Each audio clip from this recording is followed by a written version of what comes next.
Okay, finally. Okay, is this thing actually working? Please tell me it's working. Please, someone speak to me. Someone tell me it's working. Oh, thank God it's working. Just not in the way I wanted to. That is so annoying. That is... Okay, can I just rant for a moment? I was trying to get this configured up, but for some reason, the whole system said, it's not configured. How is it not configured? How is it not configured? That is so frustrating. That is absolutely frustrating. I went out of my way to set up this nice presentation. Like, with the hashtags and everything. And now, this is happening. This is so stupid. This is absolutely stupid. This is so annoying. But it happens. It happens. I'm just gonna have to suck it up. Well, that's just great. People are going into that other presentation expecting, you know, stuff to happen. And it's so annoying. That is so annoying. Oh, my days. Right, now I'm gonna have to go out of my way to get this whole thing sorted with... for pity's sakes. For pity's sakes. This is so stupid. I'm sorry to start off like this. This is so annoying.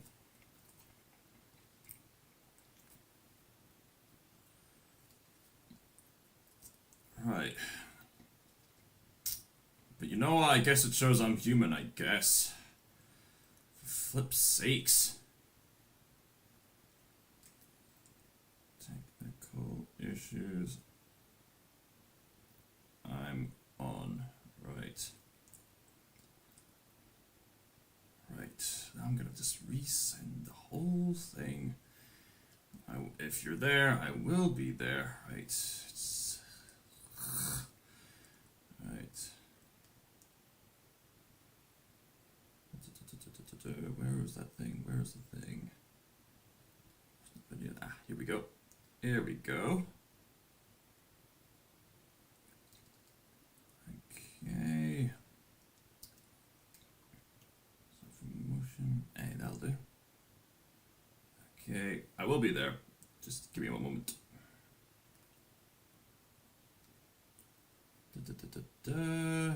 Just setting things up. It's gonna take time. And at least this is a form of just calming me down just after that annoying hindrance. Real live stream here. Jarf. Hopefully Jarf will show up.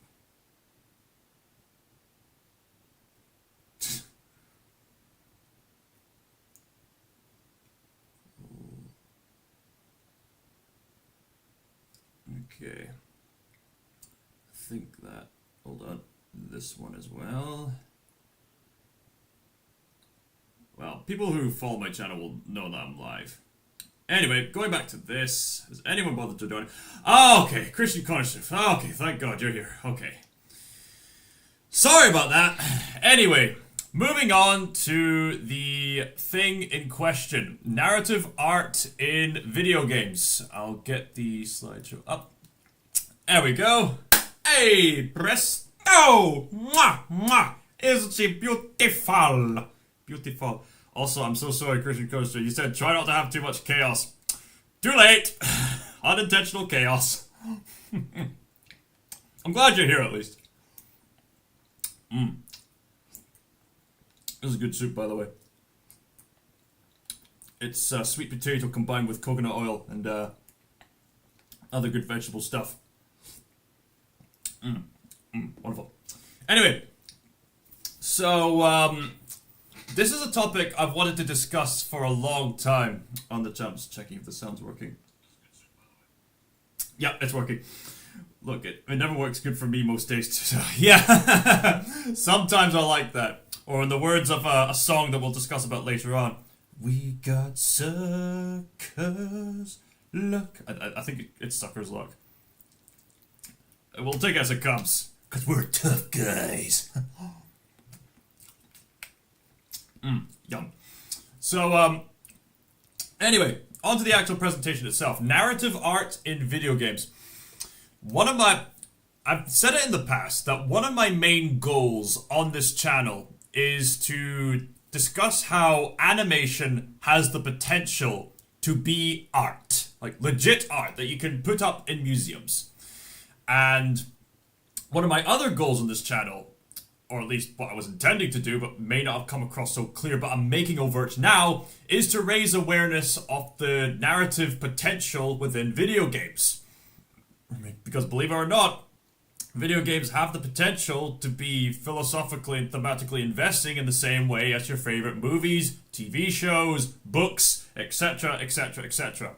So I wanted to dedicate this presentation to making light of that and noting how the exclusive interactivity that you get from video games can make for some of the most profound narratives in our modern times. A lot of people seem to overlook this, and understandably why. I mean, people will see video games as sort of, just a fun thing as a pastime. I mean, that's how video games started off. Like, literally, the game of Pong, virtual Pong, where you control these, two stick things to play with a little pixel. That's how it started off. But then again, film started off as very simple, too. Like, a very simple train going towards the audience. And stuff like that, But over time, people saw what it was capable of and have made some profound narrative use out of it. And, you get some goofy movies as well, so it goes both ways. So we're going to make light of video games that can be taken seriously as works of art and just talk about the potential about video games. Now, if you notice... this is going to be somewhat embarrassing, but I'll sort out the details later. But I suppose people recognize I'm going live anyway. I'm going to make mention of several other YouTubers who have managed to eloquently make light of narrative art in video games. But I'll mention them as we come along, but all these images I got from Pinterest and some other places. So I do give links to where these artists are, because I like to give credit where credit is due. So, without further ado, let's go on to narrative art comes in video games. But before we get started, I just wanted to acknowledge the following resources that I used. Various YouTubers, as well as using some assistance from ChatGPT. I've said it before in my previous presentation, and I'll say it again here. ChatGPT is to be used as a tool, not a crutch. You don't want to depend your entire presentation just solely on, the pure data you get from ChatGPT. I mean, that would make for a very bland presentation. The same reason why you collect, information from, Wikipedia and Google, and then you put it on there, and then you just read right from the slide. That's the common mistake that these primary school and high school children keep making. You know what I mean? So yes, remember these names particularly because there's another YouTuber called Games.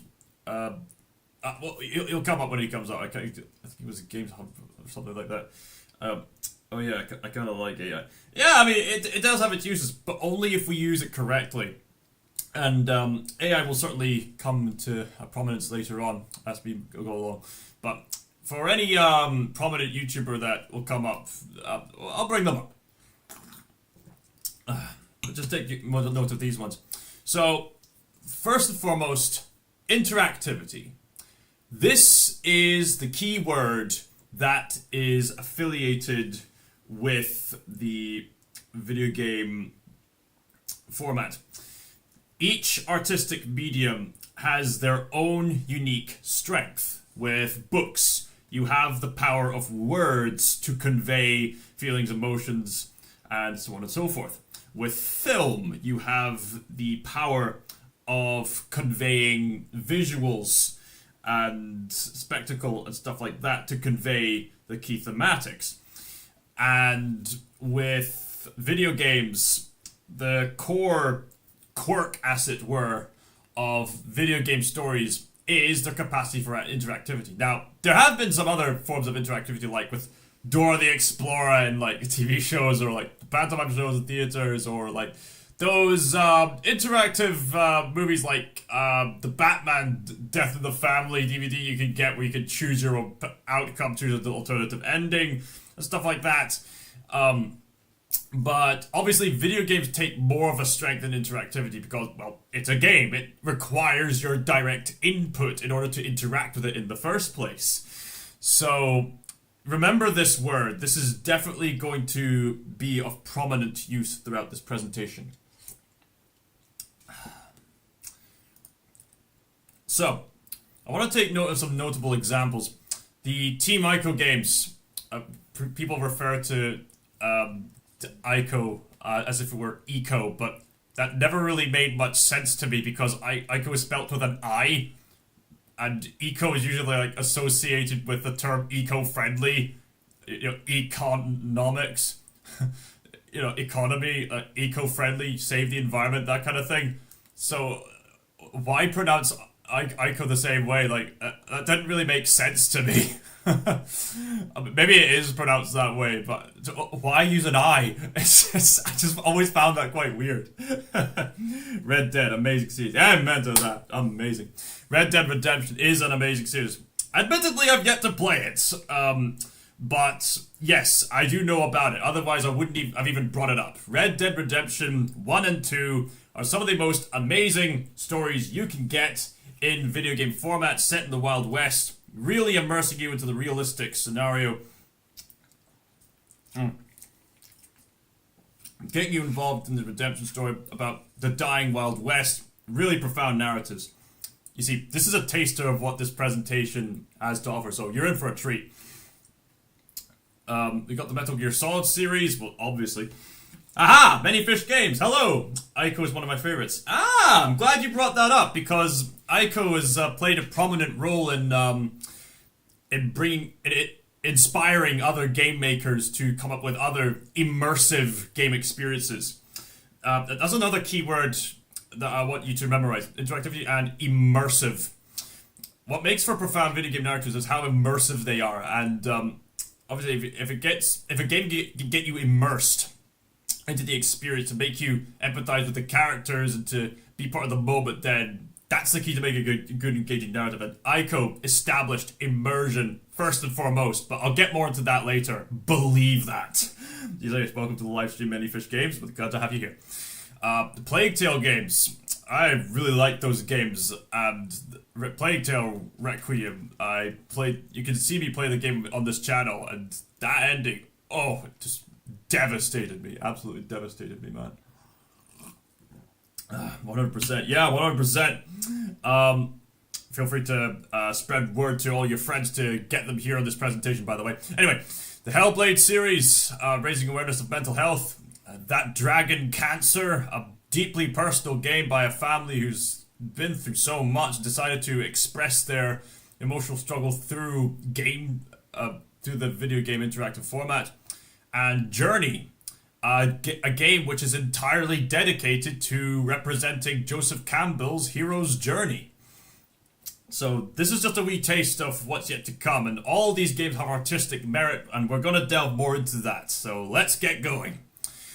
So I wanted to bring up some notable YouTubers that I'll frequently bring up in this presentation. I mean, there are others, but I think these two, more than others, are frequently mentioned in this particular presentation because these two YouTubers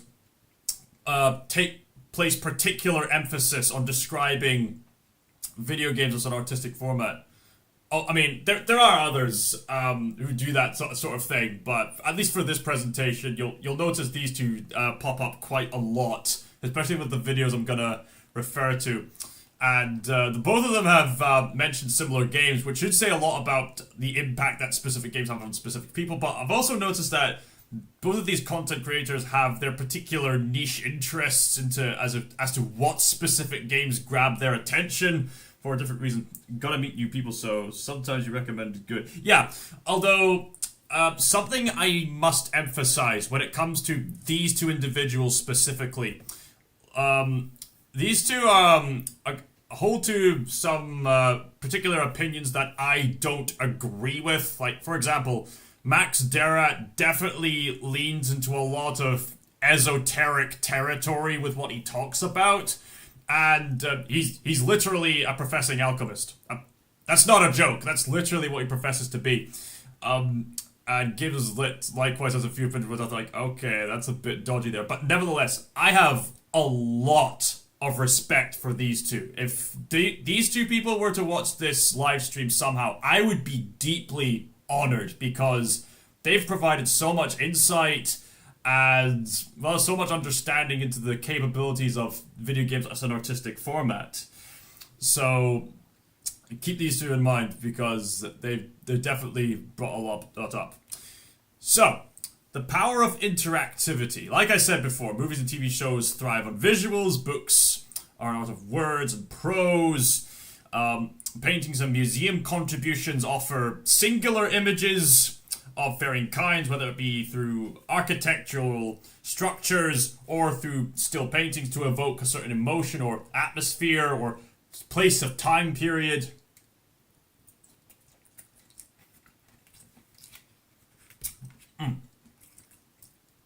Yum. And, as I'll keep hammering it home until your ears bleed, I guess, video games are interactive. Kudos to that. So yes, Christian Chrono started saying, you aren't responsible for them. I say crazy stuff, so, well, you so too. Yeah! Most everyone's mad here. Like the Cheshire Cat from Alice in Wonderland. Yeah! Honestly, if I ever got the chance to talk to these two, that would be also amazing. Anyway, the best video game stories are interwoven into the gameplay, not just the cutscenes. I mean, with a lot of games, especially modern games like, or certainly games from certain time periods, the most you get from the story is, oh, I could just watch the cutscenes on YouTube and call it a day. There's certainly something valid to that. In fact, I can see why people would say, hey, I watched a YouTuber I like play through this series. But the games as literature professor would get frustrated at that kind of remark, because it means you're missing out on the actual experience of authentic play. So it's just something to keep in mind in regards to spoilers, non-spoilers, or genuine reactions or whatnot. Or even the feel of play, which can enhance the experience in some cases. Like, it's one thing to watch someone play the Team Ico games. It's something else entirely to play them, because the way they control has a certain organic and at times awkward feel to them that can enhance the experience of being with these certain companions in these certain isolated settings with a certain cinematic atmosphere. There's something very immersive about that, which can only be experienced by, well, actually playing the game. So, and I find that the best stories aren't just things you can just watch in a cutscene, but are actually interwoven into the gameplay itself, like the bonds you form with in-game characters, and that could depend a lot on how well the AI is implemented into certain characters or not, or whatnot. Thematic level design, like what you'd see from Journey, which basically the whole level design of Journey represents life as well as the hero's journey as conceptualized by Joseph Campbell. Shadow Generations has a lot of interesting thematic level design, and not just calling back to previous Sonic games, but also thematically referring back to previous emotional states of being in Shadow's history as a character, especially with the Radical Highway level, which was surprisingly difficult. You can see me play through that on my live streams. Interactive engagement, especially if it's something like a TellTale sort of game where you have to pay attention to every conversation, or especially if it's a game that requires you to pay attention to your surrounding environments, which can really get you immersed into the world, especially if it's a well-constructed one. Thematic control mechanics. Christian Connoisseur says, I do like watching gaming though. Yeah, sometimes there is value to it. Yeah, most people bum rush a game and never soak it all in the environment. Yeah, I mean, speedrunning is a popular thing. Now, keep in mind, not every game is gonna have, like, a rich story to it, so, like, I wouldn't get mad. I can imagine people say, well, I wouldn't get mad at people bum rushing through stuff like Minecraft or Fall Guys or like Mario, stuff like that. You know, that can be quite a thrill to watch. But with stories that demand a bit more attention, it can be quite frustrating for people, I would imagine. So, thematic control mechanics. I noticed this, especially in the Team Ico games. But I'm going to mention Ico for the sake of this example, because this was very revolutionary at the time. You form a bond with the character Yorda in the game, primarily by holding her hand. And what's very fascinating about the means in which you do that is that you, as a player, have to go up to her, and then you literally have to hold down the R1 button to physically hold her hand. And if you let go, your character lets go of the hand. So you literally have to hold down the button to hold her hand. And that increases a sort of organic bond with the character to guide her way and to get the two of you through this labyrinthine castle environment. It can be very immersive, and it's a very universal method of bond forming. And I've noticed that this control scheme has somewhat returned in the game Sky Children of Light, where you have the option to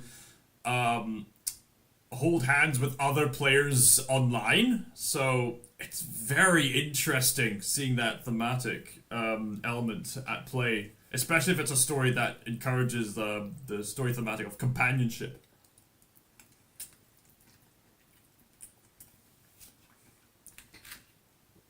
Then, of course, you have direct input of choices, like every single RPG in existence, and the TellTale games. The choices and the impact of your choices can certainly lend itself well to the gameplay, especially in regards to the concept of ludonarrative harmony, which we'll talk more at length later on in this presentation. So I wanted to give a shout out to this YouTuber, Game Tales HQ. That was the YouTuber I was struggling to remember the name of earlier.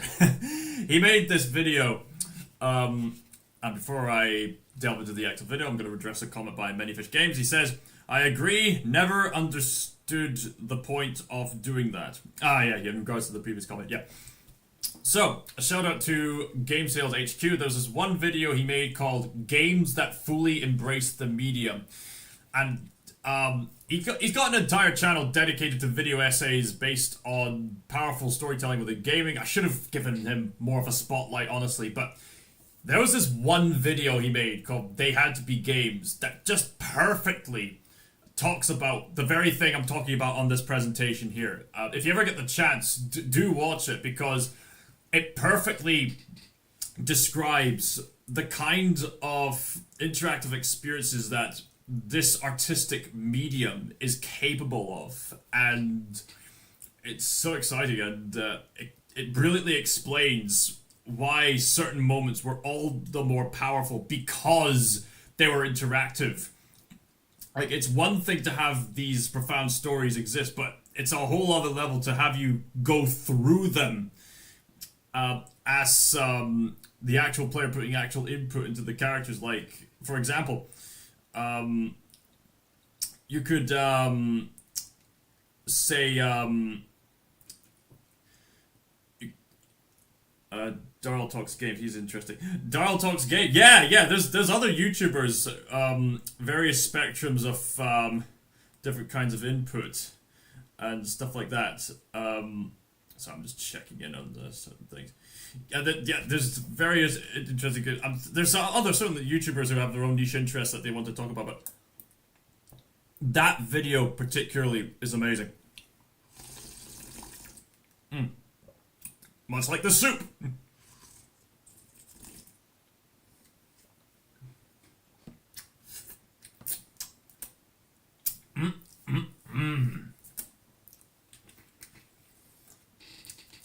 Yeah, do watch the video if you get the chance. It's brilliant.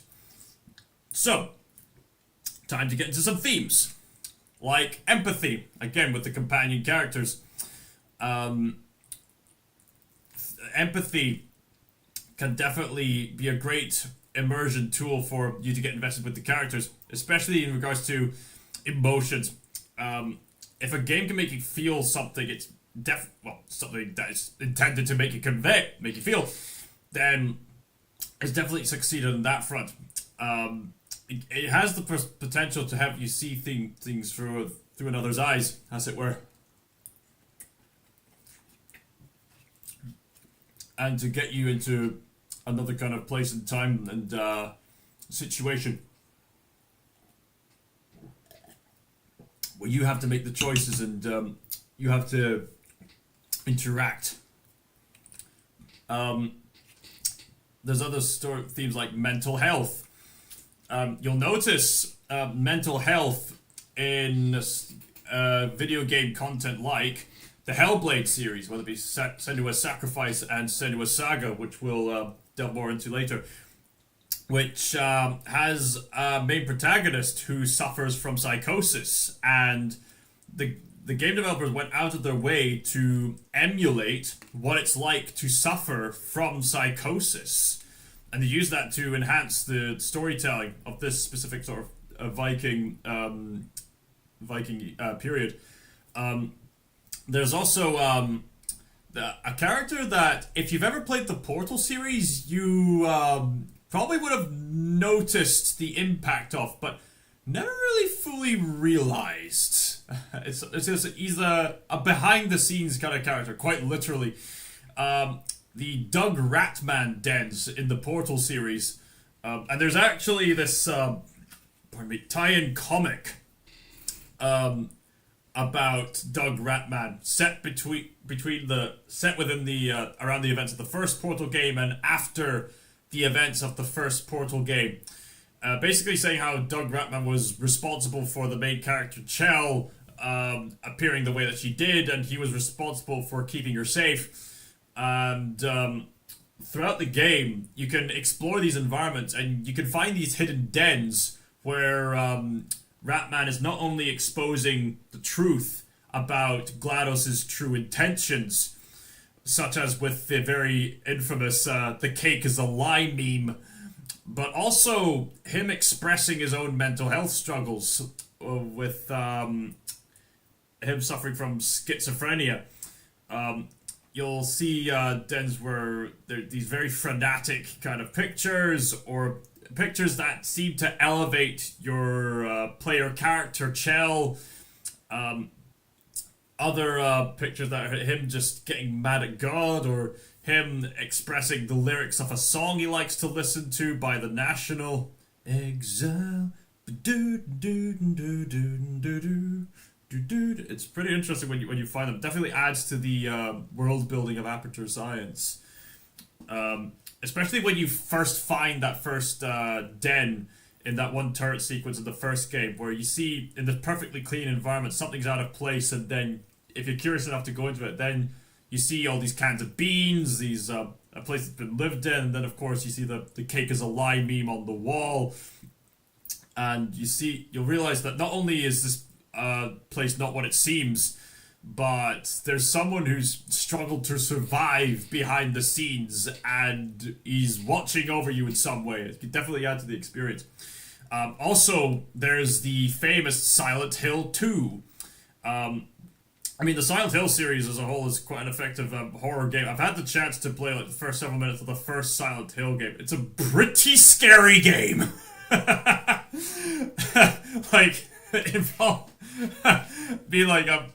Investigating this corpse with a barbed wire. Okay, what is that? And then all of a sudden, little evil children trying to nibble my feet, and I'm like, ah, ah, ah! My reaction was pretty funny. Anyway, the second Silent Hill game particularly delved into mental health, in the fact that the setting of Silent Hill, it basically reflects the mental state of the character. So with the character James Sutherland, he's got a dead wife, but he keeps seeing her in this place. And there's all these demonic monsters that seem to be coming after him for reasons that are revealed later on in the game. And the game uses these illicit choice mechanics, which are very cleverly done, but can be quite frustrating to other players, in which every single action, even down to the way you interact with health items, and down to the way you, which items that you view will impact his mental health and the impact of the ending, which is a very interesting approach. Spec Ops The Line, which delves into themes of trauma.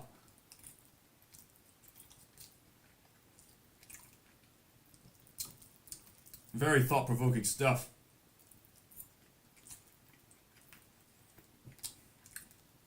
Then, of course, there's Celeste, the game which I played a while back, which delves into themes of anxiety.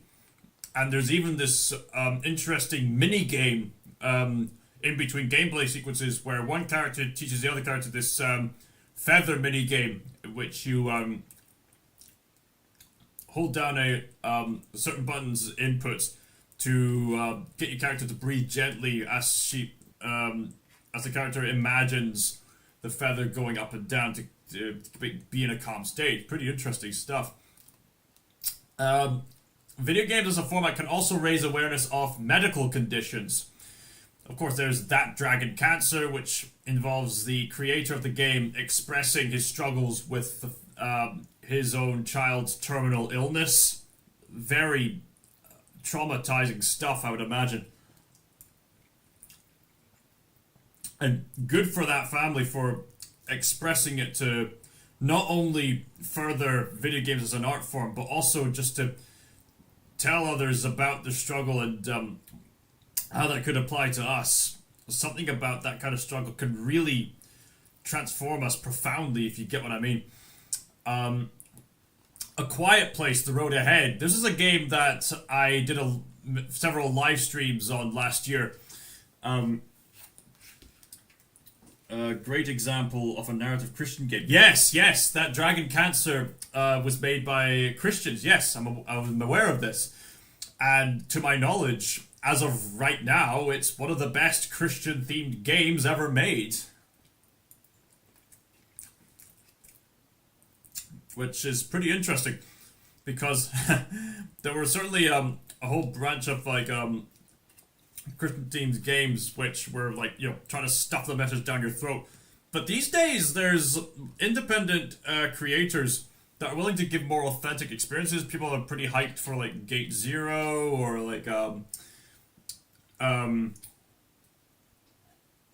another company's making a Judge's game, and a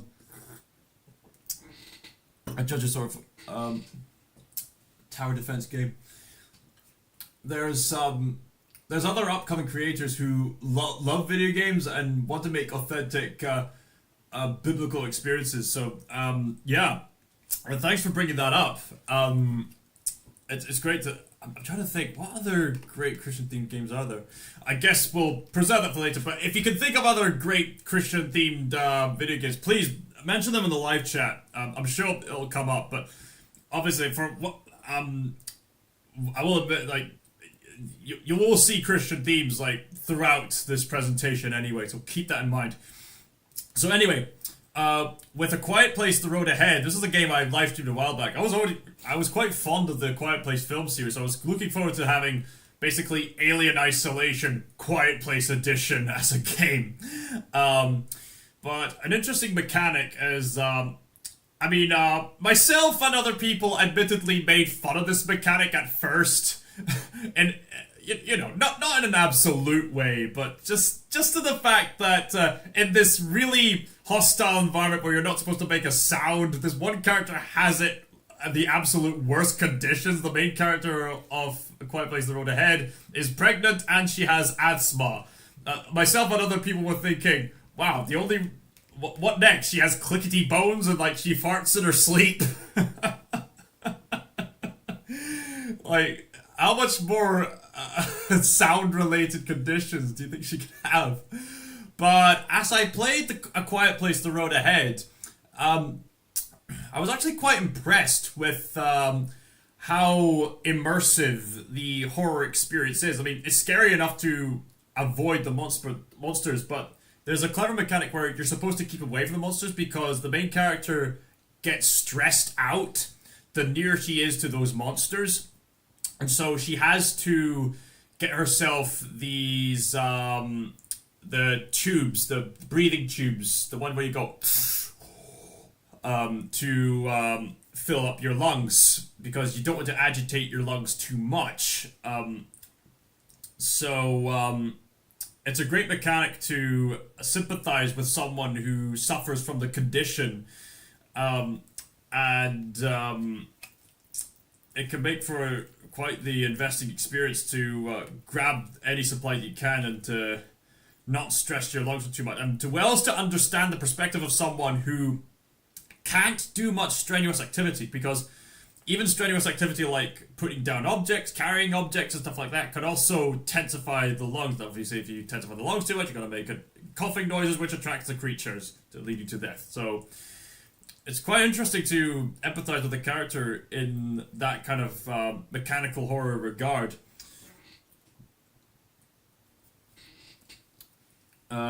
Mini Fish Game says 1 of 500. I think this could be decent. All right. An asthma inhaler mechanic is an interesting idea. Yeah, absolutely. So I think it was well explored with the Quiet Place of the Road Ahead. Anyway, Halo 4. I mentioned Halo 4 because in the events of Halo 4, Cortana, the AI character and companion of Master Chief, is dying due to this in-world state of being for AI, in which they last for only 7 years as some kind of like safety mechanic or something like that. I can't exactly remember the details. Way to pace the delivery. Right. Yeah. And so to further add a genuine sense of emotional engagement with Cortana in Halo 4, one of the developers said that he found inspiration from his pain of dealing with his mother's dementia, and they implemented that over to this game here with the way Cortana is Cortana's life expectancy is on the line, and she's not expected to live for that long, and it makes for a very emotional experience. Now, Halo 4 itself is not deemed the best of the Halo games due to how linear it is and due to how anticlimactic the final boss encounter with a Forerunner of all people was.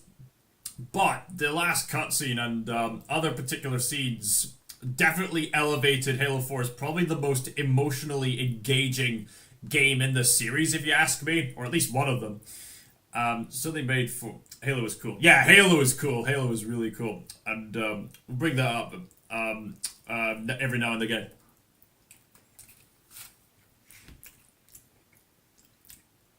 I mean, there's a lot I could talk about with Halo's symbology in regards to it being another sci-fi rendition of the Crusades, the religious symbolisms, so on and so forth, but I'd probably be here all day if that was the case.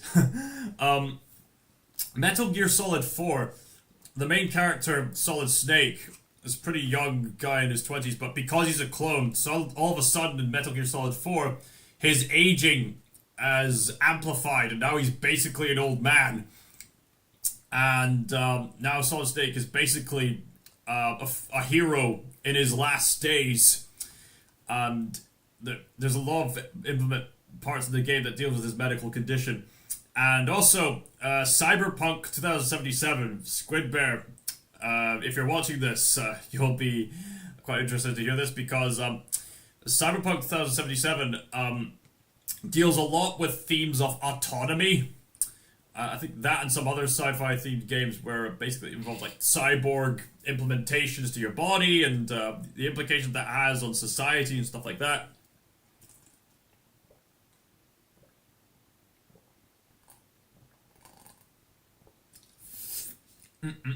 Love that soup. There's upgrade systems dedicated to the suit, but there's also implications that the more you augment your body that way, the more of a machine you become. He's more machine than man now, as Obi-Wan Kenobi would say. Moving on. So with video game stories done well, the games that integrate narrative into the gameplay itself, using interactivity to immerse, combined with other classic storytelling techniques like atmosphere, pacing, character writing, etc. So, buckle up your seatbelts, Dorothy. I'm going to give you a lot of examples. And here's where the fun comes in. Ba-ba-da-ba! The Team Ico games. Now, we can't have a discussion about video games as an art form without bringing up Fumito Ueda. Fumito Ueda is a game designer from Japan who follows by a game design philosophy of game design by subtraction, minimalist experiences. He was inspired by another cinematic adventure game and basically tried out the formula with his first entry, Ico. Now, something to know about Fumito Ueda and his team at Team Ico, aka genDesign, is that they're not really in it to catch on to trends like other game companies. They're not in it for giving you immediate sense of fun in the traditional sense, but they do give you a different kind of fun. Immersion. Fumito Ueda wants you to be immersed in these games. And if he succeeds at immersing you, then he'll be satisfied. So he subtracts by getting rid of anything that could get away with the kind of immersion he's seeking. So he gets rid of the heads-up display, he gets rid of any map indications on where to go, arguably with the exception of Shadow of the Colossus. He'll put in as few hints as possible. Everything he wants to convey is purely down to the level design and the way you interact with companion characters and other characters in the game and the enemies around you and the way you interact with puzzles and so on and so forth, as well as sound design and basically a universal means of communication. Often in these games, these characters speak a foreign language that's even alienating to the Japanese people. That was on purpose. Ueda designed these games so that people anywhere would not understand what they were actually saying, but would grant subtitles for the characters anyway. So he refers to universal language like body language, means to cooperate, and other stuff like that, and the need for companionship to communicate to the characters in the game as well as to you as an audience. There's themes of light versus darkness. There's a lot of Shinto elements and yin-yang kind of stuff in these games, with a bit of Christianity thrown in there as well. There's various elements of that in there. And often in these games, there's often set in vast ruined locations, which Ueda himself described that he neither loves nor hates. It's something to just notice and observe. There's all these themes of like nature versus man-made, companionship versus isolation, light versus darkness, and these games usually require like a theme of like companionship to enhance the experience and to get you immersed into the game. Whether it be holding the hand of Princess of Light, or riding on your loyal horse as the tragic hero attempts to take down these colossal giants, or whether you're a young boy taming this wild monster beast. There are various ways to get you immersed in the game. So, as I mentioned earlier, Ico was the first game in this collection of games. There is an upcoming game which for now is called Project Robot, which will be a fit of Ueda's first step into science fiction. But either way, it's still a fantasy. With Aiko, it tells the story of the titular boy who was taken away from his home village and concealed in a castle because the horns on his head are deemed as a bad omen. So he's put into a prison, but as fate would have it, he his cell breaks and he manages to escape. And as he escapes, he had a vision, and then later sees this Princess of Light, who seems to be being attacked by demonic forces. So the boy protects this girl named Yorda, or as as Aiko apparently refers to her, Francois. Every time you call out to Yorda in the game, I swear it sounds like he's saying Francois, Francois, Francois. Anyway, so both characters need each other in order to progress.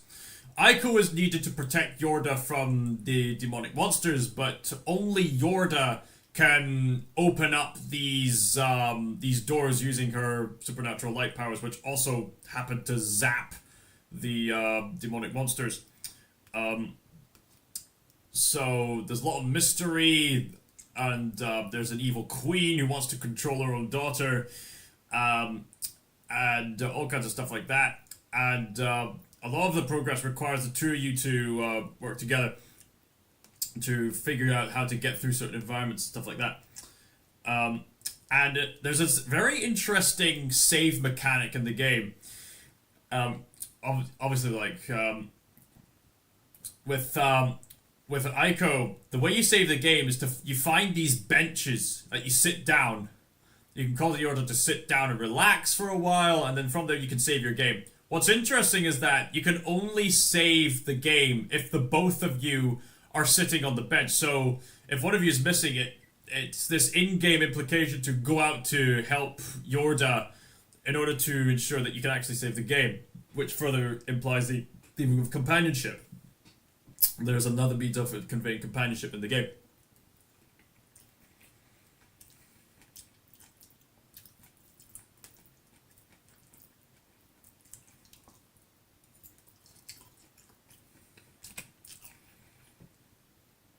Moving on to Shadow of the Colossus. Now this is an epic game. Something I should indicate about Fumito Ueda is that, like I said before, he's not in it for trends, and he's in it for immersive experiences. And he's gonna take years upon years to make his games. Like, he's not in it for specific deadlines. He'll take as long as it takes to get the kind of experiences that he wants. And every time he makes a game, it's got to push the game artistic medium forward in some way.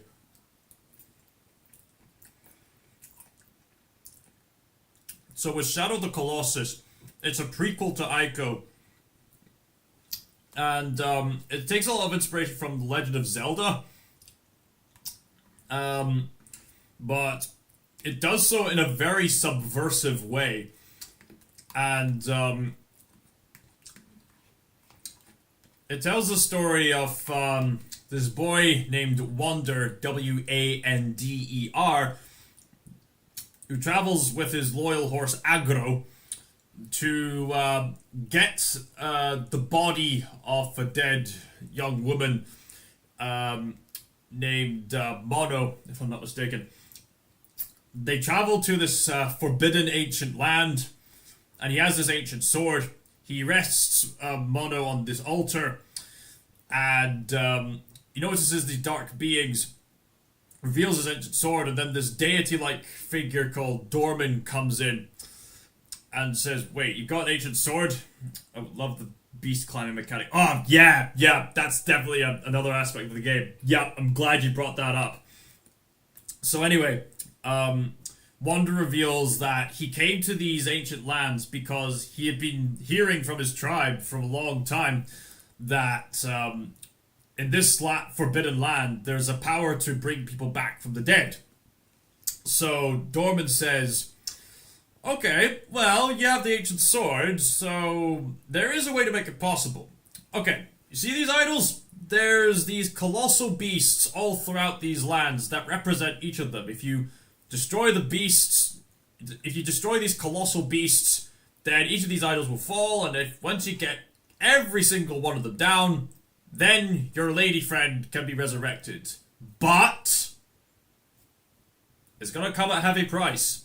But Wander is so determined, he says, doesn't matter. Alright, off you go. And so, in the game, this game has a lot of brilliant mechanics to convey this tragic story. As Many Fish Games has so kindly indicated earlier, there's a climbing mechanic. As you learn how the gist of how to ride the horse, you'll notice it's a very organic game in its feel. In the way that, first of all, the way you ride aggro across the Forbidden Land, it doesn't feel like you're in direct control of the horse in other games.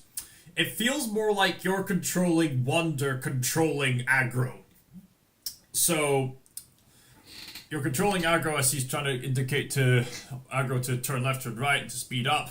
You have to keep repeatedly tapping the X button in order to get aggro to keep moving. And you can hold down the grip button and press up in order to get Wander to stand up on aggro's back, which is a really cool trick you can pull off. You can also basically speed up and stuff like that. And aggro's reactions to you are somewhat delayed, and this mechanic is enhanced with Trico, but we'll get to that later.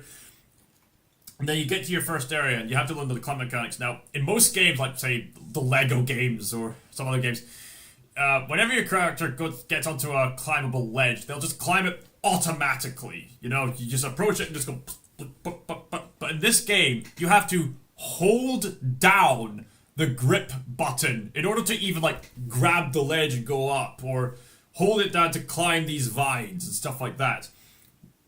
And then this plays a crucial aspect with these boss fights with the Colossus. They have these hairy textures that you have to climb, and throughout the game they're going to try to shake you off, and you have this grip meter that gradually decreases over time, but it gets intense as you try to hold on for dear life and just hoping that your grip meter won't run out as these colossal beasts try to shake you off, and then you try to find some platform or some part of their bodily autonomy to rest your grip meter for a while. It's brilliantly immersive stuff. And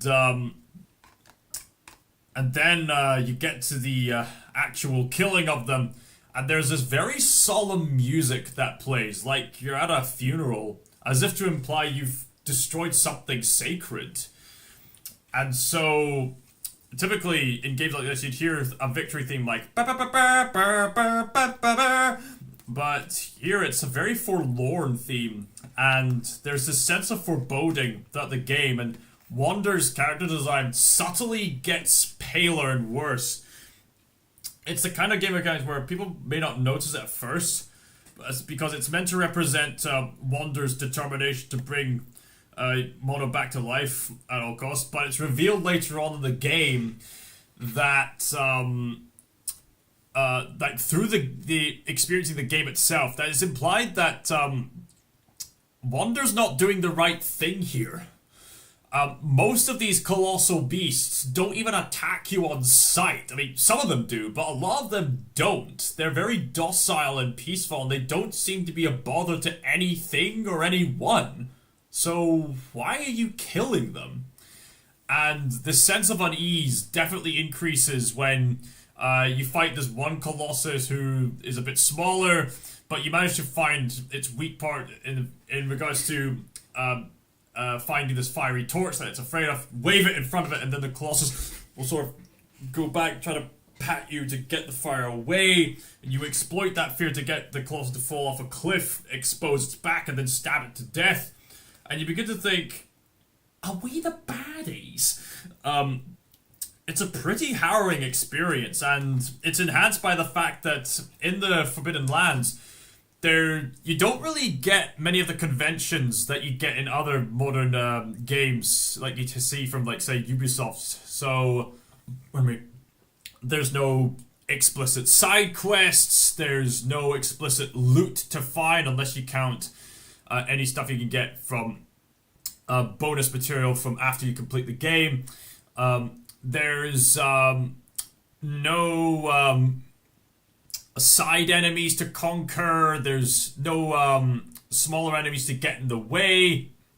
There's nothing to attack you other than the colossi themselves. I guess there's the small white-tailed lizards that you can hunt down to consume their white tails for extra protein to increase your grip meter, but they don't attack you. They're just minding their own business. For sure, it felt that way when I played it. Yeah, and basically 70% of your playtime is just you riding aggro across these empty lands with just the silence of the wind and the weather elements, just giving you time to reflect as you make your way to the next boss fight. I mean, I've heard it said by a friend that this is a boss rush game, but my friend Evan Prince corrected me by saying, no, it's not a boss rush game. It's a game where there's long interludes in between. You traveling across this empty land, there's definitely the peaceful interludes that get you to reflect on the journey. I don't know if Wander himself ever considers if he's doing the right thing or not, but it's implied that Wander is just so determined to bring Mono back to life that it could very well be that he's not allowed himself time to grieve. And by the end of the game, it's implied that Wander was just simply trying to defy fate the entire time.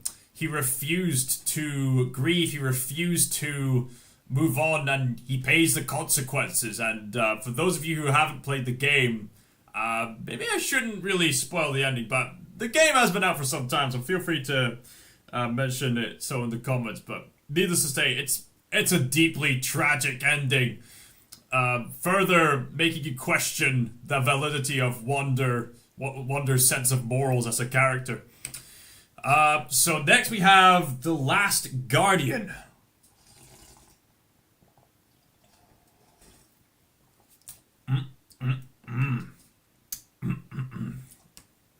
So The Last Guardian took 9 years to make.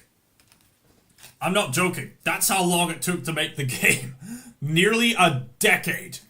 Why did it take that long to make the game? Purely from dedication to implementing Trico's AI. Trico is the animal companion of Wander. So those animal mechanics to make Aggro the horse more engaging as a character, that's amplified with Trico here.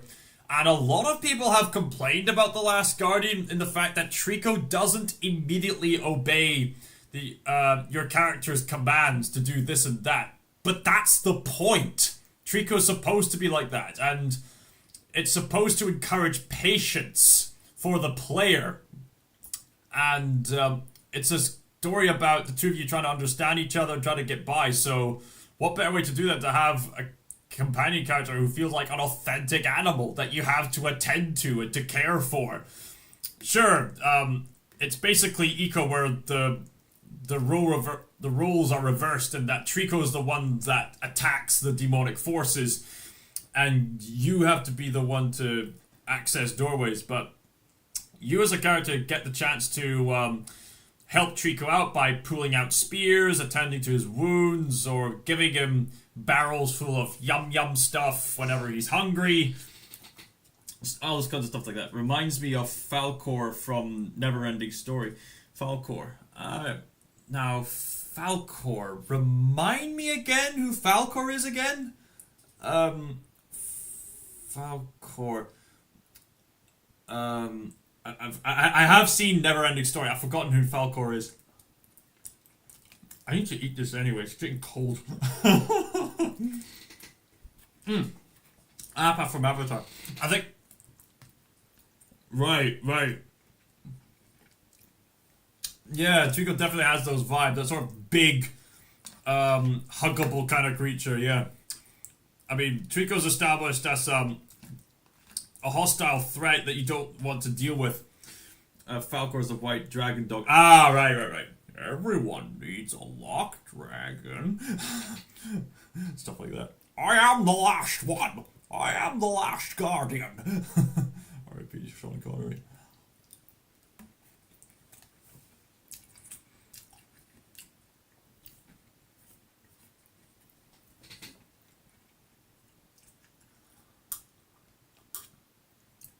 I'm gonna be honest.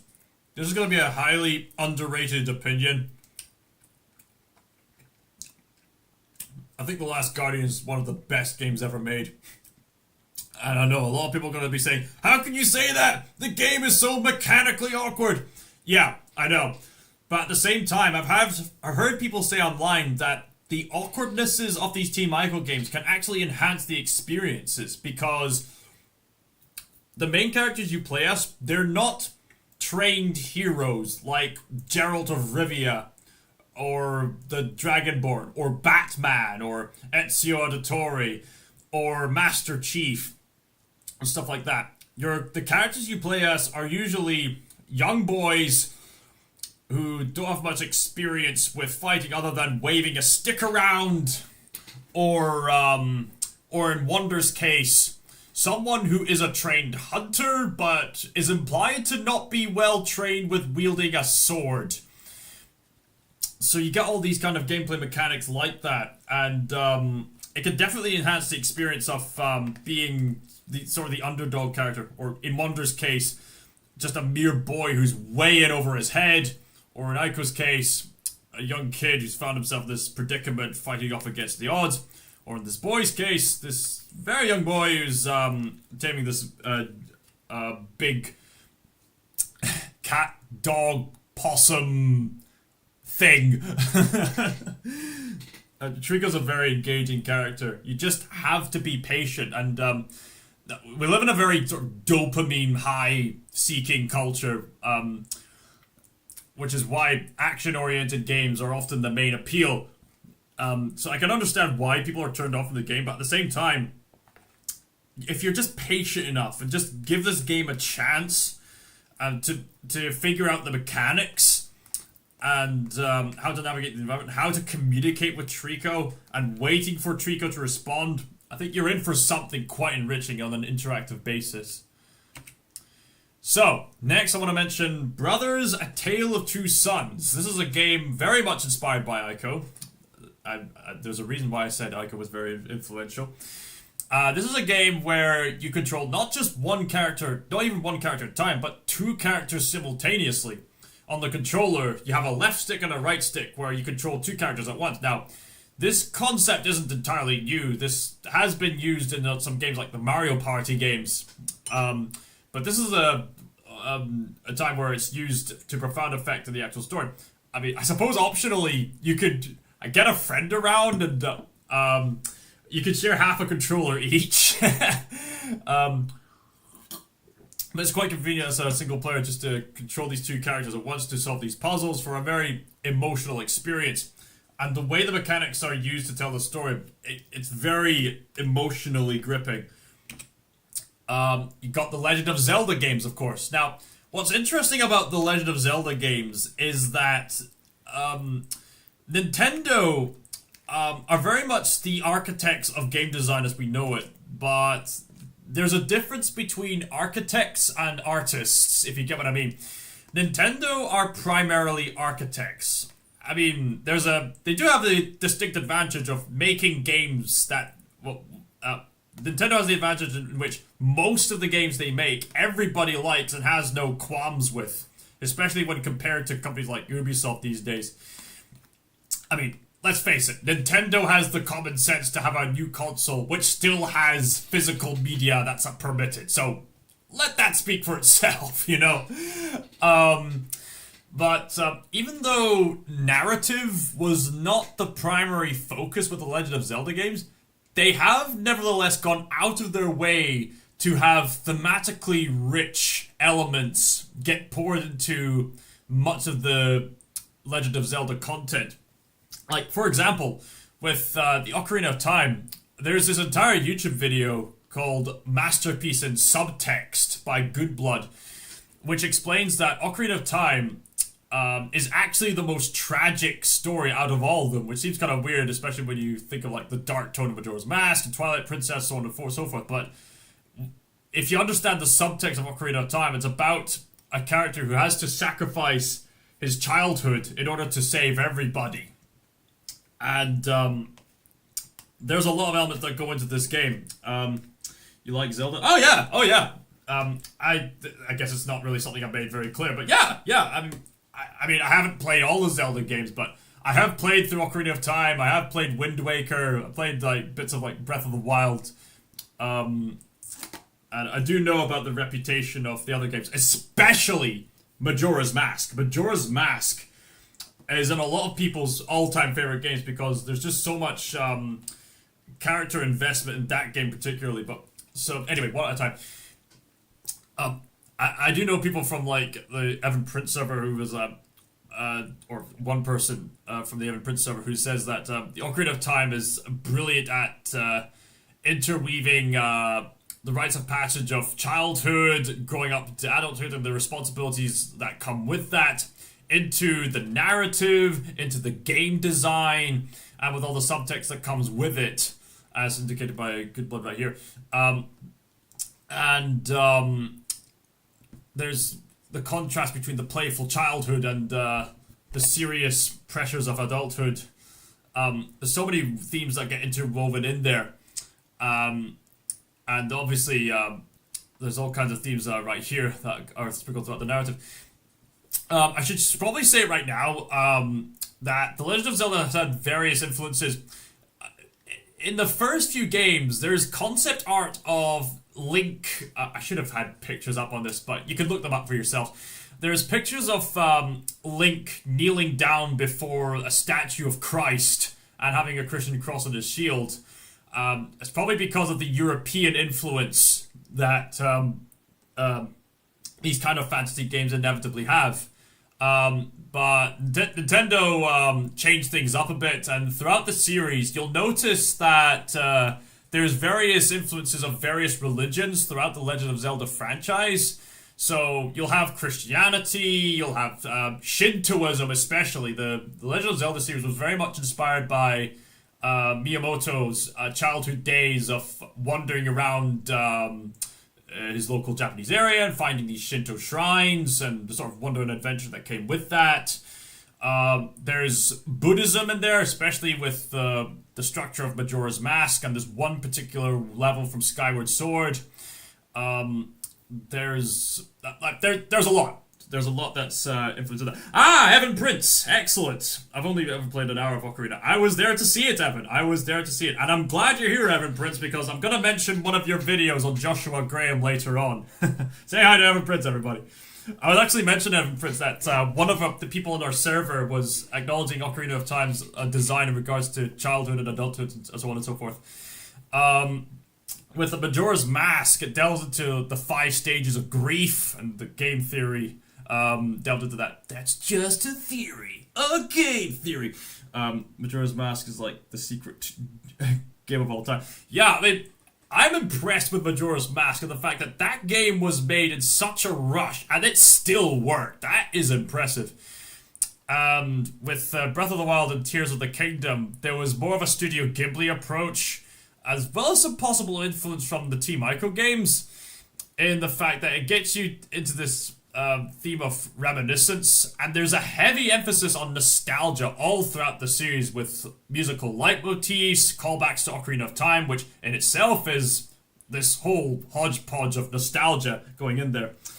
Oh yeah, the old analysis video. Yeah, believe me, Evan, I'll get to that when I get to that. So next I wanted to bring up Spec Ops The Line and its predecessors. Now here's a case where you have the exact same story, but told different times through different mediums. So I've experienced all these stories to some degree. I've read Heart of Darkness, I've seen Apocalypse Now, I've admittedly yet to play Spec Ops The Line, but obviously I've heard so much about it, and honourable mentions to Far Cry 2, which also took inspiration from Heart of Darkness. But anyway, Heart of Darkness was a story which, with a lot of psychological depth, that delves into the themes of what happens when people go away from the collective morality of society for too long and then are put into positions of power that they then use to exploit. And it's basically the kind of stories that says that all of us, every single one of us, no matter who we are, has the potential for the most incomprehensible amounts of evil. Far Cry 2 also. Yeah, I mentioned Far Cry 2 there. And basically, Heart of Darkness conveys these themes through words, Apocalypse Now through visuals, and with Spec Ops The Line through the interactivity. So it's interesting that the center of darkness in each installment basically differs, but it's thematically the same. With Heart of Darkness, the darkness is described as a location. With Apocalypse Now, the darkness is described as a person, and with Spec Ops The Line, it's described as a state of mind. It basically goes one step further than Apocalypse Now to saying that the darkness isn't just a position of power that can be taken. Spec Ops The Line says, this character is the darkness, or as Walter White would say, I am the danger, Skylar. You think that'll be? No. I am the danger. A bad guy comes at my door and knocks. No. I am the one who knocks.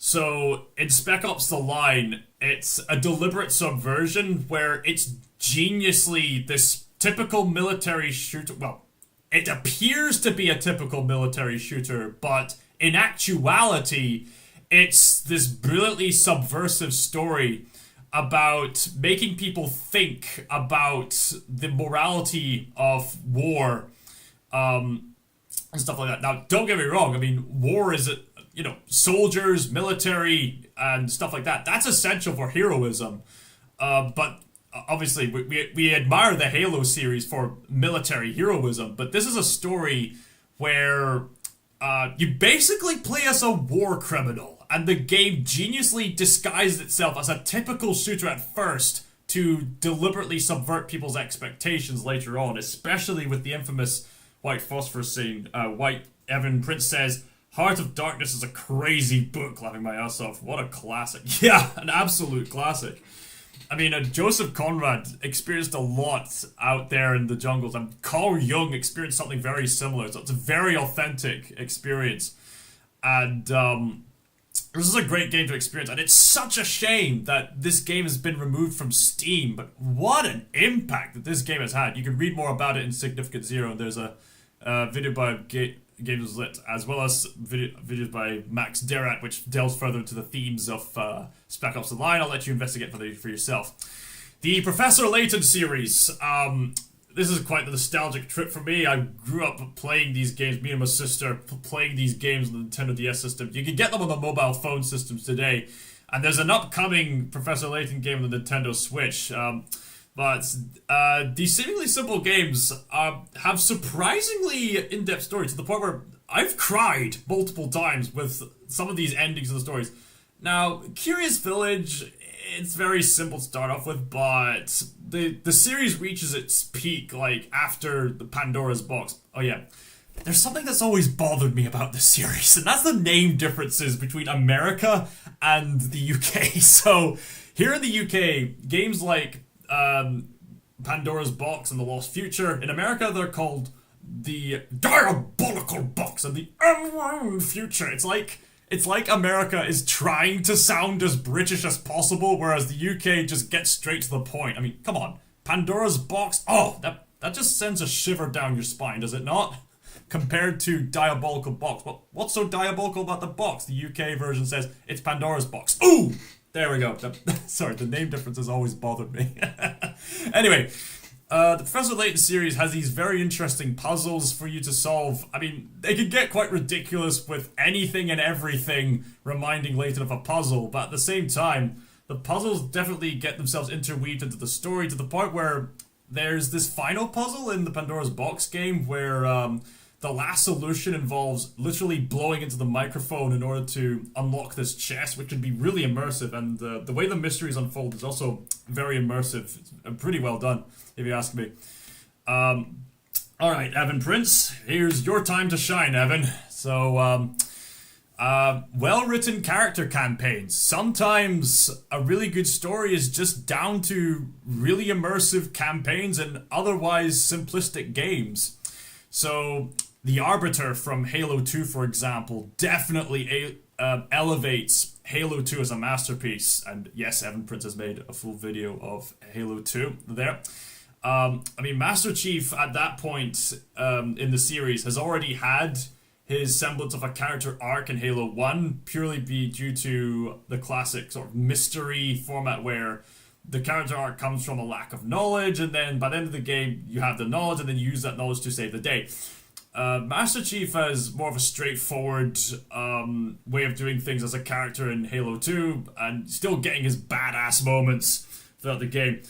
With Arbiter, played brilliantly by Keith David, you get this entire campaign where you see the events through the Arbiter's perspective, and he's been shunned from the events of the last game, and you get to experience the world building and the way the sort of alien religion works, and you get the insides of it and the politics and stuff like that, and over time you see the Arbiter start to question what he had previously believed in, and gradually find out the enlightening truth that sets him and his kind free to get to the actual truth of things. And of course, there's also the symbolic implications about the Crusades and all the stuff that can go into there. But needless to say, the Arbiter's campaign, I think, is the richest story arc in the entire Halo series, if you ask me.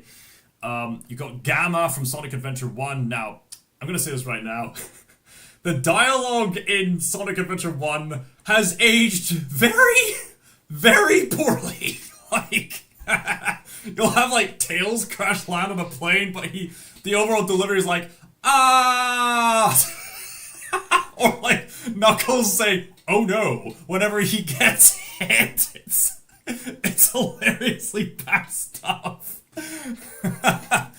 But with Gamma, you get this surprisingly profound story about this creature stuck in a robot's body, and he was sent to eliminate Sonic at first, but then he realizes that he has to set his own kind free by blowing them up, and then realizing he has to blow himself up, and the line delivery and the pacing is surprisingly emotional for that kind of game. Recently, I've been playing Shadow Generations, which is basically the secondary campaign to the Sonic X Shadow Generations bundle game you can get as of late, which was used to promote the third Sonic movie. I did like Shadow's campaigns in previous games, but they were often backed up with some very poor gameplay implementations. Like with the Shadow the Hedgehog game, it was trying to be dark and edgy for the sake of being dark and edgy. Where's the damn fourth Chaos Emerald?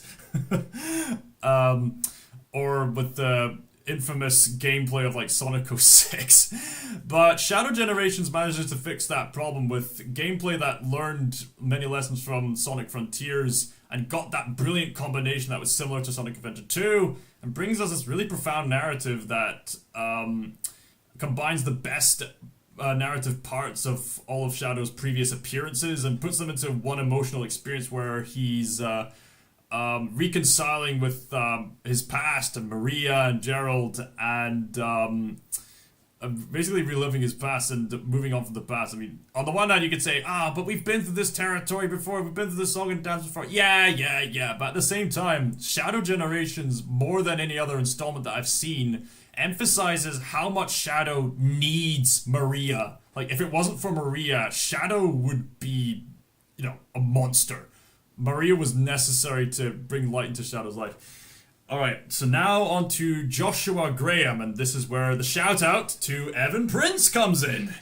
Evan Prince made this video. I mean, Evan's not the only one who's done this, but I wanted to highlight Evan Prince's video because he's a friend and I might as well give him a shout out.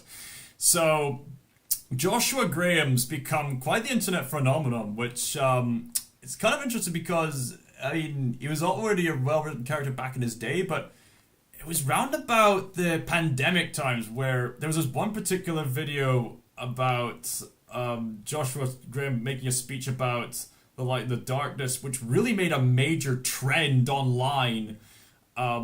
And then all of a sudden, Joshua Graham just became this internet phenomenon seemingly overnight. And so many people, including Evan Prince, was highlighting why this specific character is so inspiring. Joshua Graham's only appearance in the Fallout series basically comes from a DLC campaign in Fallout New Vegas, which has been critically acclaimed as the best game in that series. I mean, people will inevitably have their taste. I know there's this YouTuber called Kadickers who says that the first Fallout game is his favorite, but on the whole, the general consensus is that Fallout New Vegas is the best Fallout game there is so far. And part of the reason why is just how well written these different quests are. One of them being in DLC of all things, where in the DLC called Honest Hearts, that's where you encounter Joshua Graham. Joshua Graham grew up in a Mormon upbringing in Utah, and he followed the dogmatic teachings of a leader named Caesar. Evan can obviously tell you more about it there, but I might as well summarize it. He followed the dogmatic teachings of this leader named Caesar, and Joshua was a feared leader, but one day Joshua made a major slip up, and so Caesar and his other former colleagues lit Joshua on fire and sent him tumbling down the Grand Canyon. Joshua, by some miracle, survived and crawled his way through, eating anything and everything he can, and eventually coming across the very people he persecuted, and he received grace in the fact that he got forgiven. And what's so inspiring, and I guess that's the reason why I wanted to give a shout out to Evan specifically, because the way Evan mentioned why he's so inspiring is that Joshua could have easily have just accepted his redemption and just called it a day, but Joshua goes one step further by applying the grace he's implemented in his life and uses leadership skills for redeeming qualities and to undo the damage he's done and to do some other heroic stuff. But of course, the final outcome of Joshua as a character relies on the choices and interactions of the player character, which is where the events of Honest Hearts comes in. And if you get the good ending, then Joshua Graham will spare the life of the person he's trying to get revenge on, which is a really inspiring story. And it's a great story told through interactivity. So there you go, Evan Prince. You're welcome for the recognition. Everybody subscribe to Evan Prince when you get the chance. God be with you, my friend. Anyway, moving on to Sonic Adventure 2, my personal favorite Sonic game. I feel like this game especially brilliantly combines the elements of interactivity as well as gameplay in this really well-paced game. This was the first appearance of Shadow the Hedgehog. This was a major turn for the franchise. After this game, nearly every other Sonic game, to some degree or another, was referencing this specific game at some point. And it's very interesting to see unfold in that regard. To this day, I still consider Sonic Adventure 2 the best one because, I mean, it gets surprisingly dark at times with everything implying, like, Project Shadow, the themes of grief, and loss, and other stuff like that.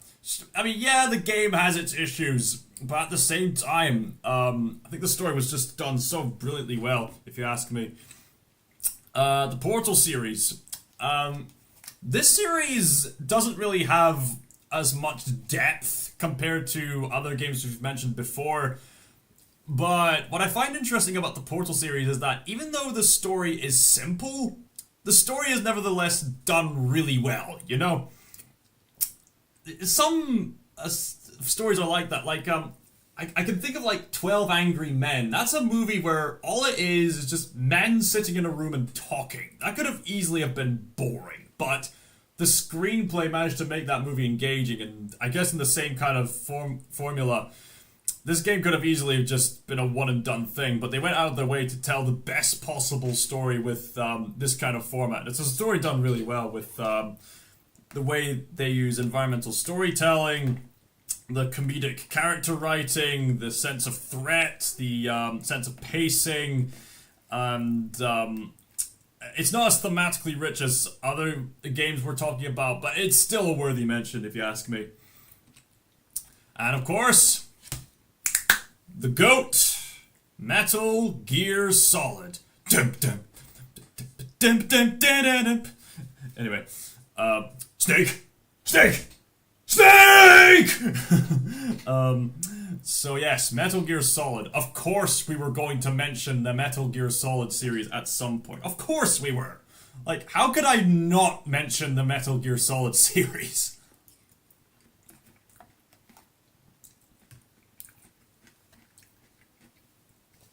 Yum. The Metal Gear Solid series has just done so much for that particular franchise. What are you talking about, Cal? My words are circulating. So, for those of you who somehow don't know, Metal Gear Solid is this tactical stealth action game where you play as this agent who has to infiltrate these bases. There's these very elaborate plots going on, but long story short, you have to stop the bad guys from basically destroying the world. But on the way, you get these very deep narratives about character relationships, and especially these themes on part of Hideo Kojima, the game auteur who designed these games, as well as his own critiques of military politics, as well as these profound themes are interwoven into the games themselves. Christian Connoisseur says, "You think stuff like romance even has a place in games?" It has its place. It just needs to be done well. I guess I could talk more about that later. Anyway, so what's interesting about these games is that Kojima centered these games around key words, which I find an interesting approach. So, for number one, I think it was Gene. Then second one, it was meme. Third one, scene. And then the fourth one, it was something to do with legacy or something like that. If I'm not mistaken. I guess, well, spoiler, Snake died at one point, so I guess the series had to end. So yeah, that would be in number 4, where like I said earlier, Snake became Old Snake due to the cloning mechanisms. A lot of people seem to appreciate number 3, especially, as one of the best games ever made. I'm still in a dream, Snake Eater. Ba-da-ba-ba! Snake Eater. Set in the Vietnam War, and it's basically the origin story of how it all began, so it's a nice starting point for anyone who wants to jump in the franchise from there. Obviously, others will argue it's probably better to do it in the order of it being released, but others like to do it in the order of the story, with it being 3, and then 5, then 1, then 2, then 4. Depends on your kind of approach, I guess. But either way, you get some profound character arcs with Snake, the former Snake, who later on becomes Big Boss, whom the current Snake is a clone of, and his relationship to the boss, who seemingly betrays him at first, but is revealed later on to have been doing this for sacrificing, and she's pressuring the future big boss to say, what are you gonna do to survive, to sacrifice and to save the day? And it leads to this profound moment where you have to be the one to pull the trigger to fulfill the sacrifice. And there's other interactive implementations, like whether you did a pacifist route or not, whether you took down certain enemies early or not. This could lead to some various dramatic moments, as well as some humorous moments as well. Especially with the series' frequent use of breaking the fourth wall. And there's something very interesting about number 2, especially, because Max Derrat, the YouTuber, has described this final codec call at the end of Metal Gear Solid 2, which he calls the most profound moment in gaming history. Alright, gotta go. Maybe I can see you again. Peace. So I'll tell you all about it when I see you again. When I see you again. Oh, oh, oh, oh,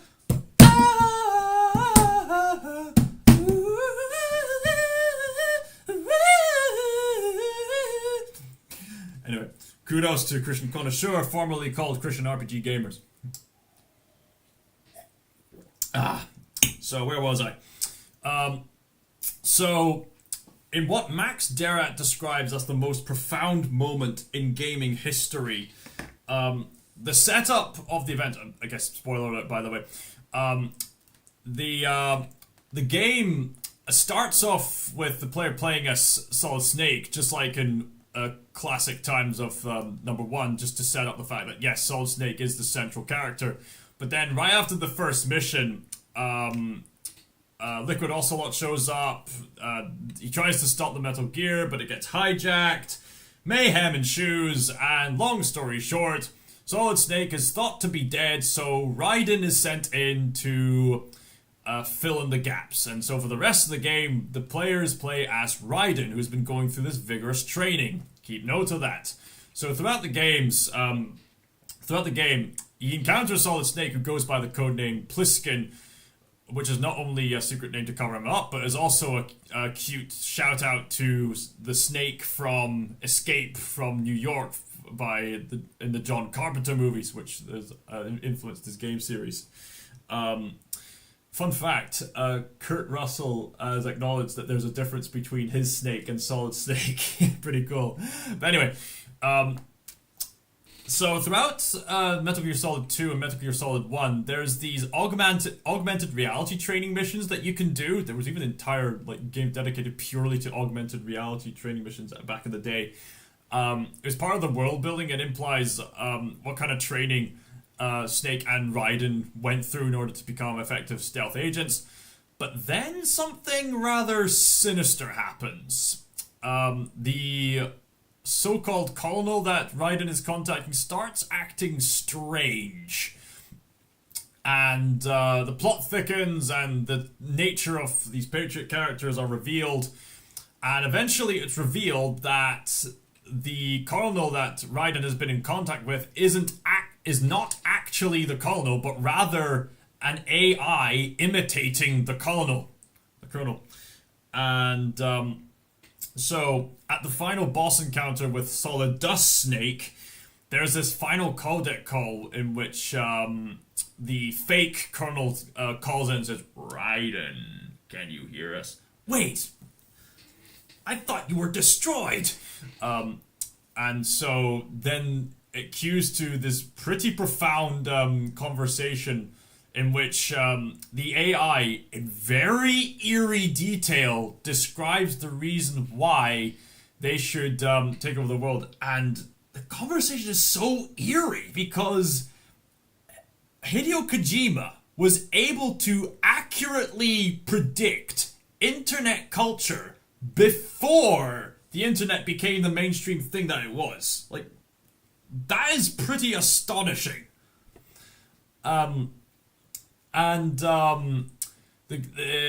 There's so basically, to make a long story short, the AI's plan is to control digital information so they can use that to manipulate and distort society in whichever direction they want, as long as it gets society to thrive, even if it compromises truth. And for obvious reasons, Raiden isn't happy about that, especially after realizing that through the augmented reality training, he's been manipulated the entire time. And there's these eerie sayings by the AI characters, like saying to Raiden, like, "You think we're trying to censor information? That's not what we're trying to do." And then they say, "We're not trying to censor content, but to create context." Create context? Isn't that such an interesting phrase? Like, they're not trying to censor content, but to create context.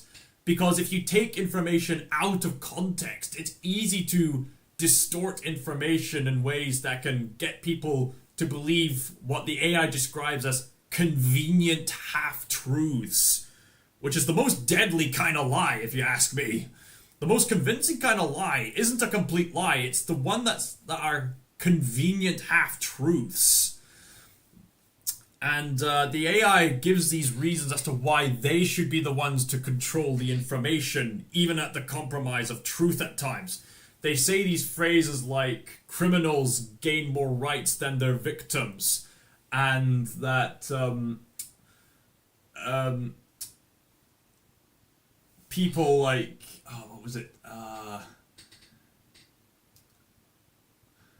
People put in more finances for endangered species rather than people in poverty, and all kinds of stuff like that to point out the contradictions and hypocrisies of humanity, just to try to sort of further emphasize the point. Like, obviously the AI is in the wrong for taking on a villainous role, but you can understand why they're doing it, and it makes you question, do we deserve this much power? Do we deserve this kind of control and stuff like that?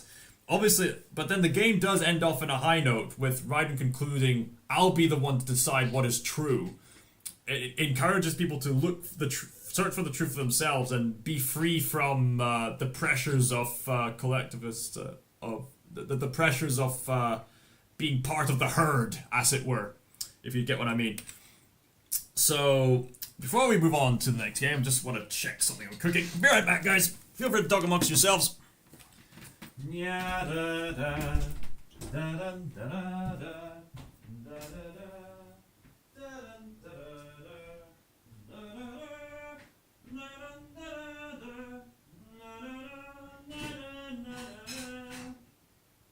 enjoying the show so far? I think you are.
Here, sweetheart. If fighting is to result in victory, then you must fight. Don't you say that?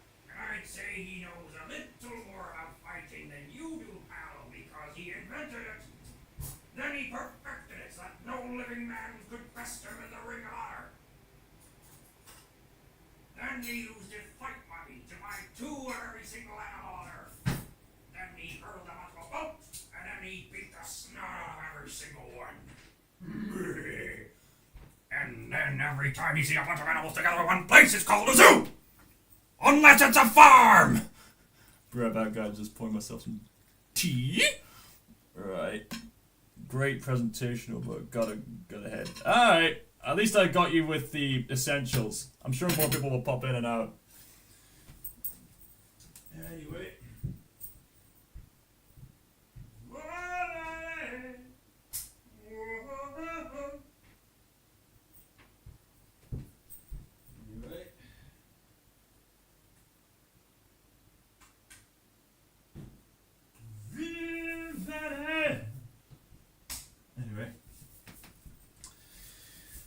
Anyway, thank you very much for joining me. Let's continue on with this presentation with my next mention of a Plague Tale.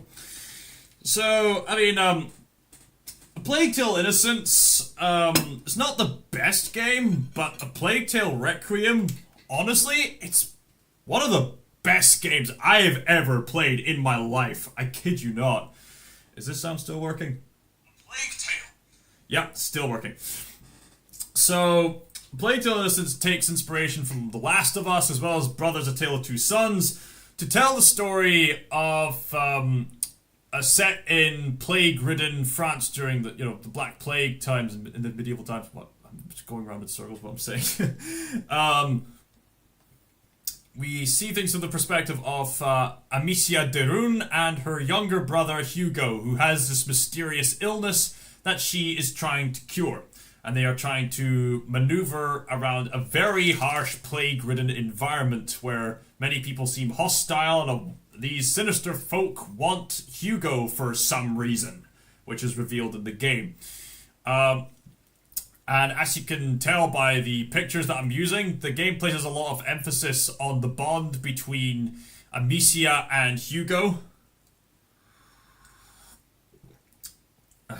You do get to play as both characters, but mainly through Amicia's perspective most of the time.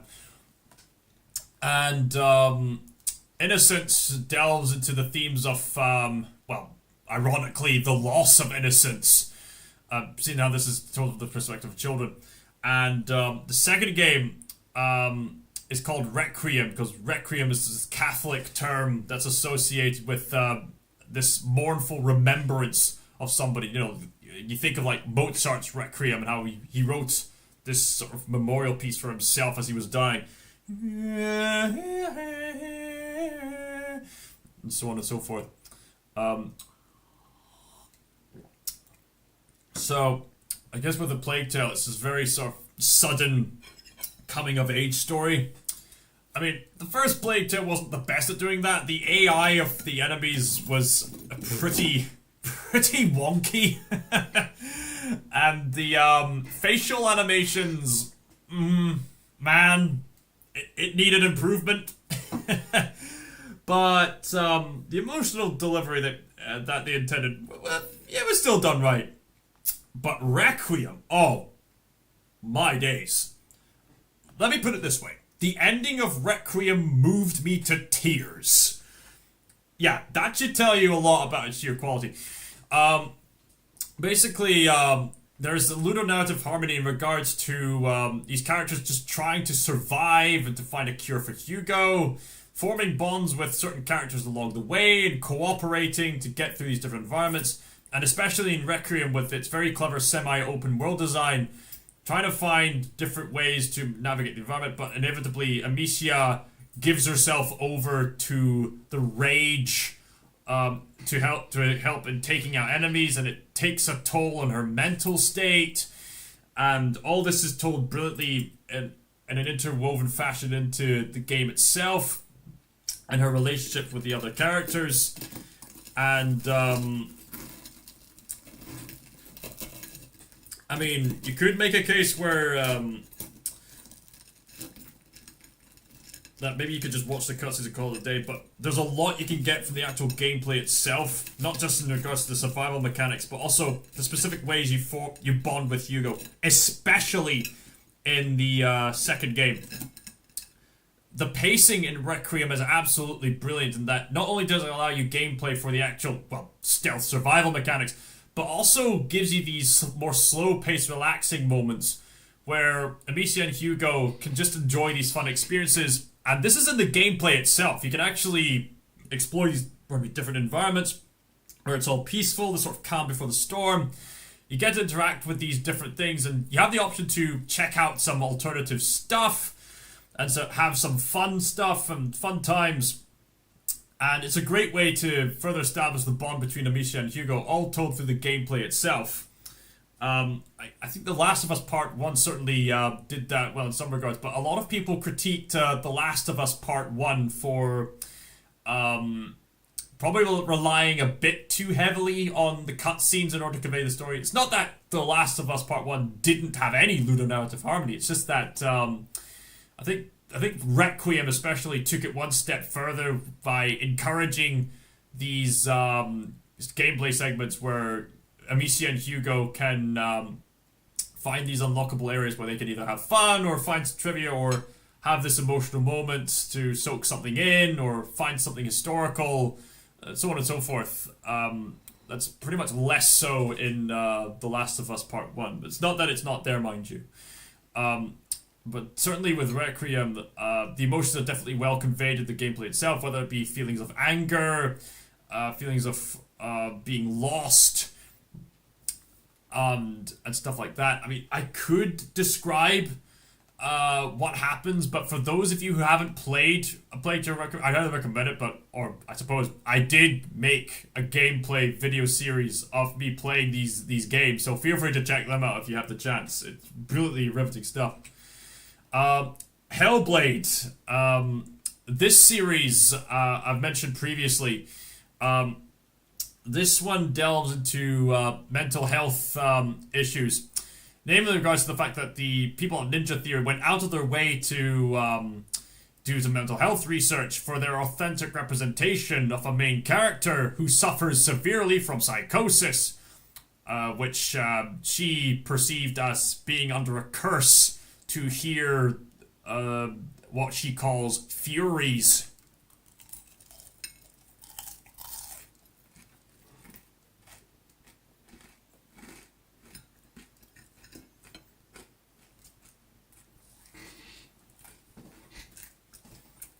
And the game geniusly, well, Senua's Sacrifice makes genius implementation of surround sound. If you ever play HellBlade, I would highly recommend you do so with headphones on or some kind of or even like earphones, but definitely headphones. Because the way that the people at Ninja Theory use the sound design, they somehow programmed the sound design to make it sound as if it's coming from the head, which immerses the experience. It's so geniusly designed that way. It gets you into the mental state of Senua with all these different contradicting voices, some encouraging her, some discouraging her, some saying, watch out for the enemies, some telling her, you can't do this. All these contradicting voices just adding to the sense of stress. It's a brilliant way to get into her head, and it delves brilliantly into this narrative set in this sort of Viking setting where Senua has to venture into this underworld to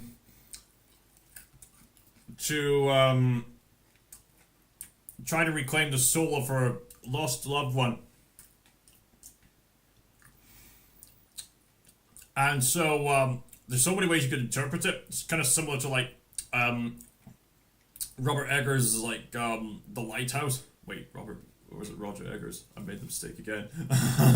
hold on a minute. What was the director's name again? Robert Eggers. I called it was Robert Eggers, right?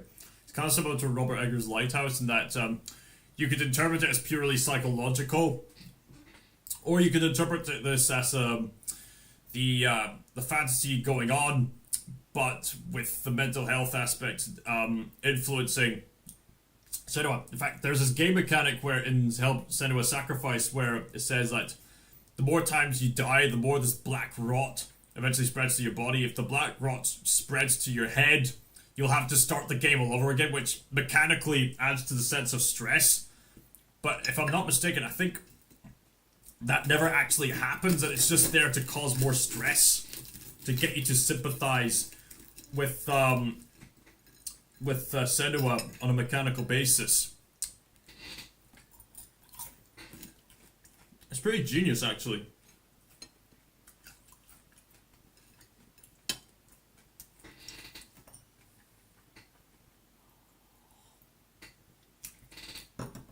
we get into more sequences where we delve into how much Senua's lover meant to her, and just how much she's lost, and how much she's suffered from being alienated, and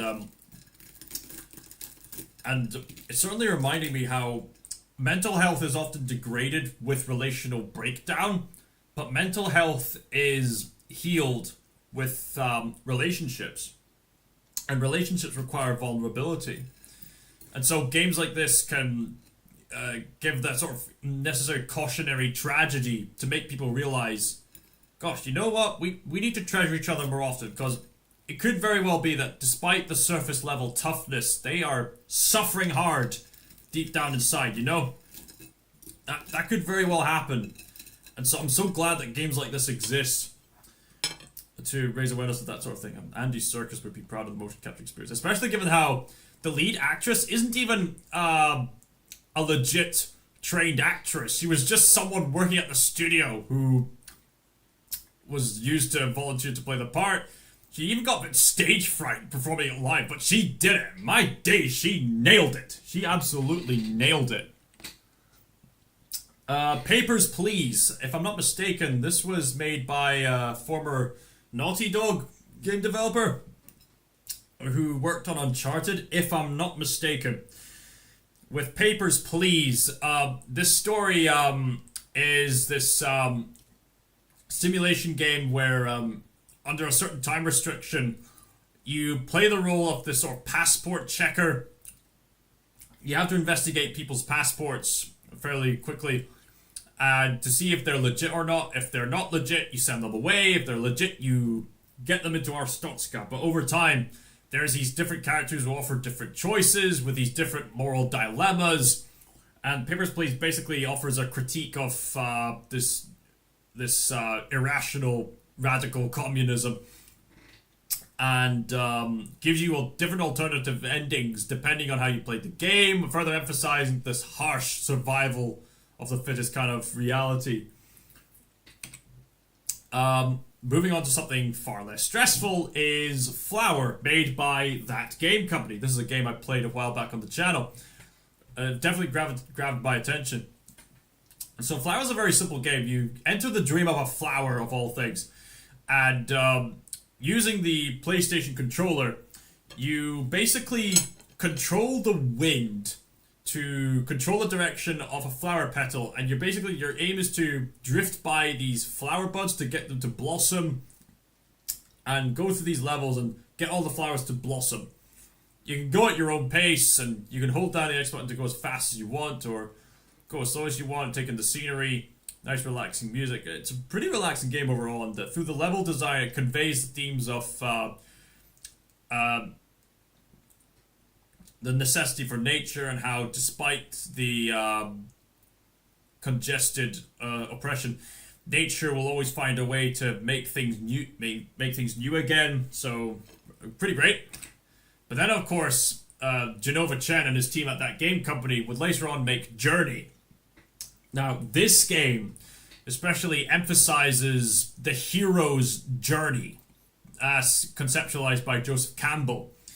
This is a pretty universal game. In fact, I've heard one reviewer describe Journey as a religious experience.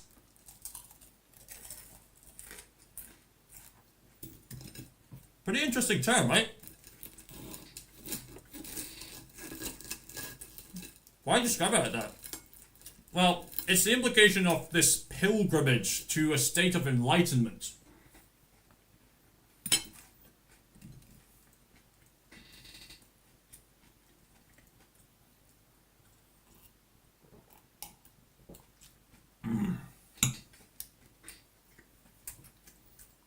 The aim of the game is very simple.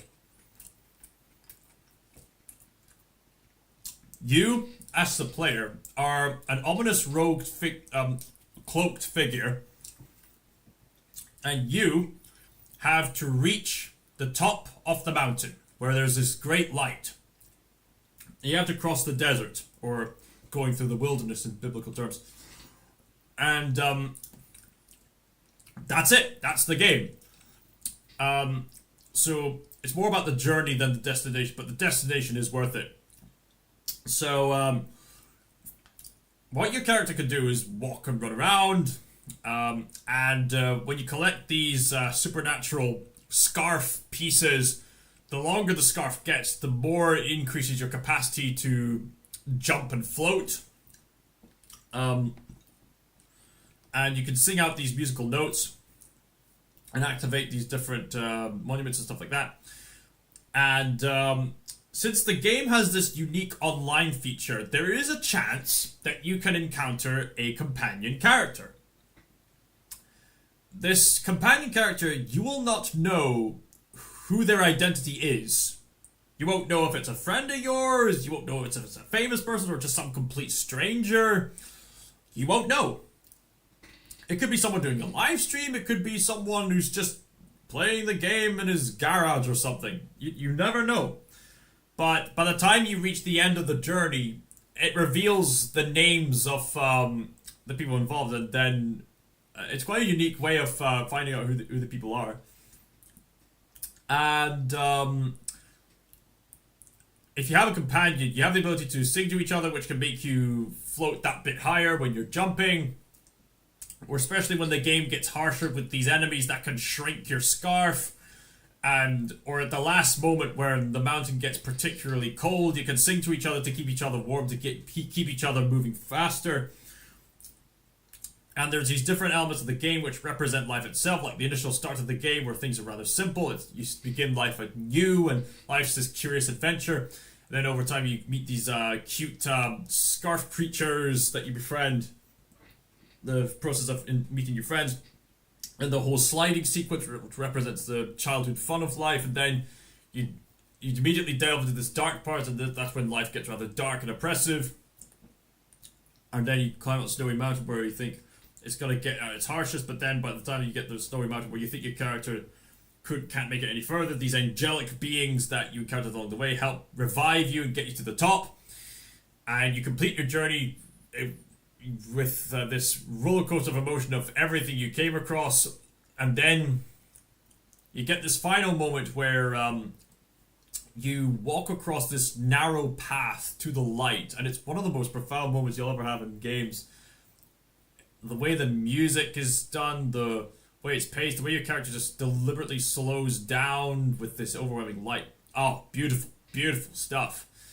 And then you have the song at the end, which is basically a culmination of all this written poetry and all these lines from all these ancient texts like Homer's Odyssey and other journey-related texts, all in different native languages, put into a song form. And it's called I Was Born for This, but I'll get more into that later. So yes, I wanted to give another mention to That Dragon Cancer.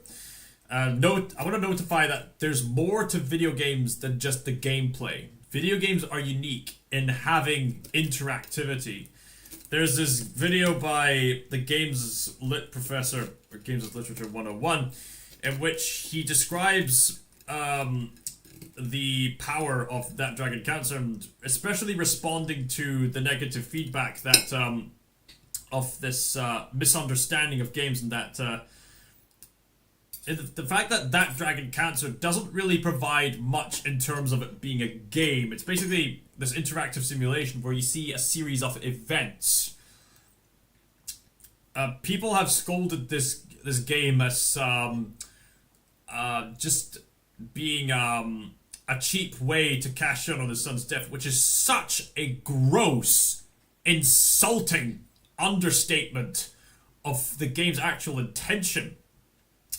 This game proves that you can use the power of interactivity to convey emotion, and if anything, this is basically the video game equivalent of A Grief Observed by C.S. Lewis.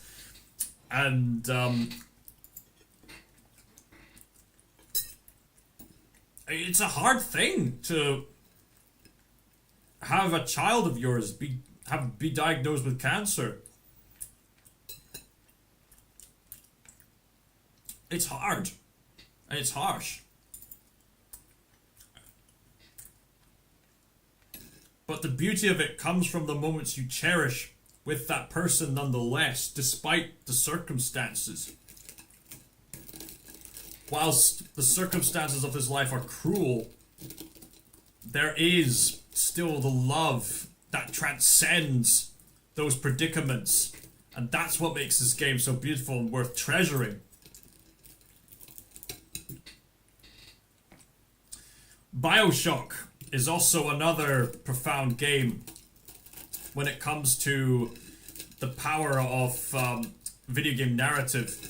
It's basically a critique of politics within the game itself, and introduced this really immersive concept of audio diaries, which a lot of games use nowadays, especially the Batman Arkham franchise. And there's this very clever plot twist which makes you rethink how interactivity works within games, but I don't think I'll give that away to any of you who are curious to find out. Red Dead Redemption, as mentioned earlier, brilliant stories told through an interactive format. There's it brilliantly immerses you into this very authentic representation of the Wild West in its dying days, whether it be through the original or through the prequel that is Red Dead Redemption 2. And you get to experience the redemption stories from the least likely dirty criminals who don't seem to deserve it, but are going out of their way to seek redemption nonetheless. Just brilliant, brilliant storytelling. Ghost of Tsushima. This is another great story set in ancient Japan.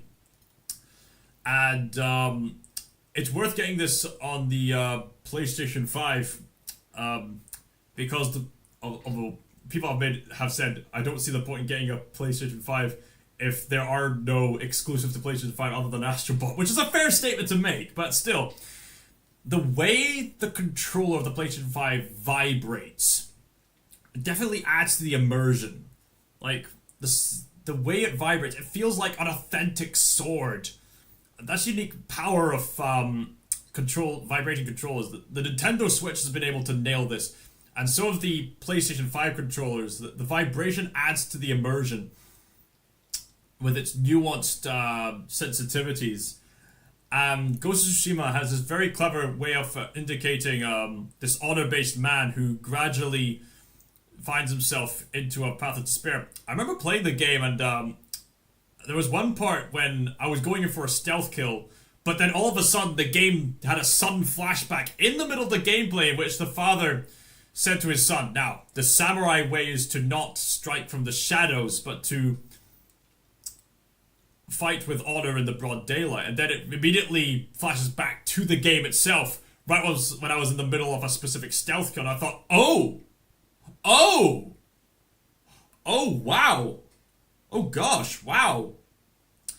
So that was a brilliant form of interactive storytelling right there, and Ghost of Tsushima does provide an excellent means of interactive storytelling, but obviously you're gonna have to be patient enough to get through the particularly long single-player campaign.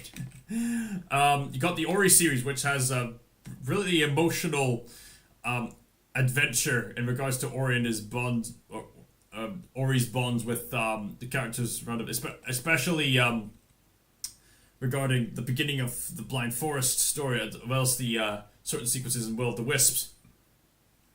Brilliantly emotional stuff and just gorgeous graphics indicating the beauty of nature.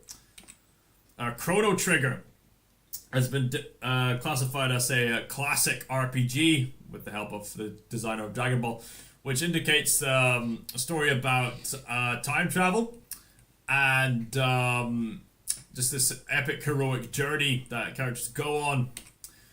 Final Fantasy 6 and 7 particularly have been highly praised as being brilliant stories about dealing with loss, dealing with apocalyptic situations, dealing with the past, and forming a hopeful future with people around you.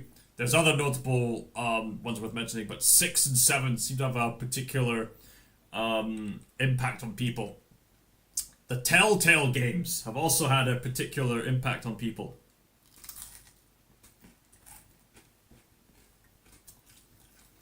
TellTale started off very simple. with the typical point-and-click adventure games, with the likes of Strong Bad, the Sam and Max games, Wallace and Gromit. No, very simple, fun point-and-click adventure games. And there is a charm to them. However, there was a significant impact by the time TellTale made their adaptation of The Walking Dead. It introduced the concept of moral choices with consequences, and it placed more of an emphasis on a storytelling with bonds with characters and the consequences of moral choices, more so than the puzzles that are associated with this kind of point-and-click format. I mean, it was still there. They were still learning their craft during the first game. But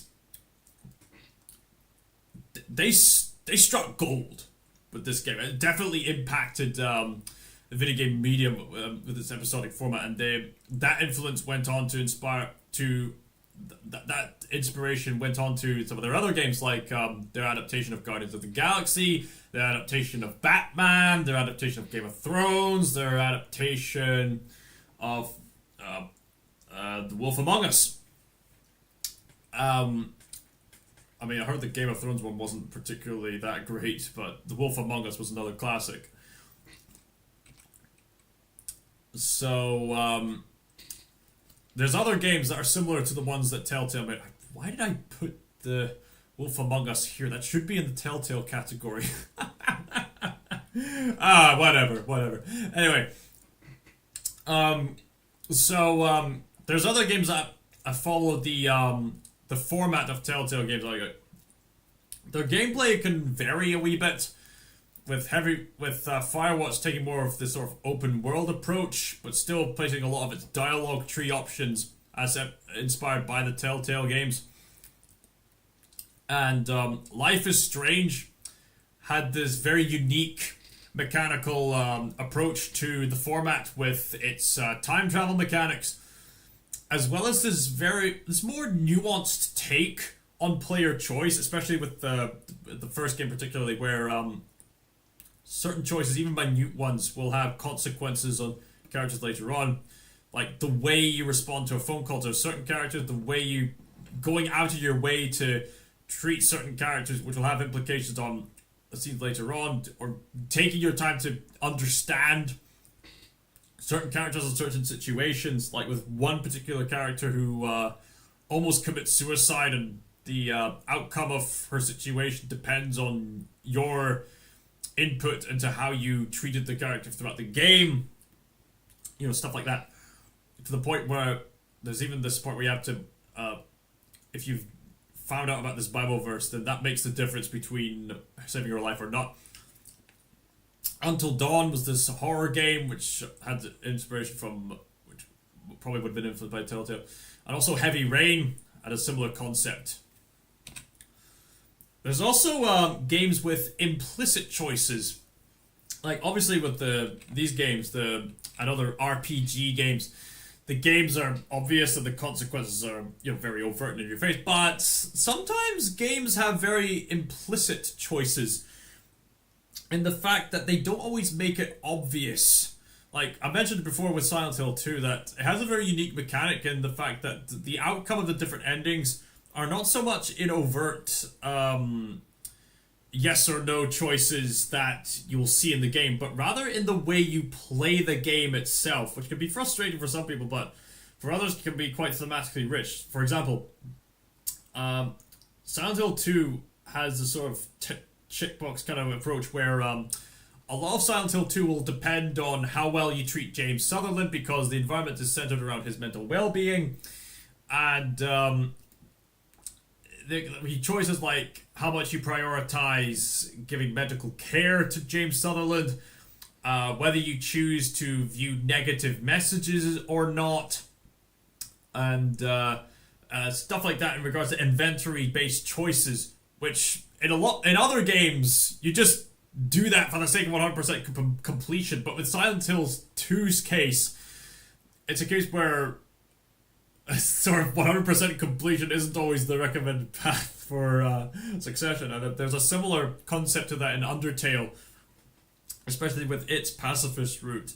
The Witcher 3 has implicit choices in the way that Geralt interacts with his daughter Ciri, because it's established in the lore that even though these video games are sequel adaptations of the Witcher books, The Witcher 3 nevertheless delves with the fact that Geralt does not want his daughter to go through the same alchemical process that he did, but at the same time he wants to give his daughter confidence, which makes the upcoming Witcher 4 seemingly quite insulting, because the Witcher 4 promotion seems to be indicating that Ciri now has Witcher powers, even though A, she was already overpowered enough as she was, and B, Ciri's father Gerald would never have wanted his daughter to go through the alchemical pain involved in becoming a Witcher in the first place. So much for quote-unquote owning it up to the male chuds, I guess.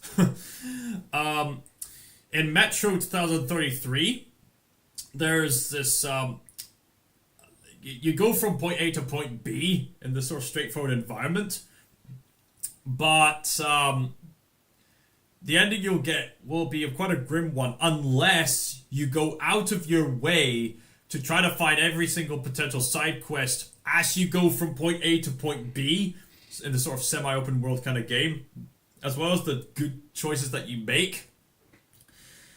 So that's another case of a game that does not have obvious choice, but rather have implicit choices that are hidden from the player unless they go out of their way to get the true ending, which is quite an interesting approach. So there's a game design choice that you can implement to the game, should you choose. A Short Hike.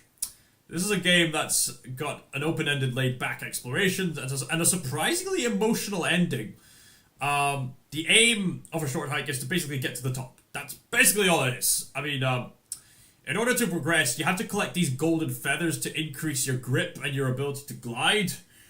In order to get those, you usually have to explore the environment and to get these mini-games. Now, on a purely mechanical basis, you could be just, going through the motion, just get the stuff so you can get to the top already. But the game encourages you to slow down, just take in the environments and have some fun, just being in the present moment of engaging with these different characters and soaking in these different environments.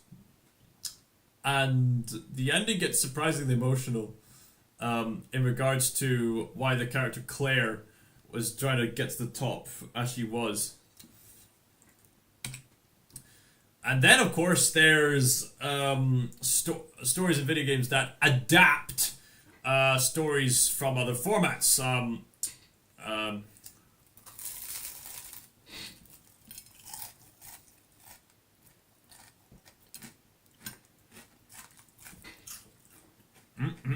I love garlic. Do you know that? Just thought I'd mention that.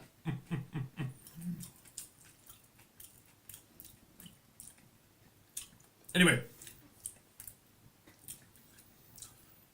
video games that adapt movies have not had the best reputation. There was a time period, like all throughout 2000s especially, and sometime afterwards, where there were these constant cash-in attempts to adapt these different movie franchises, and with that, and they did not always have the best receptivity because they were just there to just fill in the get a quick cash, but often just taking away the dignity of the actual product they were trying to advertise in the first place. But there have been some games that have actually done right, that actually represent their respective franchises properly.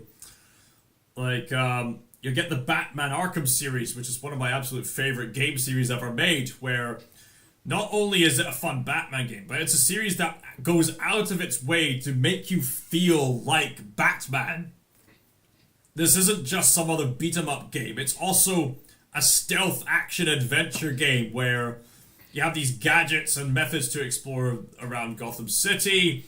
You have stealth mechanics to make you feel like the feared predator that Batman actually is in the comics and the films. And the combat system is simple, yet simple to learn, yet hard to master. And there's other brilliantly inventively interactive means of engagement, like especially with the Scarecrow-related sequences in Arkham Asylum and Arkham Knight, and other states of Batman's well-being in Arkham City. It's just brilliantly paced, and the stories does have some holes and stuff like that every now and then, but on the whole, the Arkham series has been pretty consistent. It was an amazing adaptation of the source material, especially when you perceive the Batman Arkham series as a spiritual successor to the Batman animated series. You got Metro 2033, which apparently is based on a book.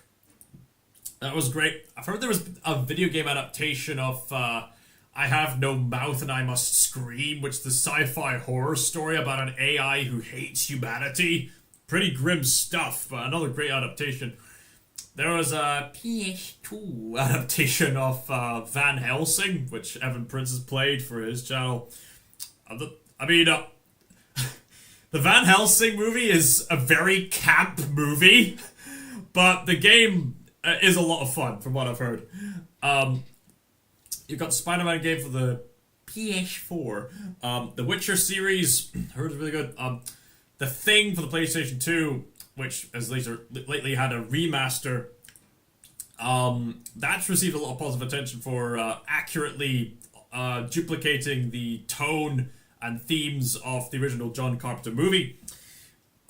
Peter Jackson's King Kong, a brilliant cinematic game that takes away the heads-up display for the most part, and has a very interesting take on how you play the game. Like, you play as Jack, and you get the intimacies of being a survivor with it being in the first person, thus you're up and close to the horrors, but then you get these occasional sequences where you play as King Kong in the third person, which lets you see the spectacle of all the action involved with King Kong.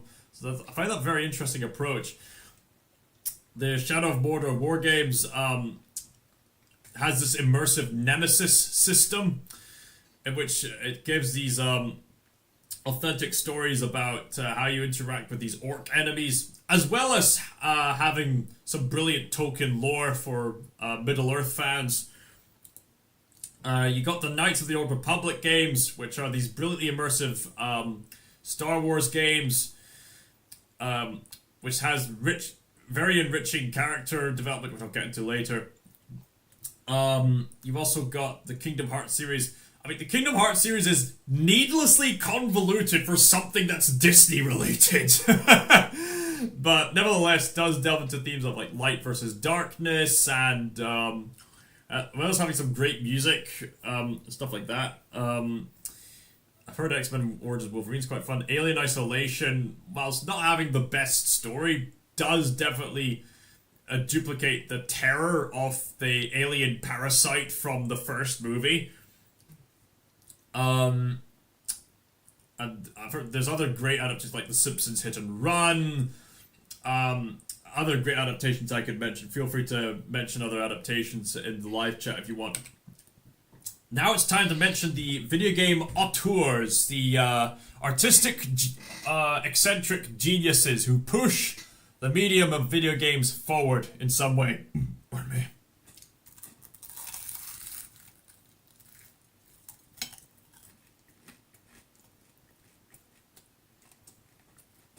Yeah, I'm pretty much full.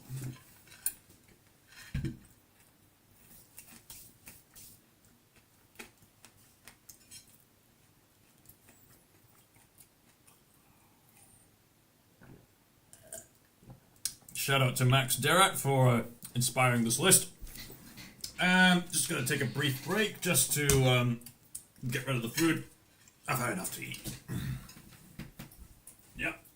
Even someone like me can get full, believe it or not.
Right, okay.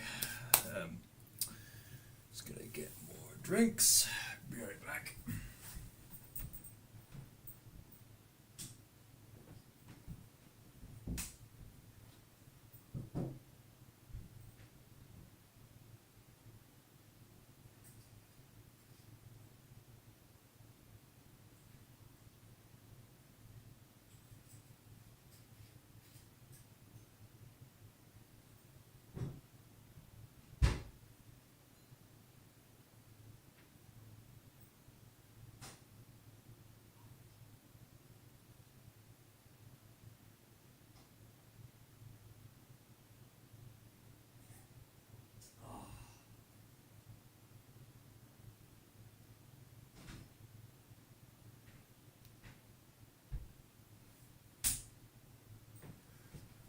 Alright, back to the presentation. So, you have here a list of video game auteurs. There's others I could mention, but these ones are worth mentioning. I've mentioned Hideo Kojima with the Metal Gear Solid series. He's also made Death Stranding. That's the PT sample. Hideo Kojima. Fumito Ueda has made Team Ico games, is working on a robotic themed game later on. Ken Levine has made Bioshock as well as some other games. Yoko Taro here, a very eccentric individual who doesn't want to reveal his face, has written the Dragon Guard series as well as the spin-off series Nier, his most popular game being Nier Automata. It's interesting how in those games, Yoko Taro tackles the most difficult philosophical topics, like if AI is conscious, what does that imply? The game Soma also delves into that subject matter as well. Yoko Taro delves into sort of Nietzschean ideas, and he has a very unique way of writing his endings. Well, I mean, he's got multiple endings, but in the true endings of the Nier games, I've noticed, in the first Nier game and in the Nier Automata, the true endings with the actual happy endings requires a sacrifice, in that the player has to sacrifice their saved data just so the characters in the game can get their happily ever after, which is a pretty interesting way of having sacrifice, by actually making the player make an actual sacrifice. I mean, there's other ways to indicate sacrifice. I mean, Hideo Kojima and the people in the Plague Tale series have also delved into direct ways of getting the player to sacrifice in some way or another. So it's pretty interesting how that concept is done. And of course there's Hidetaka Miyazaki, who's taken inspiration from Team Ico to make the Soulsborne series. I could go on and on, basically. Yeah, and as I've mentioned before, there's a difference between an architect and an auteur.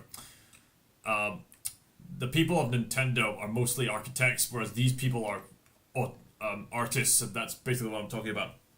So next, we're just going to briefly highlight critically acclaimed video game characters to further authenticate the potential that video games have as a medium. Over here in the male category, you got Solid Snake, Big Boss, Arthur Morgan, Master Chief, Joshua Graham, Professor Layton, Jin Sakai, wait. Oh, wait. Oh, wait. Sorry, I made a mistake. Hold on a minute. Wait a minute. That's not a man. That's no man.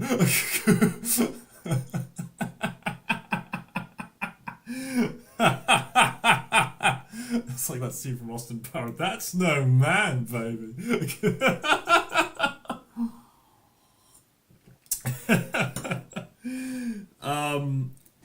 So anyway, Jin Sakai, Wander, Arbiter, Shadow the Hedgehog, Leon S. Kennedy, Gerald of Rivia, Parthenax, Captain Walker from Spec Ops The Line, Miles Edgeworth, Sands, and Kazuma Kiryu. All of these are very engaging male characters. Did I mention Phoenix Wright? You know what, I might as well mention Phoenix Wright. Phoenix Wright. And save that. Yep. And from the current slide. Yeah, Phoenix Wright. These male characters are definitely well written, well engaging, because they definitely articulate the male psychology of that need to persist and to endure. The Master Chief especially is just this dominant icon of the video game in video game history. Just his helmet alone, even though it's gone through different iterations, is iconic enough to get people to understand, yeah, that's an archetype of military masculinity. That's the kind of role model that we want to aspire for. It's amazing how much symbols can convey from just simple imagery, and Master Chief certainly conveys a lot, even when you don't see his face.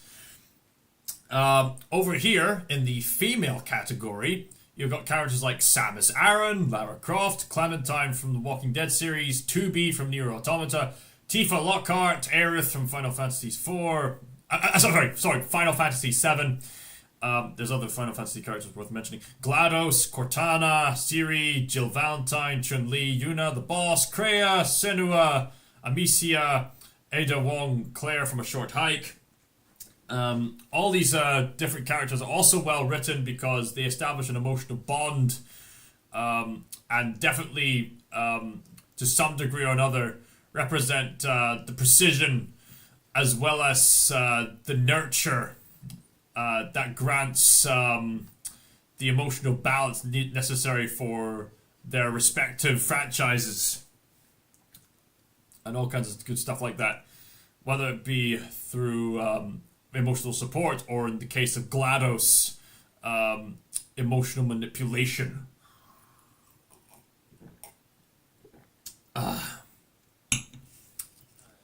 So there's all that to take into consideration when writing male and female characters. Use these as our sort of guidelines. So next, I want to delve into the topic of Ludonarrative. Now, the games as literature professor does an excellent job at breaking down and defining what ludonarrative means. Ludology means the study of games. Combine that with narrative, it's basically game narrative. So what does ludonarrative mean in this case? It's about the relationship between a game and a story. So the term ludonarrative harmony describes how well the game and the story mesh together. And with ludonarrative dissonance, that refers to how drastically different the game is from the story. So, I'll lend some examples. In regards to ludonarrative dissonance, there's been an adaptation of the Minority Report movie with Tom Cruise. The premise of Minority Report is that the main character is being framed for a murder he didn't commit, and so he has to go through this harsh sci-fi environment to try to clear his name. And how does he clear his name in the video game adaptation? By violently interacting with and probably killing a lot of the enemies that get in his way. So, in the Minority Report, the game adaptation, on the one hand, it's a story about a man who's trying to prove that he's not guilty of murder, but in the game, you're constantly murdering people. Now that is definitely ludonarrative dissonance. There's other examples like with Lara Croft 2013, in which Lara Croft in her 2013 iteration mourns her first kill in the cutscene, but the next moment she mows down dozens of enemies with a machine gun. Ho, ho, ho. So again, that's ludonarrative dissonance because the game is contradicting the story in a way that doesn't make any sense. Nathan Drake is a charming hero who happens to be a mass murderer, but people seem to be overlooking that. I don't think even Indiana Jones murders as much as Nathan Drake does, keep that in mind. Also, there's The Last of Us Part 2. Now, The Last of Us Part 1 was definitely critically appraised, despite some of its setbacks, such as the fact that it had certain cases of ludonarrative dissonance, but never to the point where it detracted from the overall experience. It was definitely a well-made game, a Part 1. But with Part 2, on the other hand, oh boy. Part 2, Last of Us Part 2 suffers immensely from ludonarrative dissonance in the worst possible case. Because The Last of Us Part 2 is trying to indicate that revenge is a bad thing, but at the same time, the gameplay is encouraging Ellie the player to go out of her way to ruthlessly murder these people, only for the game to just drastically flip its head and say, oh, wait a minute, oh, these people were good guys, and then the game is encouraging Ellie to go out and kill this one person, but right at the last possible moment, she doesn't kill off Abby.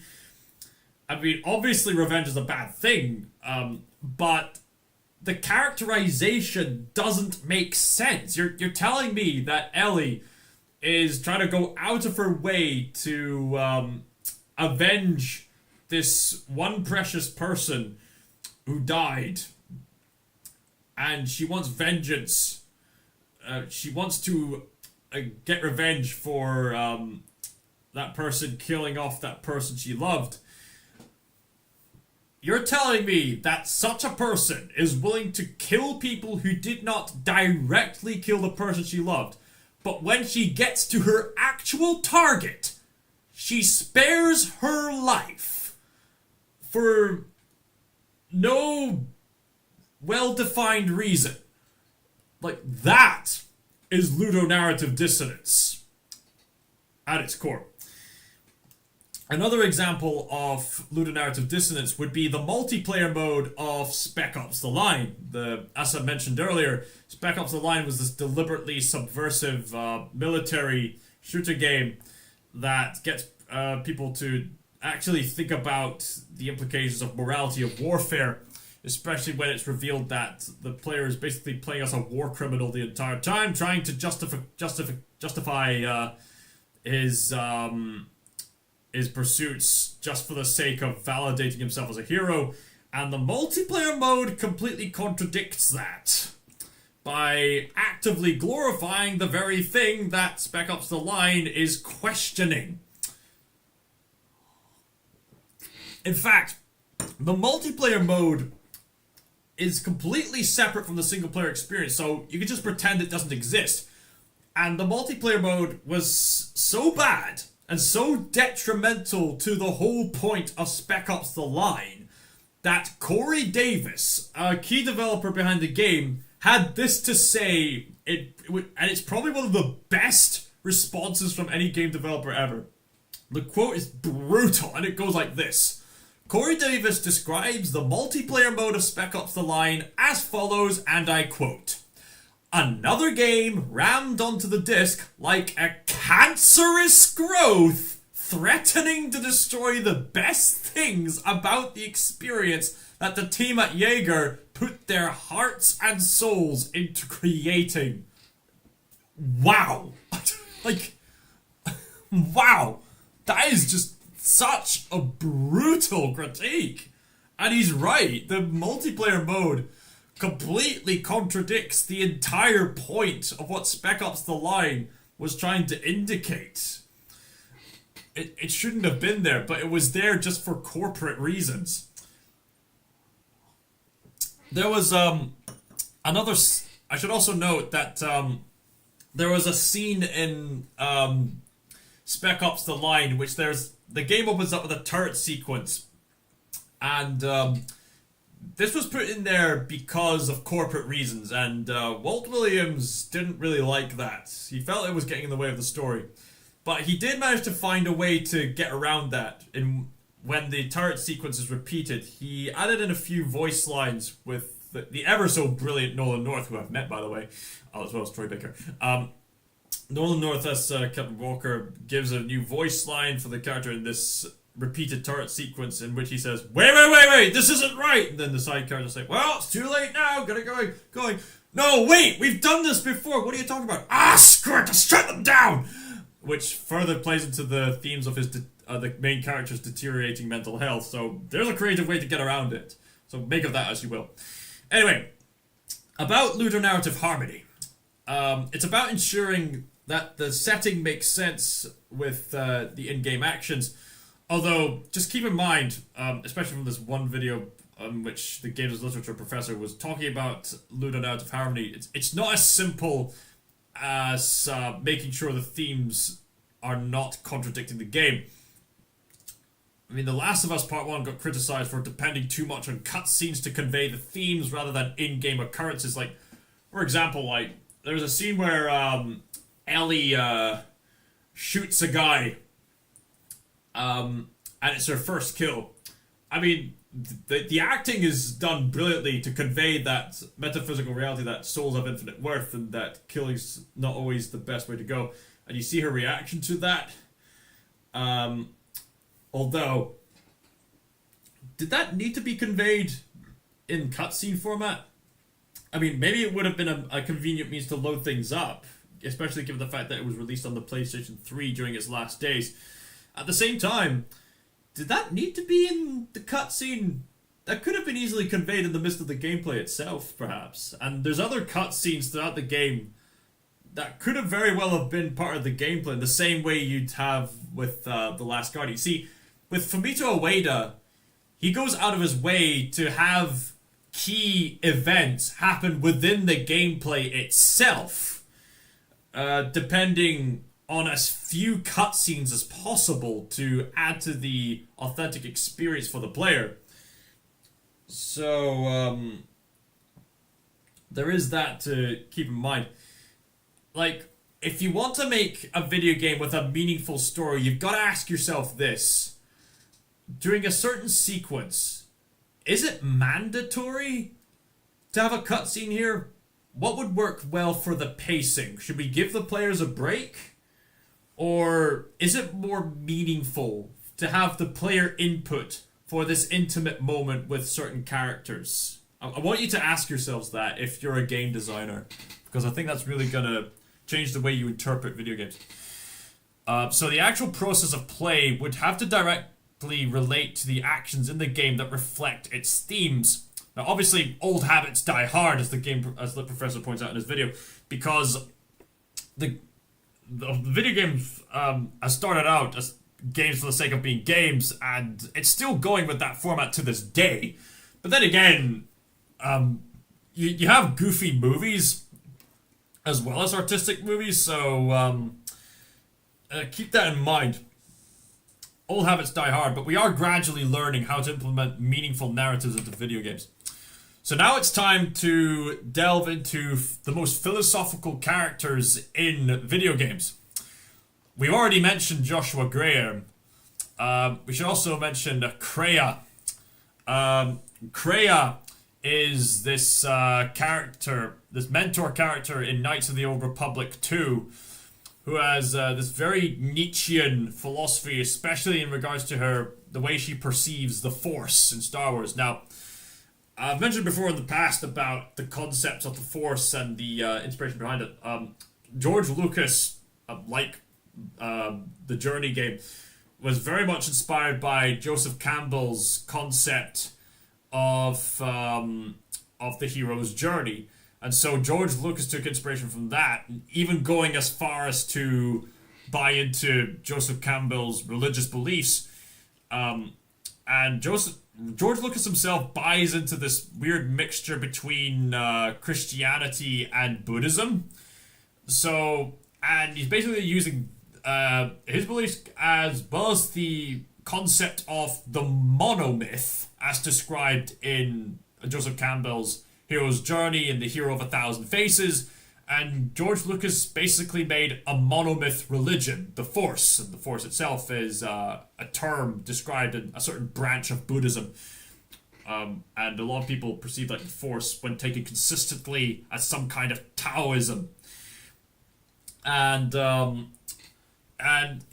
so with Kreia, the concept of the Force itself as a religious structure is put into question, put into challenge, because throughout the Star Wars series, the Force is described as this supernatural energy that binds all life and gives the balance between light and darkness. Although there is this YouTuber called JJ Plagiarisms who argues that if you're going to interpret the Force as balancing light and dark, that's a misinterpretation.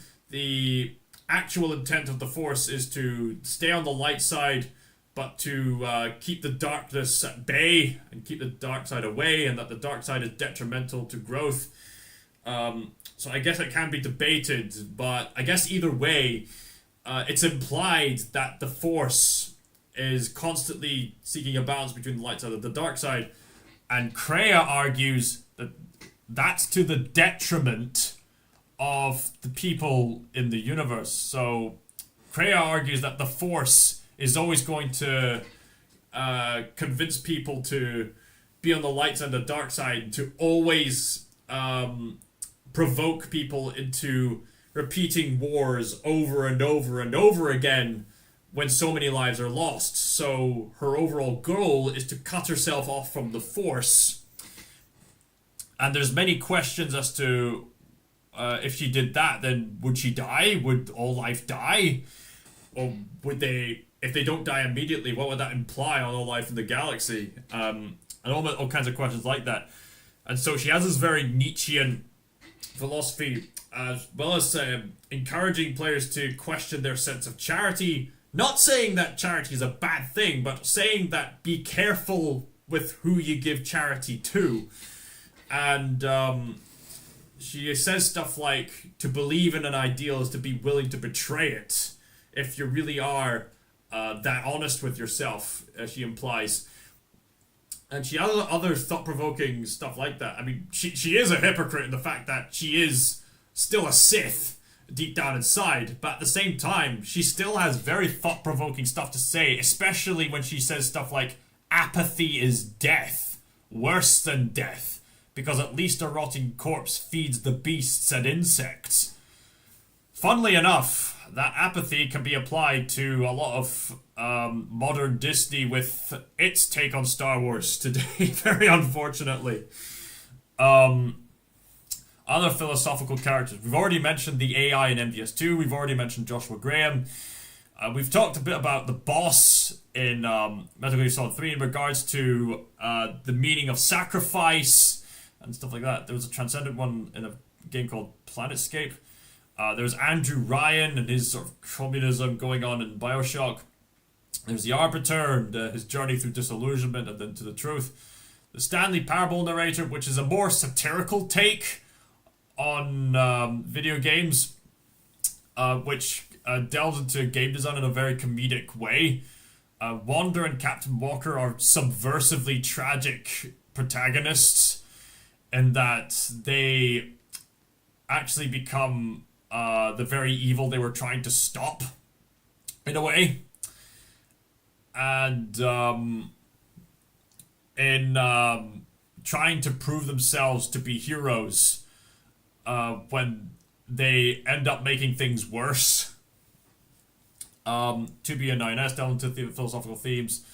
Joker from Persona 5 delves into a lot of Jungian themes. V and Johnny Silverhand in the Cyberpunk series delve into themes of autonomy and freedom and stuff like that. And there's others I could mention.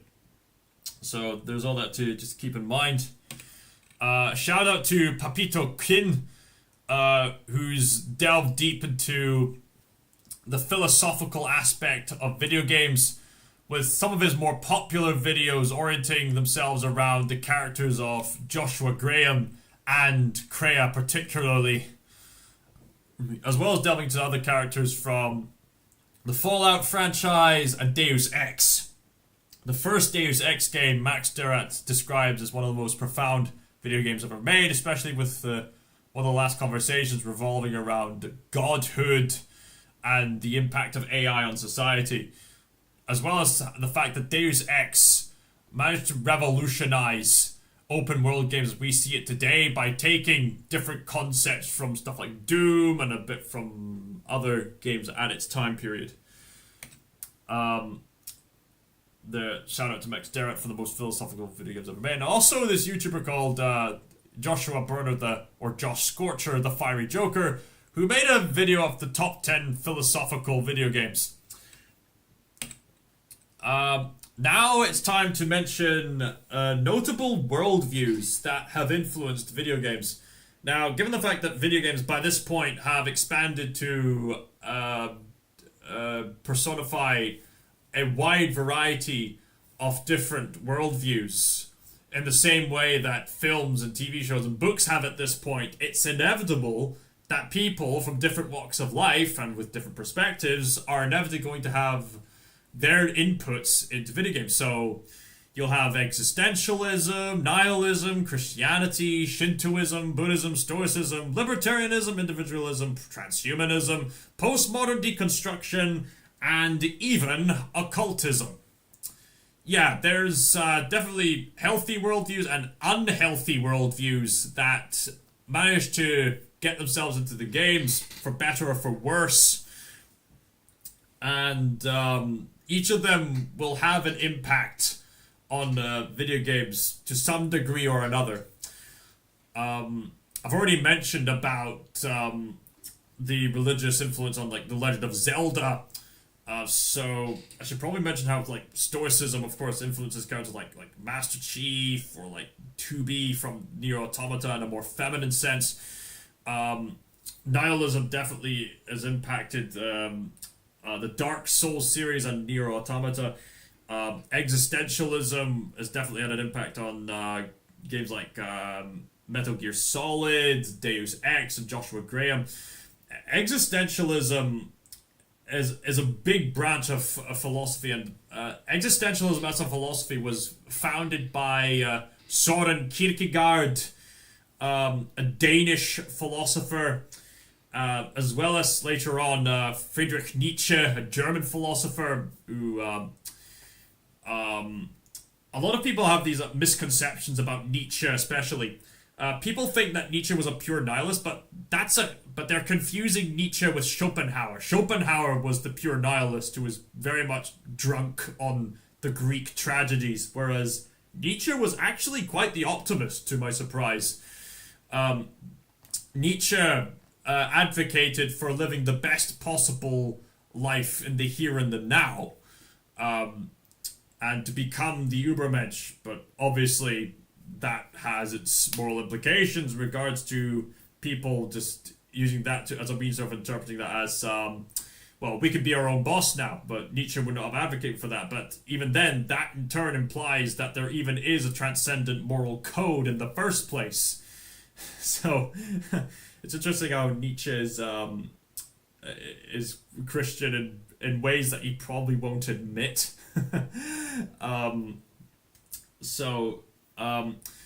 With Søren Kierkegaard, Søren Kierkegaard is another existentialist philosopher.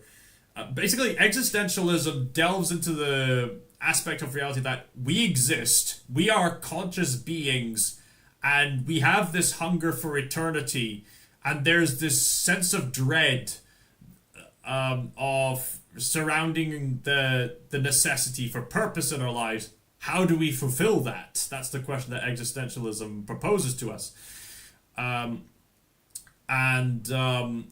Kierkegaard describes our existential existence as the fact that every day we have this sickness unto death, in the fact that that sickness is despair of trying to work hard, despair of trying to appear happy, but ultimately suffering despair nonetheless, despair of being ignorant of sin, despair of sinning, despair of a lot of aspects of everything, of pretty much everything in life. And the way to transcend that despair and to live authentically is to take a leap of faith, to get away from the troubles of your mind. I've said it in the past that I used to think that that kind of subjective leap of faith was absurd, and that our perception of reality needs to be based on objective evidence. But especially during the pandemic years and a time afterwards, I suffered from very terrible mental health problems, and I found that Kierkegaard's concept of leap of faith actually helped me overcome my mental health conditions. That kind of leap of faith helps you to stop questioning the kind of questions that don't need to be answered and actually get on with the actual authentic virtues of life. You see existentialism reflected in characters like Joshua Graham. You see that sort of leap of faith done in like certain endings, depending on the choices you make with V. You see it with, let's see, who else would represent the Kierkegaardian leap of faith, I guess. Stanley Parable narrator? No, it's more of a satirical take. I guess with Solid Snake, I guess. Oh yeah. I guess there's also Raiden in Metal Gear Solid 2 when he takes his own leap of faith by saying that he's going to determine what the truth is, and he's not going to let this authoritarian AI dictate to him what the truth is. So there's a leap of faith in the existential sense, especially given this existentially harrowing kind of thing that the AI presents itself to be. Shintoism obviously presents itself, especially in more Japanese-oriented games, because Japan is where Shintoism is most prominent. Shintoism is this shamanistic folk religion in which people believe that various aspects of nature are watched over by different spiritual beings, like the kami, which are like these different angelic gods, and people have to uphold and honor the environment. And you'll definitely see Shintoism reflected in films like Princess Mononoke and stuff like that. Or Shintoism definitely shows up in the Team Ico games as well as the Legend of Zelda games and other games with the Japanese influence in there.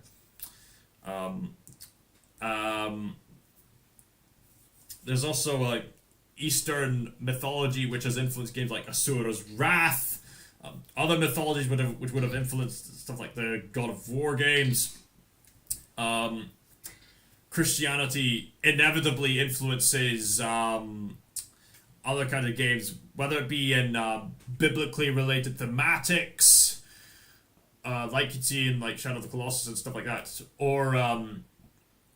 or just games that are like centered in Europe or in other specific time periods in certain locations, like with Kingdom Come Deliverance, Red Dead Redemption, the sort of realistic immersive stuff with Civilization, and other games that are probably worth mentioning. And certainly through the virtue of Acts 17 verses 27 to 28, Christians, including myself, will be able to find God's beauty in other worldviews and reclaim them. So that's something that I'm hoping to do.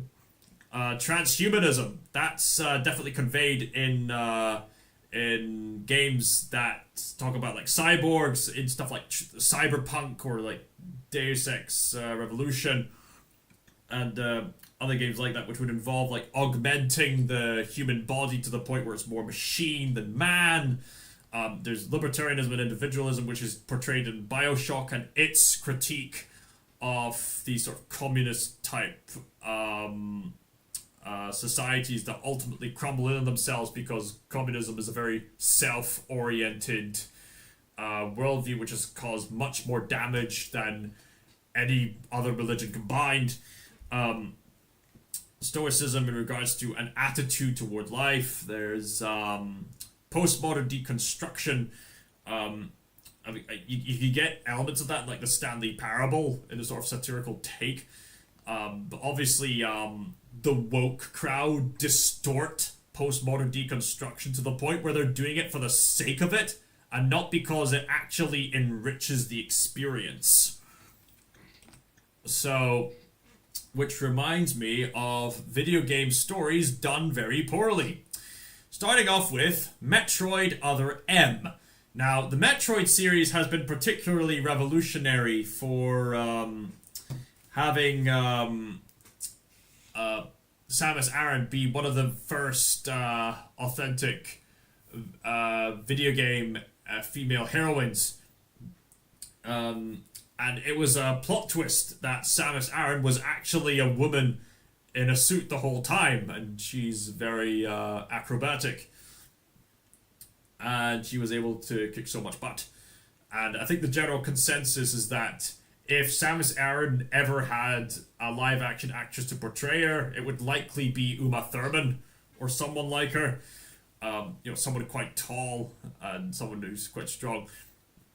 So, Metroid has these very interesting narratives where, even though it is a very typical heroic story of a hero overcoming the odds, there are these themes of motherhood that do show up in games like Super Metroid, where Samus comes across an innocent baby Metroid that doesn't want to eat her brains and actually wants to befriend her, and they form a bond to the point where the baby Metroid even sacrifices itself to save Samus, at one point even power up Samus to defeat the final boss. And in Metroid Other M, they try to explore Samus's emotional reaction to that. However, the plot for Metroid Other M is insultingly dumb, and the Game's Lit Professor has made an excellent video breaking down exactly why Metroid Other M has such a stupid, dumb, and ironically disempowering plot. Which is probably the reason why Metroid never really tried to do anything like that ever again. But with that said, I've heard that the Metroid franchise has redeemed itself through Metroid Samus Returns for the 3DS, as well as Metroid Dread for the Nintendo Switch, in which Samus receives this brilliant point of empowerment in that game, delving into her backstory. And there was also Metroid Fusion for the Game Boy Advance, if I'm not mistaken, which is surprisingly thrilling.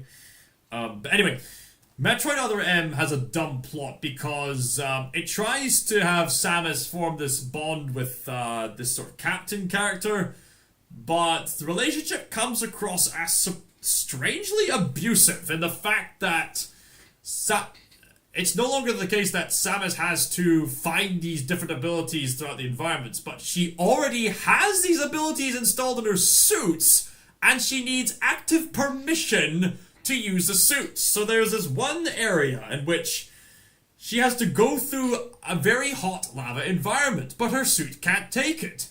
Oh, but wait! Her suit has this upgrade system which can allow her to go through that hot environment much more easily. If only she had permission from her higher-ups to actually use it. But for some stupid reason, the captain doesn't allow her to have it when she needs it the most, right up until she has to fight a boss fight. Which is so astronomically dumb! And to make matters worse, she goes to other stuff like that, and she literally thanks him later on in the plot, even though he's done nothing worthy of thanks in the context of this one story. It's such a poorly described plot. It's so stupid. With Halo 5, we don't talk about Halo 5. It was this attempt at continuing on from the events of Halo 4. I mean, there's definitely some good ideas in there, but there was some elements that contradicted the lore. Not to mention the gameplay was drastically repetitive and not all that fun compared to previous games. Thankfully, Halo Infinite was able to save the reputation of the franchise. I know people complained about the contrived sort of corporatization of Halo these days, especially with Infinite. I get it. I understand. And I can understand why people still refer to Halo 2 as the best of the franchise. But Halo Infinite has its moments. Anyway, The Last of Us Part 2 I've already described as suffering from ludonarrative dissonance. And I've described that it has a contrived revenge plot with inconsistency. So, major spoiler alert. But basically, Joel from the first game dies. And he dies in the most stupid way possible. Basically, this whole revenge plot happens because Joel gets killed by somebody. Now, obviously, that's quite a harrowing event, but the way it happens is so stupid. And I'll explain why. Here are the top whatever number of reasons that Joel's death scene is absolutely dumb.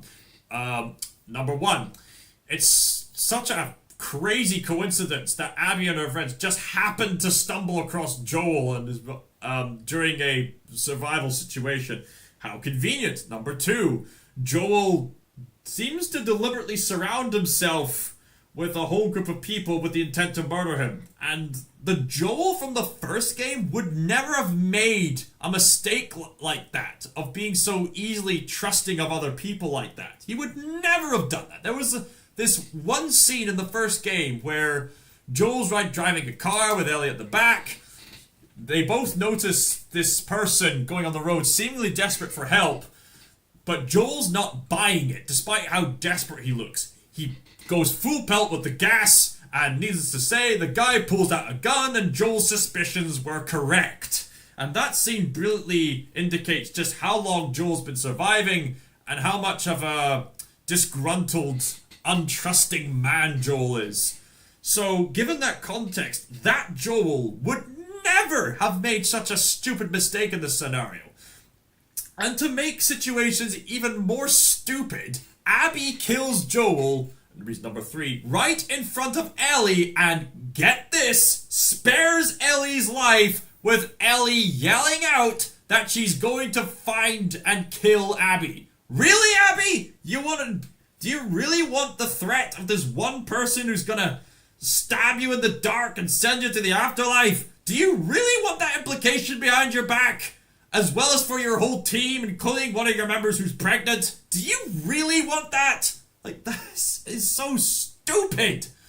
It's so stupid. It's like these stupid stuff only happens just to get the revenge plot going, but it's so dumb. And there's so many other ways you could have had the scene make sense. It's so stupid. And another reason why it doesn't work is because there's a contradiction in regards to... There's inconsistencies regarding Ellie's character. I mean, Joel is out there in the fields, and you'd think with the bond that Ellie formed with Joel in the first game, you'd think that Ellie would place Joel as one of her top priorities. But instead, she seems to be fiddling about with another friend of hers. I mean, obviously, Ellie has, friends and stuff like that, but at the same time, your father figure, who you formed such a bond with, shouldn't that be one of your top priorities? That's also something else that just doesn't make sense about that specific game. It's just that entire scene regarding Joel's death scene is so stupid, and there were so many other ways it could have been written. So many other ways. Like, another reason why it doesn't work is that Joel doesn't even attempt to fight back. It's so stupid. Another game that didn't do so well, Dragon Age: The Veilguard. Now, currently Dragon Age: The Veilguard is deemed as the worst in that franchise because it's a drastic departure from the standards of the franchise in terms of tone and narrative, and The Veilguard failed, to live up to the tone and the narrative that the previous Dragon Age games have established. There was also this game called Hatred, which involves a guy committing mass genocide on his local neighborhood just for the sake of it, and it's just paints such a poor, negative picture on video game potential. It's so stupid. I mean, my friend Evan Prince said that he would get some friends of his to play Hatred, not because it's a good game, but just to see their reaction. I mean, this game should not exist. Okay, it just simply should not exist. Anyway, there was also Mass Effect Andromeda, and I suppose whilst I'm here, I might as well mention Suicide Squad Kill the Justice League. Very poorly designed game that attempted to continue on the Batman Arkham franchise, but the Suicide Squad Kill the Justice League, it should have been a non-canon spin-off game, but a lot of its poor quality primarily comes from the narrative choice of making it canon to the Arkham series, which is such a dumb mistake because it leads to so many retcons of the events of Arkham Knight, as well as a lot of inconsistencies in regards to the overall Arkham franchise. And quite frankly, a lot of the Arkham fans are saying that despite what these creators claim, Suicide Squad Kill the Justice League is just simply not canon in their eyes, which says a lot about how poor that game handled the Arkham lore. So, this leads me to another point in regards to Subversion and Morals. I've critiqued The Last of Us Part 2 there, but I would imagine some of the people in the audience saying, oh, but you were praising Shadow of the Colossus and Spec Ops The Line for doing the same thing. This is what I'm going to address here. The thing is, Shadow of the Colossus and Spec Ops The Line get Subversion right, because those stories have ludonarrative harmony that does not contradict the core themes or the gameplay at all. And the games themselves never really portray evil as good and good as evil. It has phrases... Spec Ops The Line has the phrase, "Do you feel like a hero yet?" Pardon me. Which is reinforcing those themes about someone trying desperately to play the hero only to make things needlessly worse.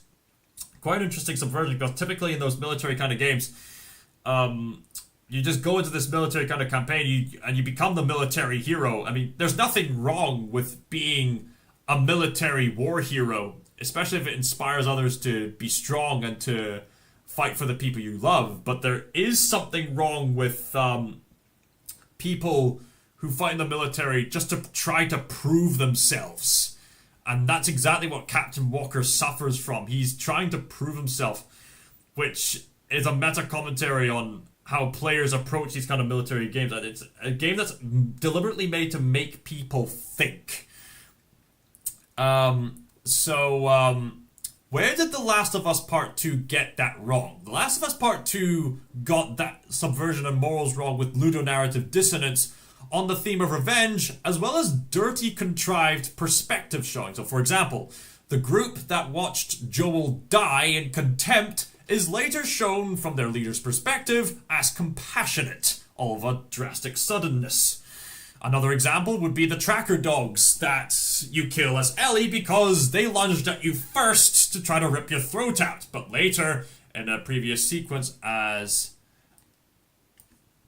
Abby, you see them in a playful puppy-like state, which implies the shallow temporary sympathy of, do you feel guilty yet? Do you feel guilty yet? You see, with The Last of Us Part 2, it forces that kind of subversion into your face, but in Shadow of the Colossus and Spec Ops The Line, the subversion is gradually revealed over time. And by the time it's revealed, it actually makes sense with the previous foreshadowing established early in the game. And The Last of Us Part 2 failed to foreshadow that properly. So by the time the subversion came, it came all of a sudden and in a way that felt forced and contrived. Which seemed like an insult to a lot of people trying to play the game. So, if you want a better example of how a character like Abby could have been done right, just look to the boss from Metal Gear Solid 3. She is a much better example of a tragic heroine than... I misspelled Abby again. I misspelled Abby. Sorry. I keep misspelling her name.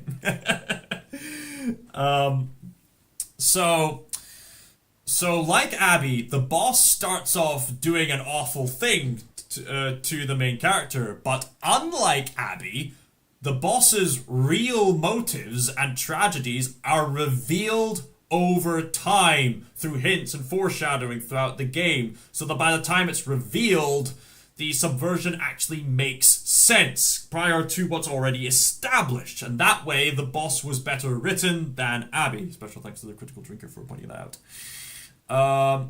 So, moving on. So, something else to consider. What about marketing for the video game? Sometimes marketing for a video game can certainly help to boost the reputation of a game or not. You'd be surprised at how much a reputation of a video game can be enhanced or decreased depending on the quality of the marketing for a given video game. Like, for example, Dead Island is just a very typical zombie game. Like, pretty much as typical as it gets. But the Dead Island trailer made the game look like it was this epic tragedy akin to The Last of Us, akin to TellTale's The Walking Dead. This sort of beautiful story about this family that had this transcendent sense of love despite their circumstances, and the story is told in this brilliantly non-linear format with this beautiful music, and the game completely contradicts the tone of that trailer. But it was such a beautiful trailer. And then there was Halo 3, in which I think the marketing was really good, to the point where I think the marketing for Halo 3 was actually better than the game itself. I guess this is a time to further establish the Christian themes that people in the live chat have been indicating, because the Master Chief himself is a culmination of different types of heroic figures. The Master Chief has the Mjolnir armor, so he's a representation of Norse mythology in that he's the only kind of warrior strong enough to wield this kind of armor. In the lore of Halo, only the certain brands of Spartans who have gone through the super soldier regime and training can wield the armor, because only their bodies are strong enough to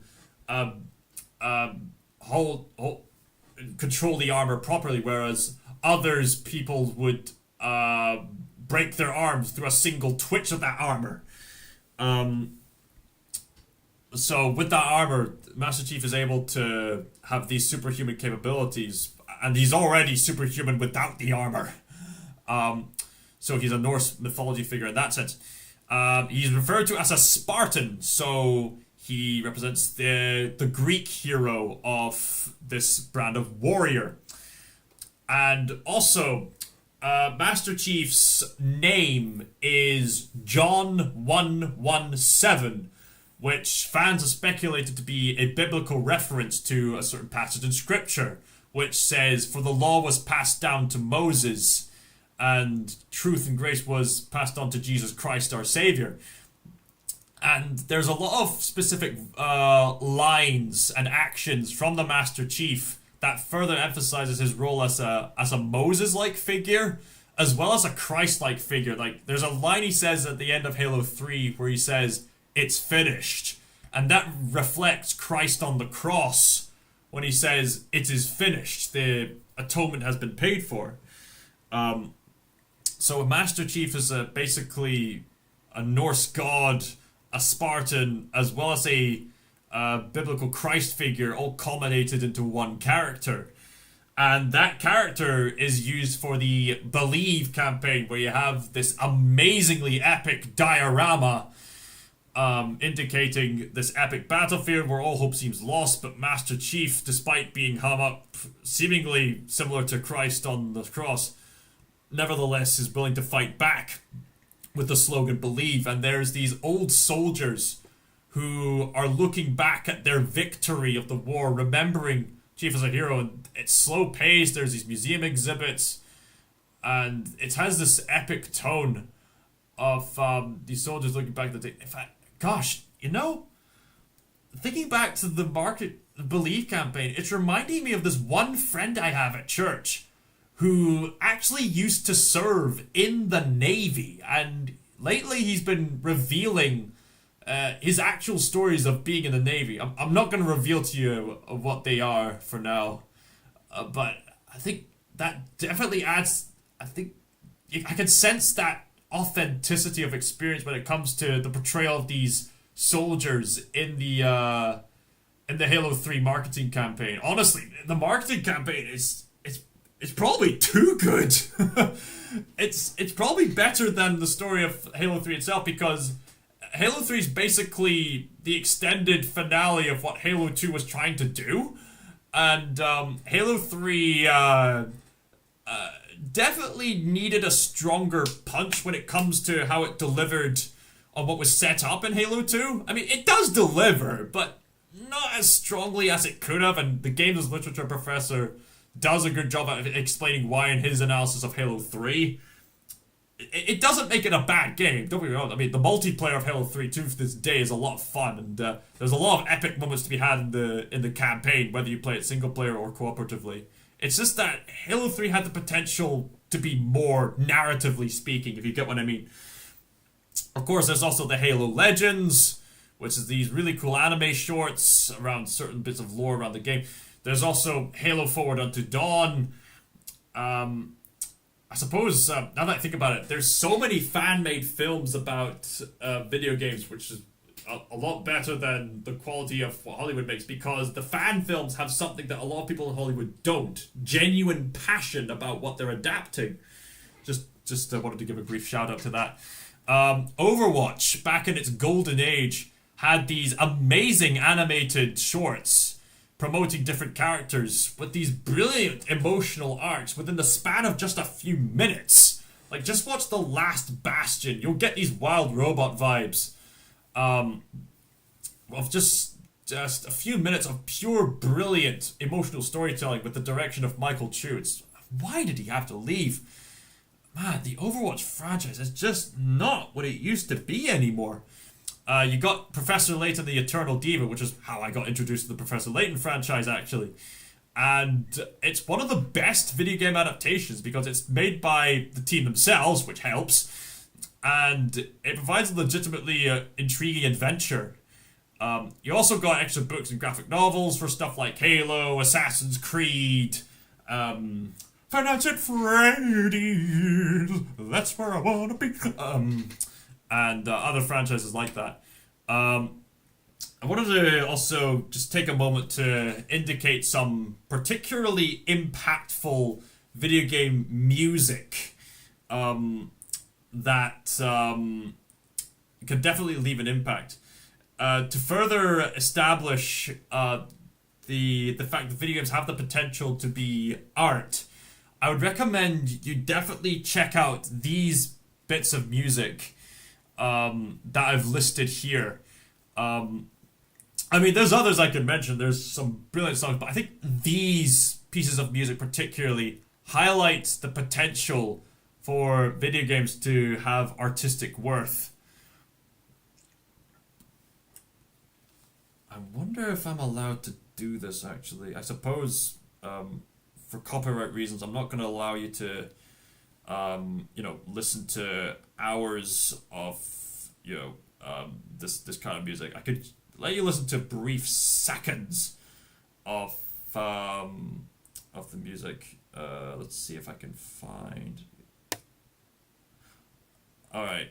This is probably not gonna work in the way that I want it to.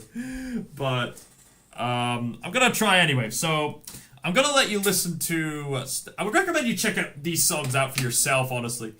But I'm gonna let you listen to a few brief seconds of this music, because they can spark a genuine sense of reflection which is associated with the high arts, as well as give off feelings that are very reminiscent of the thematic elements that are key to understanding these games. Let's start off with Dearly Beloved and Kingdom Hearts 2. Well, the Kingdom Hearts series in general, to be honest. But even still, let's see if I can get to these specific parts. Just give a moment. Yeah. Okay. I'm just gonna let you listen to this. Yeah, this is the one I was looking for. This is a beautiful piece right here.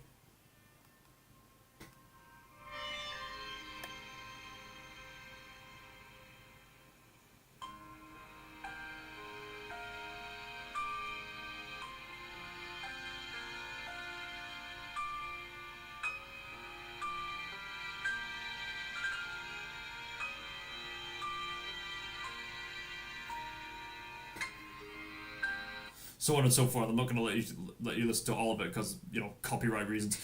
But I think you get the idea. What you just listened to there was Dearly Beloved, the theme that you would often hear at the start menu screen of Kingdom Hearts. I mean, people have criticized the series for being needlessly convoluted and stuff like that, but people remember this theme.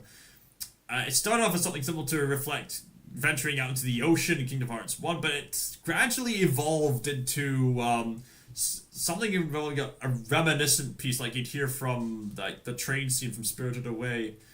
It's a piece that's meant to invoke reflection on your life, your childhood, what's yet to come, and looking out into the horizon to see what's yet to come. It's a very beautiful piece, very beautiful piece. Quiet's theme from Metal Gear Solid 5 has lyrics like "Love hurts so bad, but still saved my soul." Very profound stuff. Father and Son has this very militarized sort of trumpet sound of this very heartfelt moment between certain characters. I've got Unforgettable from the Halo the various music sequences from the Halo franchise, which are, for lack of a better term, unforgettable, which definitely suits the emotional highs and emotional lows of different parts of the story. Dancing Mad is this operatic hodgepodge of different phases of a fight against this Cloud who's basically received a godlike status. There's various phases. It's kind of like Bohemian Rhapsody in that way. You got the prologue for Shadow of the Colossus, which definitely invokes the epic tone of the series.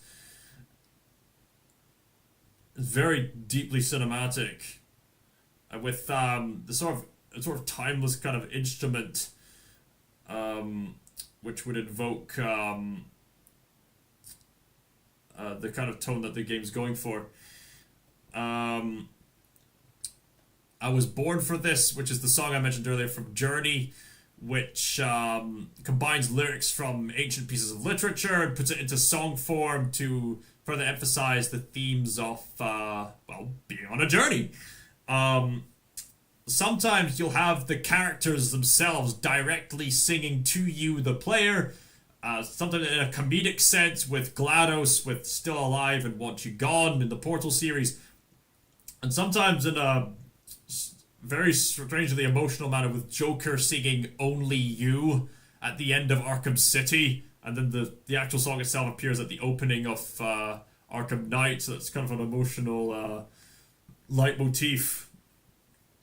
And Joker is singing Only You because he was dying all throughout Arkham City, and this is basically his form of saying goodbye to Batman in a very, Joker-y kind of way where it's sinister, but at the same time, Joker's having fun and he just wants the fun to keep going. It's a brilliant performance where there's this sadistic, cruel sense of humor, but at the same time, this sense of sorrow in regards to his current predicament. It's a brilliant performance by Mark Hamill. For only you. Like he's about to sob or something. There's a moment where you hear the song "Will the Circle Be Unbroken" by and by in Bioshock Infinite. And fun fact, Troy Baker, who I've actually met, literally played the guitar during that sequence. So when Booker DeWitt is playing the guitar, that's not only is Troy voicing the character, but he's also playing the guitar. That is pretty cool. Majora's Mask's final hours give this very surprising sense of dread and reflection. And then, of course, there's Baba Yetu, which is basically the Lord's Prayer in Swahili. Very catchy song. It definitely further authenticates the themes of civilization building. And there's also the Dreams of Flight in another Civilization game. Shout out to my friend, the musician Jarf, who really likes the Civilization games. So now it's time to talk about a very important part of this presentation. And you can look to these sources for more information on this. I've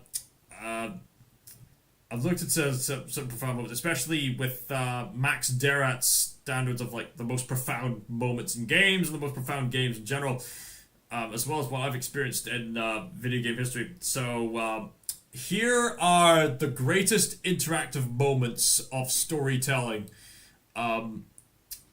Basically taking into consideration the kind of scenes that best take advantage of the strengths of ludonarrative harmony to take the most advantage. So with Time Blinks By and Before Your Eyes, the concept of Before Your Eyes, it's a game set in the afterlife, and the goal of the game is for your character to recall some important details of the character's life.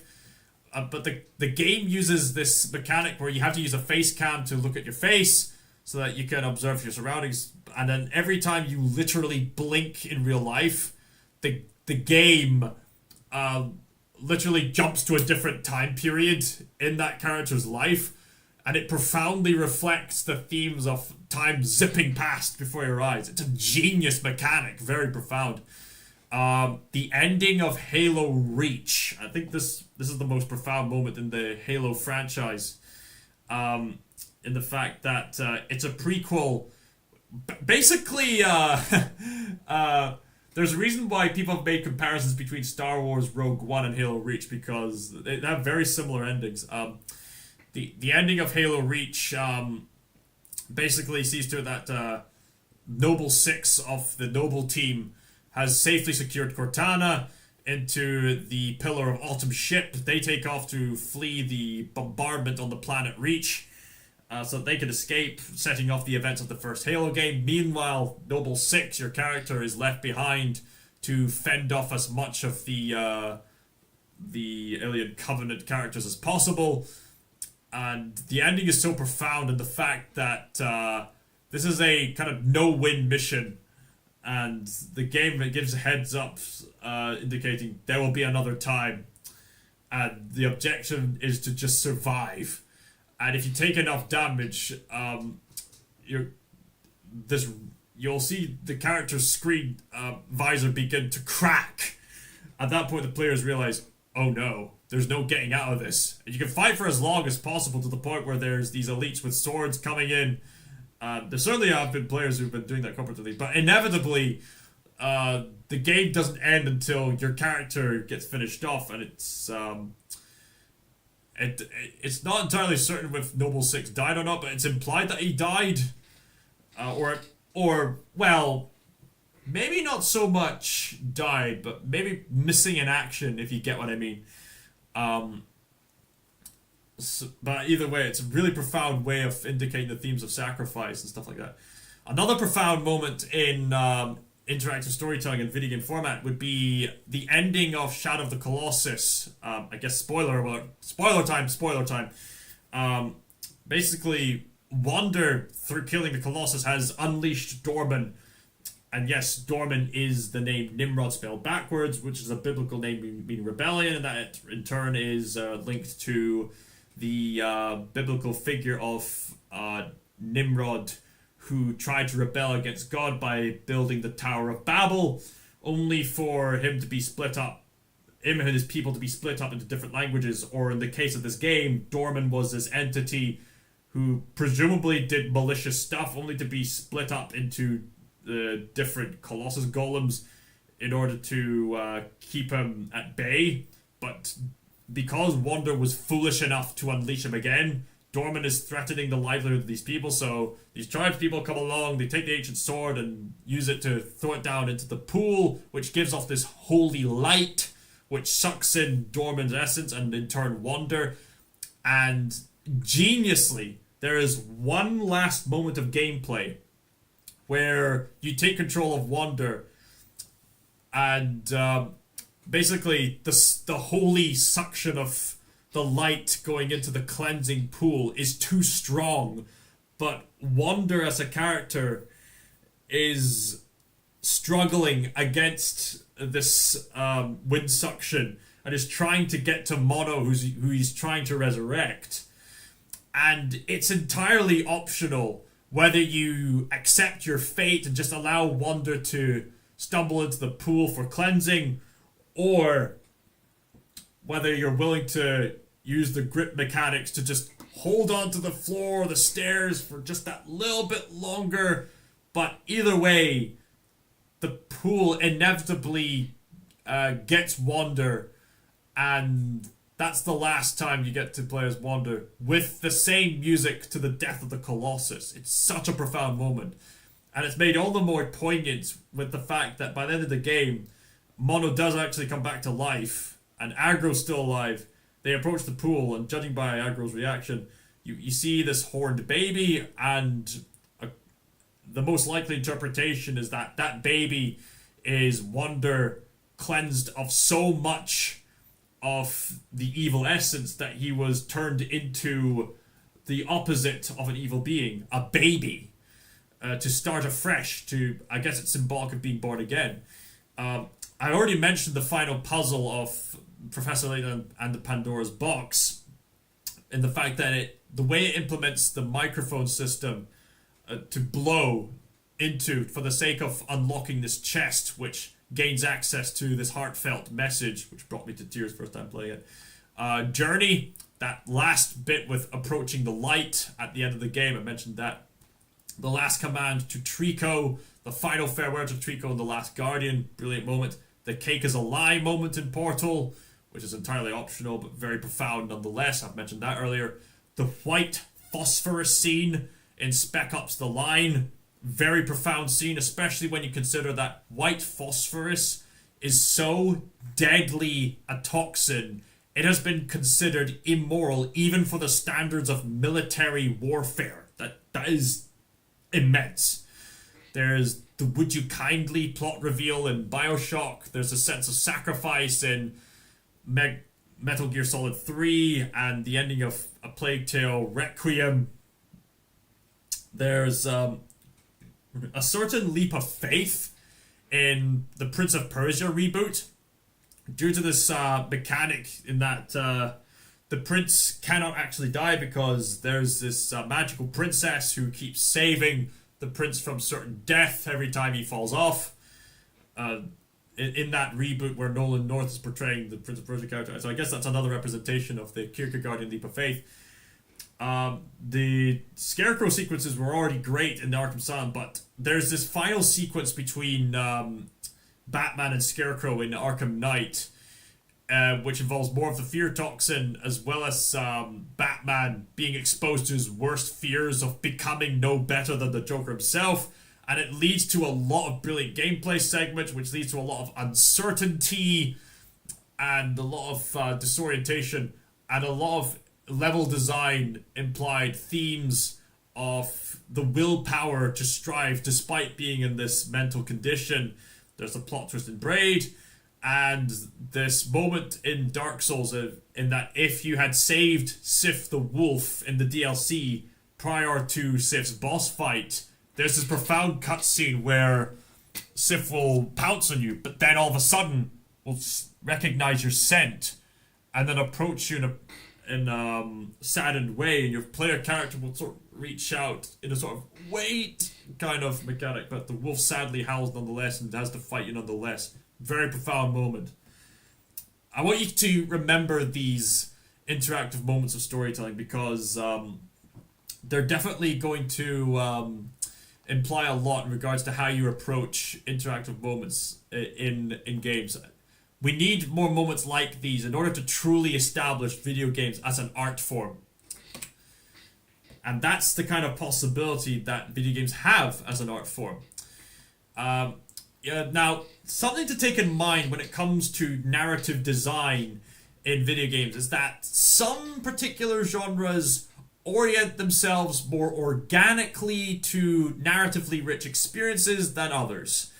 Like role-playing games, adventure games, open-world games, horror games, and any kind of game that involves some kind of unique mechanic usually lend themselves more naturally to story-driven games than any other kind of game.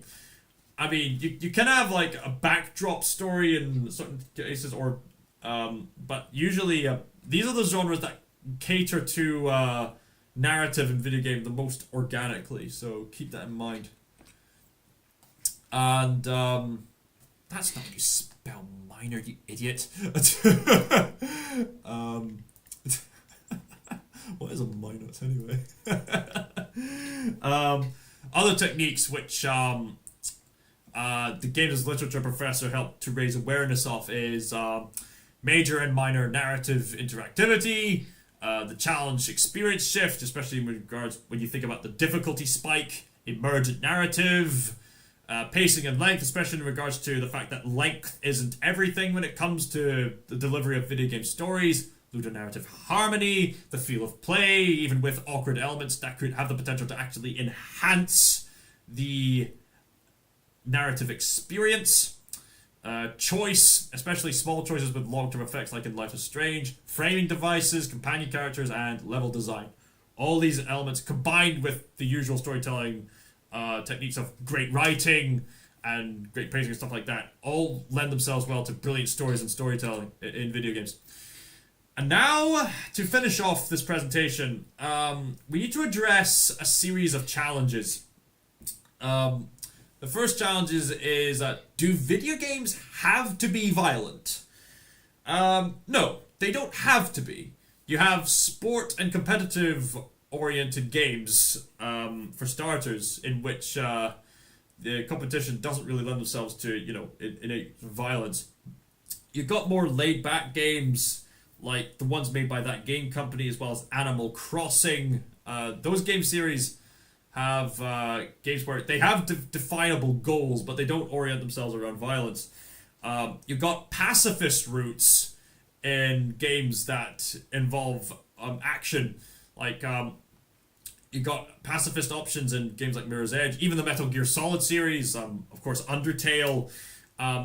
Even like Sifu has this very hard to achieve yet possible pacifist route where you have to master the way the combat works, and then, and only then, can you get the small window of opportunity to spare the lives of the final bosses at the end of each level, which mechanically symbolizes how hard it can be to spare people's lives, rather than to go further down the hellhole of further resentment, becoming no better than the very people you strive to go against. which could be even more pressuring, especially if you get the Vengeance edition of Sifu. Get it? The themes of vengeance are even played into the recent like secret levels short for Sifu. You got engaging atmospheric games with alternative solutions to problems. You got the Portal franchise. There's plenty of ways to approach video games in a way that's non-violent. You just have to be creative. You have to think about things. I mean, there's nothing wrong with violent video games. Like I said before, there's nothing wrong with military heroism done right with characters like Master Chief or the Arbiter in that case. At the same time, games like Spec Ops: The Line and stuff like that should encourage us to think, well, there's got to be more to games than actively killing people. Even like Plague Tale Requiem does offer some opportunities of sparing people's lives. It's going to require thoughtful approaches because it's not as simple as saying, here is an enemy, do you spare their lives or do you kill them? Choose yes or no. Because that could really simplify the sort of good and bad ending kind of... I mean, it can be done right, but at the same time, that sort of thing can be interweaved into the gameplay. Another challenge is that there are video games that aren't inherently telling any narrative. To that I say, there are movies and museum art pieces that do the same thing. And perhaps sometimes the very bare minimum can create a new kind of immersion. And sometimes fun times can create fond memories. So just keep that in mind. Although, do keep in mind, I do have a problem with the kind of artists who like slap a banana with sellotape on a wall and call that a piece of art. Those kind of artists are completely pretentious because there's people who actually go out of their way to buy that, even though logically a banana is going to rot within a matter of days. Like, if that's how people make money these days, I might as well slap a whole banana bunch on a wall and become richer than Elon Musk. Like, I have too much dignity to do that. That is stupid. That is inherently stupid. I'm gonna earn my money the hard way, thank you very much. Which reminds me of another challenge that Evan Prince brought up. I haven't brought it up in this presentation, but I'll bring it up now. Evan Prince, I remember Evan Prince said that he knows about people in the gaming industry who make these games that I would coin artsy-fartsy kind of games, where they make games just for the sake of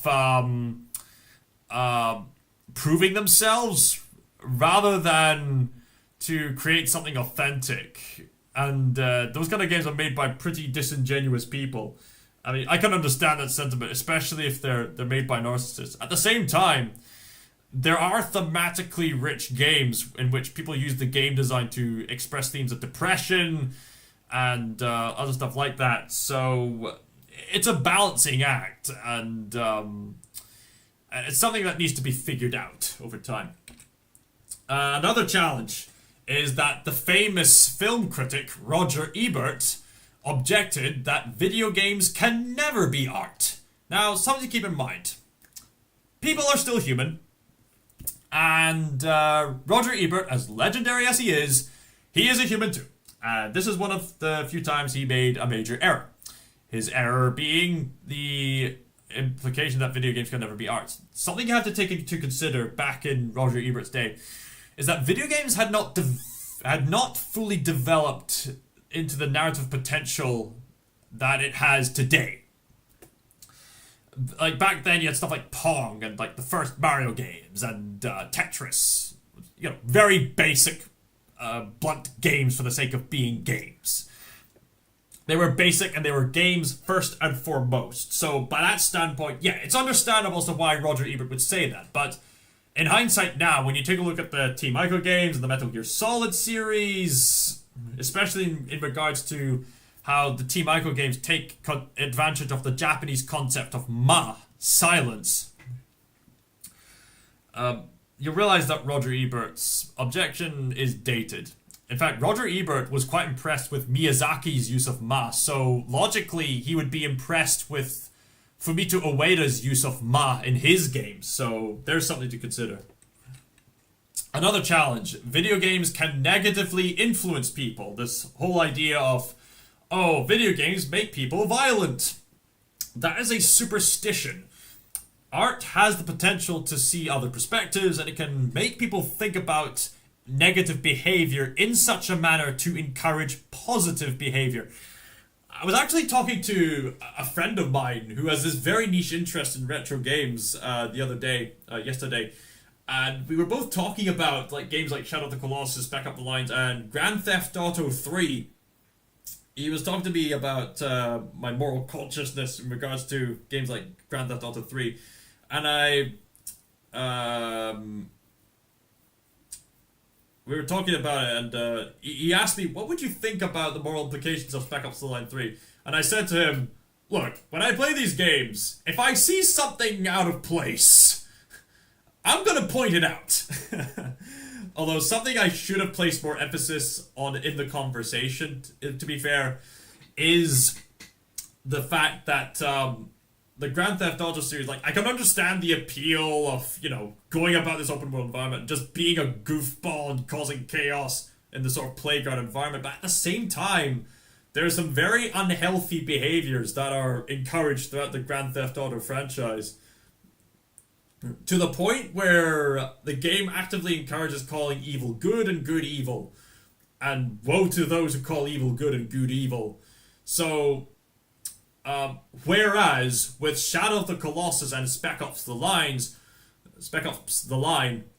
those games, Shadow of the Colossus and Spec Ops The Line, those games are rightly portraying good as good and evil as evil, and they're not afraid of doing that.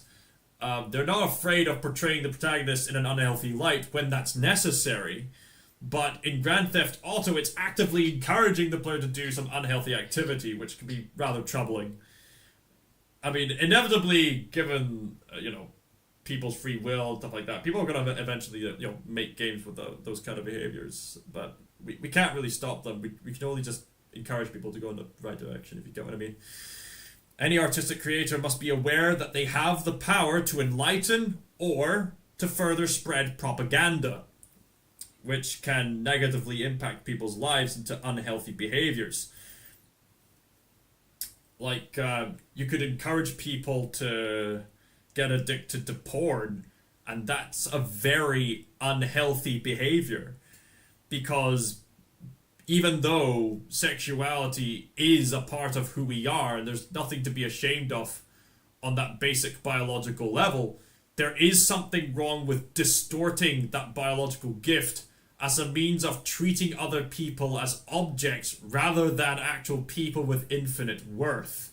So, by that standard, art has the capacity to enlighten or to further spread propaganda of, like, materialistic jargon. There's nothing, and the games literature professor pointed out in this video that I've put in here, that there's nothing wrong with pointing out something wrong by virtue of free speech. And the games literature professor concludes that art grows by being free to analyze and to critique. And I would even say art grows by being free to analyze, critique, and even to create games and to create other pieces of art to further push art into a direction to further enlighten people, which is what I hope to do in the future. And I would encourage people to do the same thing. So I'm glad I can have a channel like this, a platform like this, to educate my audience into a certain direction, which I've been learning and I want to share with others. Because I've noticed that a lot of people have their niche interests and their methods of information that they're very good at. Like, Jar's very good with his music. Malika writes, my friend is very knowledgeable on the literary arts. And I happen to have a lot of knowledge on the potential for animation and video games to be works of art. So I'm sharing all that with you. another consideration is about video game adaptations, which have had a very poor reputation. The first Mario Brothers movie has not had a good reputation. In fact, there was this joke in this college humor sketch where at one point Luigi says, how come you always get everything? Even the Mario Brothers movie. Mario punches Luigi and says, I've told you, we never talk about it. It's never happened. I mean, some people might get a bit confused by that joke today because there is a much superior Mario Brothers movie by Illumination Entertainment that came out in 2023. So, which, ironically enough, has the same plot as the other Mario Brothers movie, but better. Not to mention, lately, one of the best movies of 2024 was the third installment of the live-action Sonic the Hedgehog franchises, which happened to adapt one of my all-time favorite video games, Sonic Adventure 2. I mean, is it a perfect movie? No, but it's definitely the best of the bunch. And I wanted to take time to raise awareness of Professor Layton and the Eternal Diva, which is one of the best video game adaptations I've ever seen. And if you want to see a video game adaptation done right, I'd recommend checking out this movie. You can see it for free online in both Japanese and in English, if I'm not mistaken. Another consideration is about female character design. Now, I've noticed this topic has been quite prominent, especially now, given the whole culture war regarding the woke crowd's attempt to subvert everything to the point of trying to drag everyone down to a degenerate level. Now, the thing about the woke crowd is that they're afraid of traditional beauty because it invokes a transcendent standard, as well as reinforcing their extremist, distorted view on objectification. Because, on the one hand, like I said earlier, lust is a terrible thing, and I can understand that it's a terrible thing to lust after women, because it reduces them down to mere objects for self-gratification, which is such a shame, because there's this beautiful sense of nurture that women have that men simply don't have, and it's beautiful, really. It's such a shame that they're being that such characteristics are rejected for the sake of immediate gratification. Like, I can understand that, but at the same time, the woke crowd take that kind of caution to the extreme, where they say, we should not allow any traditional feminine beauty at all. We must uglify our female characters. Like, whoa, whoa, whoa, whoa, whoa. Time out. Time out. No. Just because there are people out there who objectify women in a distorted manner does not give you the excuse to go to the extremist route of just eradicating beauty altogether. Just time out. Like, such people are unrealistically afraid of women's female bodies. It doesn't just apply to the woke. It can apply to legalistic type people as well, especially ones with very poor mental health conditions. There's people out there who, I mean, I haven't really suffered this to the extreme condition, but I've heard that there's other people who do. Like, there's people out there who, when they see a beautiful woman, they go, la, la, la, la, la, la, la, not looking, oh, don't want to embarrass myself, oh gosh, you get what I mean. So, there's different extremes to that. So, I have a solution. Like, when it comes to women, don't entice lust, but at the same time, don't be afraid of the artistry of a woman's body.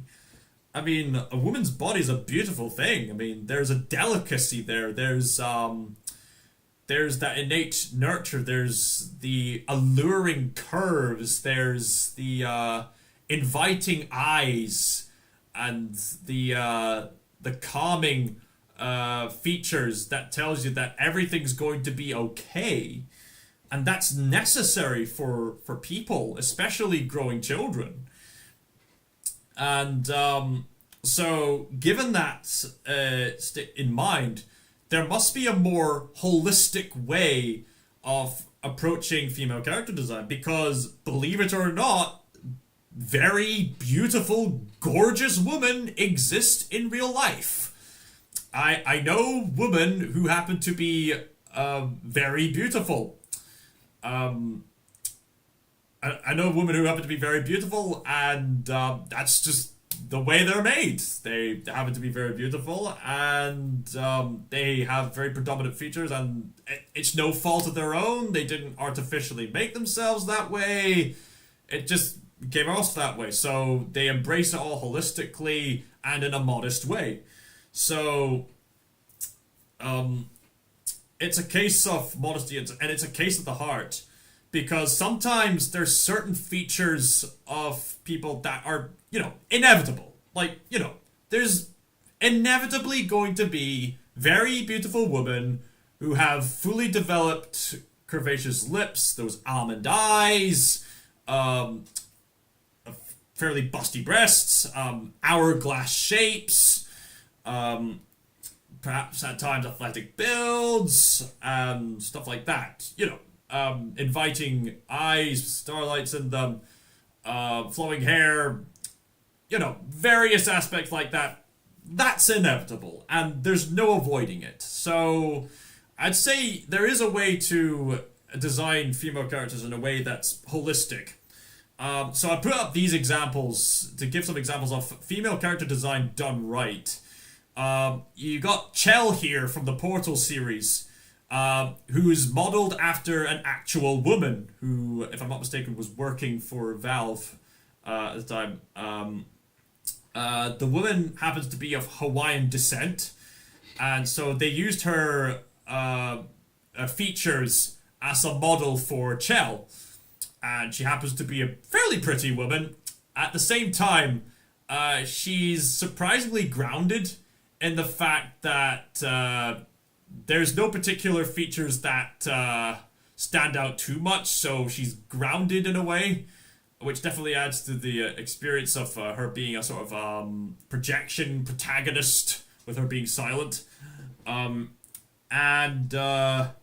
she's not, showing off her body in a sort of fashion model kind of way, but at the same time, she does have a very nice, athletically built feminine body, and it's portrayed in a modest way. So yeah, I think that should be the ideal standard on how characters should be designed. And it's nicely balanced, where it's modest, but it's not afraid of feminine beauty, if you get what I mean. It's not trying to censor feminine beauty. It's not trying to be lustful.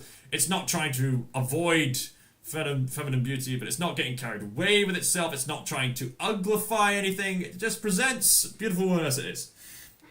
Good day, Mad Cat Lawn. Welcome to the live stream on narrative art in video games. I came in on the feminine body. Yeah.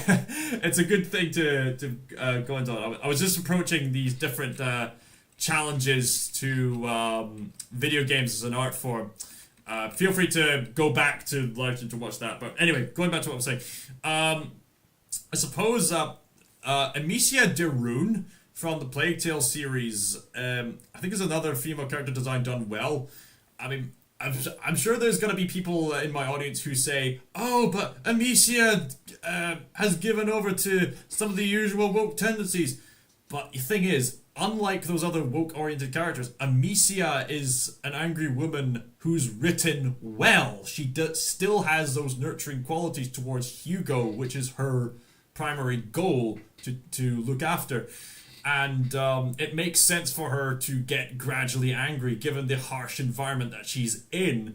And unlike Abby or Ellie or other woke female characters in other games and stories, Amicia's negative traits actually have consequences in A Plague Tale Requiem, and I find that brilliant. There's a sequence in Requiem in which she fends off all these people out of anger, and it leads to a drastic consequence of her and her companion, Lucas, being locked up, and she reveals that she's emotionally not in a good place, and she acknowledges that, and that's brilliant writing.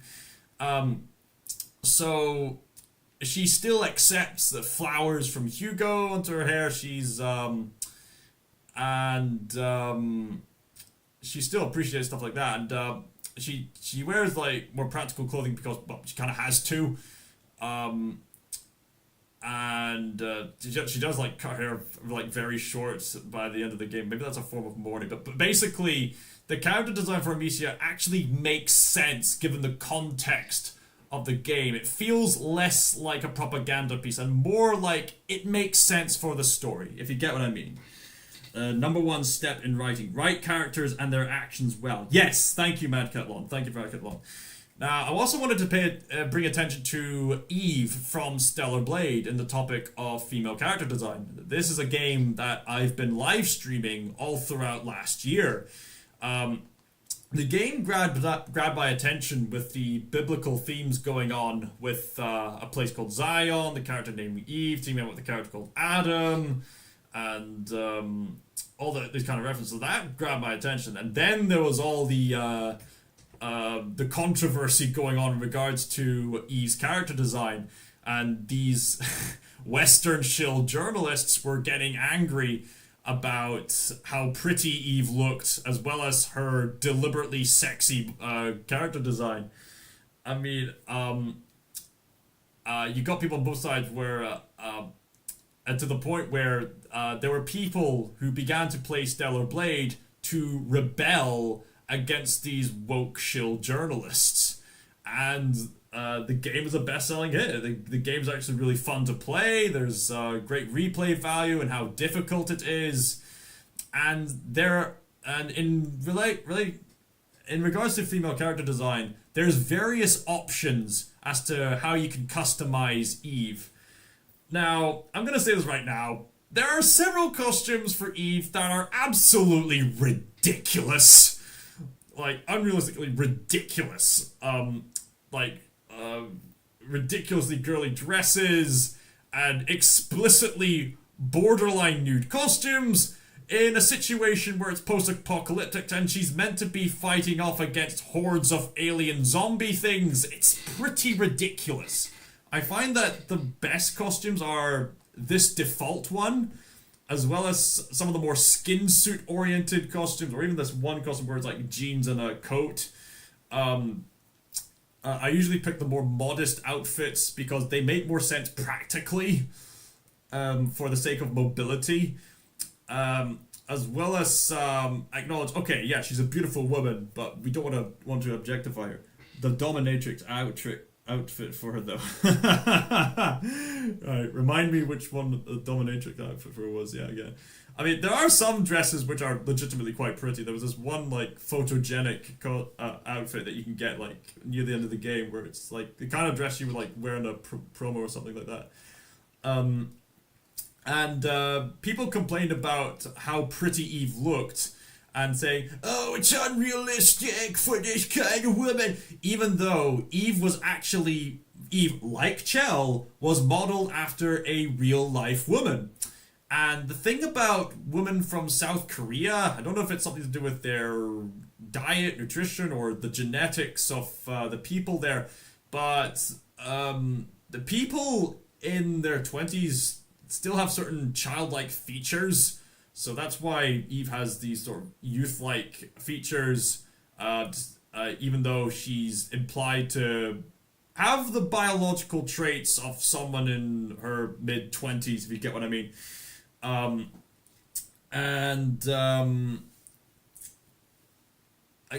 Again, this is a case, like I've been saying earlier, we can't approach female character design as if we're afraid of traditional female beauty. We can't do that. Wow, pretty women exist. Yes, exactly. I was mentioning that earlier in this live stream. There are beautiful women who exist. I know a beautiful woman who exists, and she has particular features, as it were, by no fault of her own. That's just the way she's biologically made. That's her biological makeup, and she holistically embraces that. So obviously there's going to be people that exist like that in real life, and whether people like it or not, yeah, there are beautiful women in real life, and we have to deal with that. So again, it reinstates my conclusion that the ideal female character design would be the kind of character design that's not exploitatively lustful, as the goons would say, but at the same time, don't be afraid of feminine beauty, because there's a lot of admirable traits regarding nurture that can come from that. So yeah, you can show the intimacy of shoulders, the arms, the face, the neck, the lower back, maybe a bit of thighs in there, stuff like that. But at the same time, don't make it exploitative. It can be done in a holistic manner. It can be. We just have to be considerate.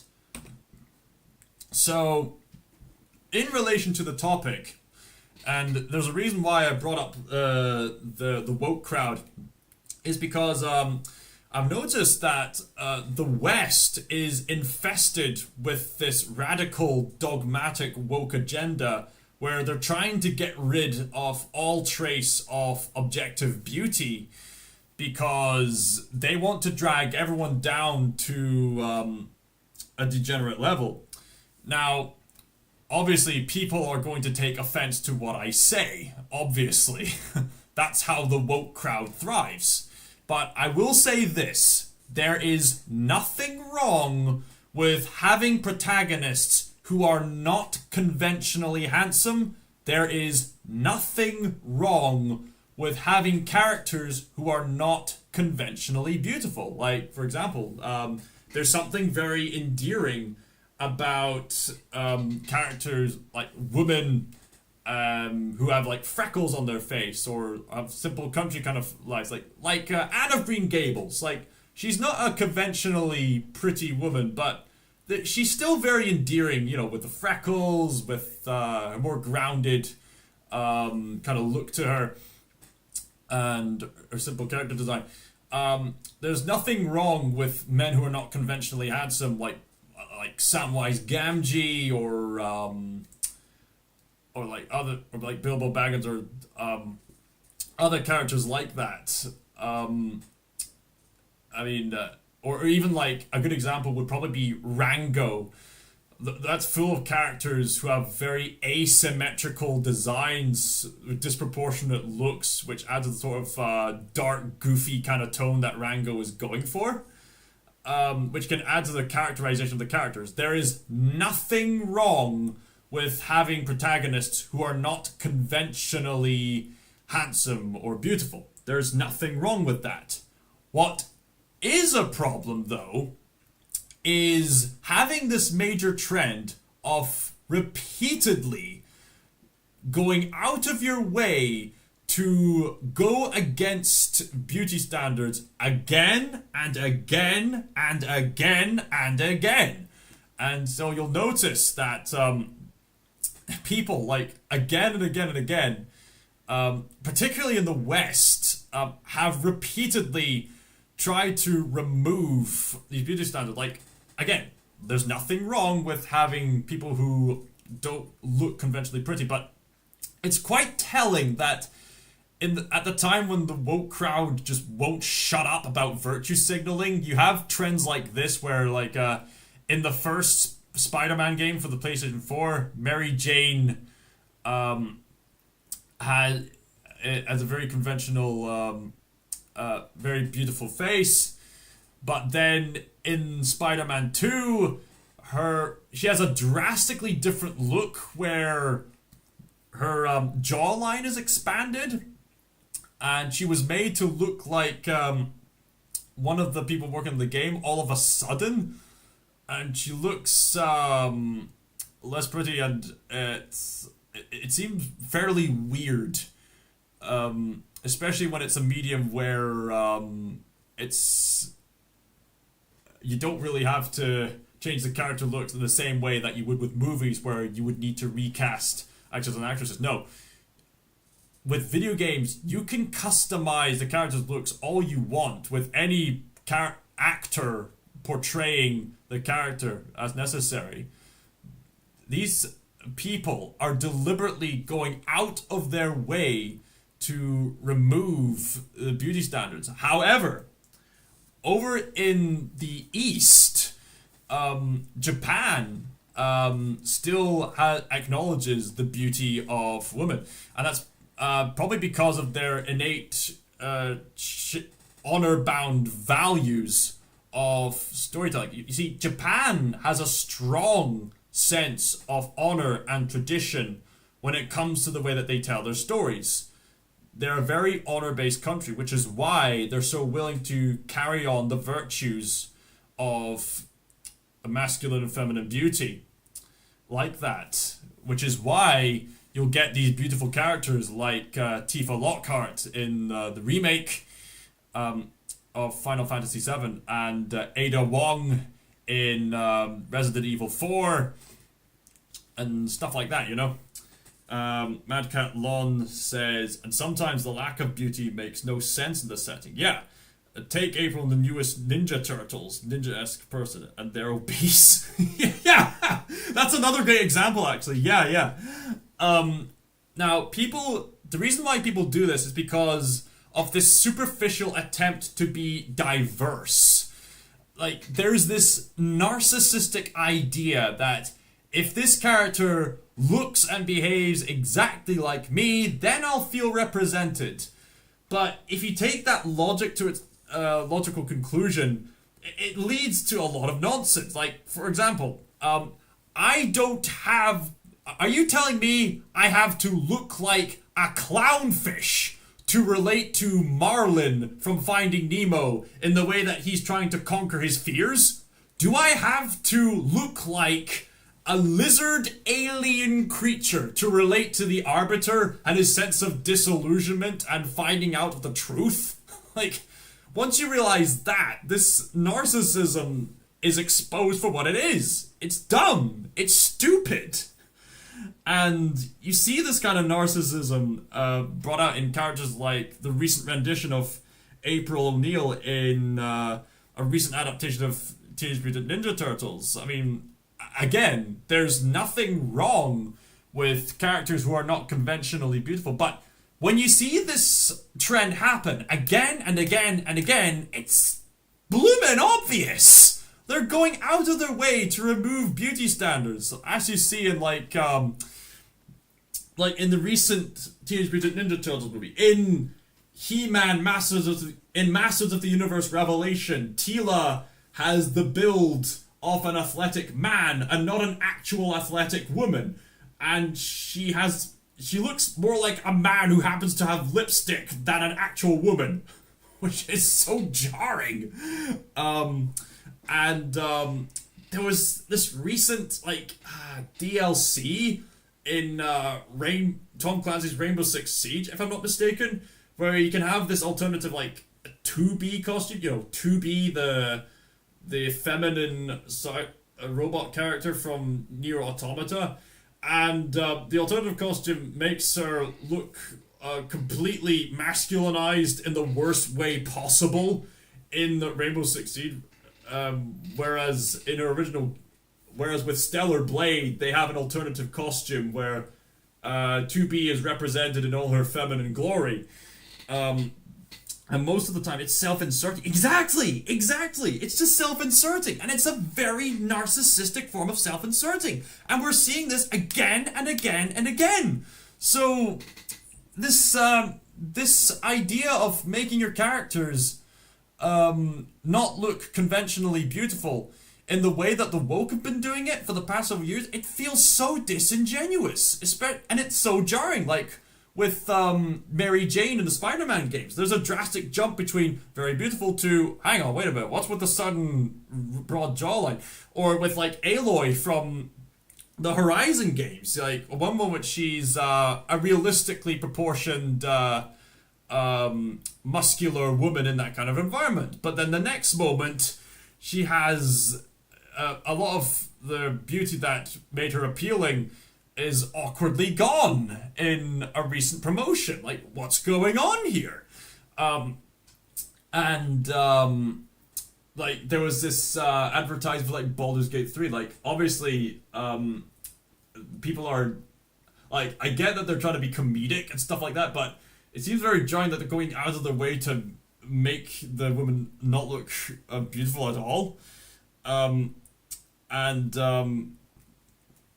I said, you when you see this trend, it's a matter of pattern recognition. You see this trend again and again and again, whereas you see Japanese character design still carry on the tradition of traditional beauty.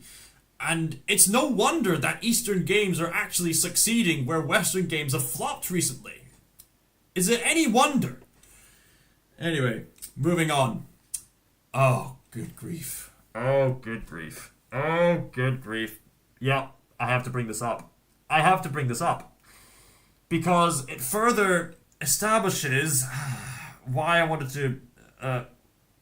another thing about authentic female character design.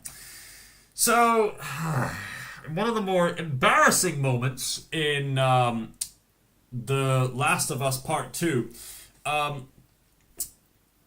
You see, in the past, I would have said something along the lines of, let's just ignore this controversy in real life and just focus on the art piece as it is. That was a mistake of mine. I no longer see art that way. I get that people want to separate art from the artist, but in cases like this, no, you have to examine the intent and see the contradictions. Yeah, uh-oh. Don't worry, Mad Cat Lawn. I'm not going to show the actual images of the actual moment itself. But you already know what I'm talking about.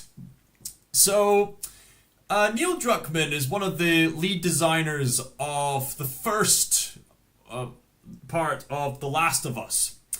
And obviously that game was, despite its flaws, was well acclaimed for its story. And unfortunately, it seems that Neil Druckmann got carried away with the success. The Last of Us Part 2 is just not that great in general. Yeah, I was mentioning that in this presentation. I was mentioning that.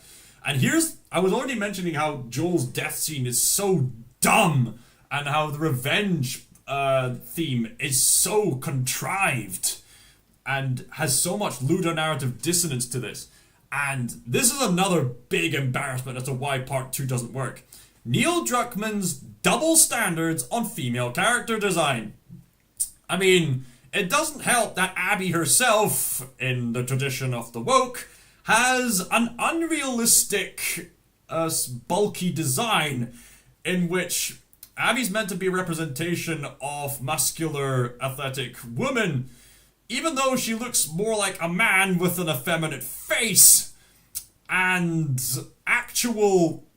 You can just look up on Google Images, like, athletic female, athletic woman, and you'll see that there's much more authentic representations of women who are very muscular but still maintain the hourglass shape, and you know, other various shapes and sizes that's natural for women. So already Abby is a ridiculous character, but then you have to consider that at one point Neil Druckmann went out of his way in some kind of presentation, if I'm not mistaken, where he says that throughout video game history, women have been objectified in a degrading way. And as I said earlier, I can understand that sentiment. I mean, it's wrong to treat other people with lust, and it doesn't help that certain characters like Bayonetta and certain renditions of Cortana have certainly had that intentionally enticing design to them. Like, I can understand that. But what I don't understand is Neil Druckmann's stupid double standard, where on the one hand, Neil Druckmann doesn't want to objectify women, but on the other hand, he has an explicit porn scene in The Last of Us Part 2! Like, hello! Are you an idiot, Druckmann? Are you a stupid idiot? Like, you don't want to objectify women, but porn, by its very design, objectifies people as sexual objects, you freaking idiot! It's so dumb! Like, these two do it doggy style, and you see it right in front of the camera!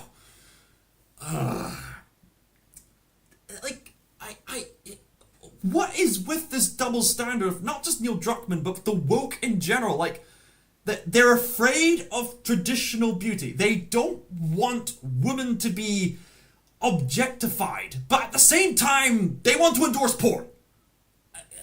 What? That makes no sense! That is stupid! You can see I'm getting passionately angry about this because this is a legit complaint! To be honest, it's entirely counterproductive. Exactly! It's entirely counterproductive! Which further reinstates my point. Like, realistically, you can't avoid the reality of naturally beautiful women. You have to holistically embrace it if you want authentic representation of actual women! You don't have to entice any kind of lust! Druckmann, what is with your double standard? You don't want to objectify women, and yet in this scene you deliberately objectify characters, you stupid idiot! Okay. Oh my days. It's so dumb. It's so dumb! This is why I don't ignore stuff happening outside the art anymore, because it has implications on the art itself. So, this is a good segue into creative risks. You've got the risk... Oh, hold on a minute. I think I made an error there. And back to this. Right. So, right. My boyfriend heard you yelling about it, and I've never had a more awkward conversation. I'm so sorry. to the other person on there, I'm so sorry. To be fair, you probably should have put the volume down. Thanks for cheering me up, by the way. I needed that.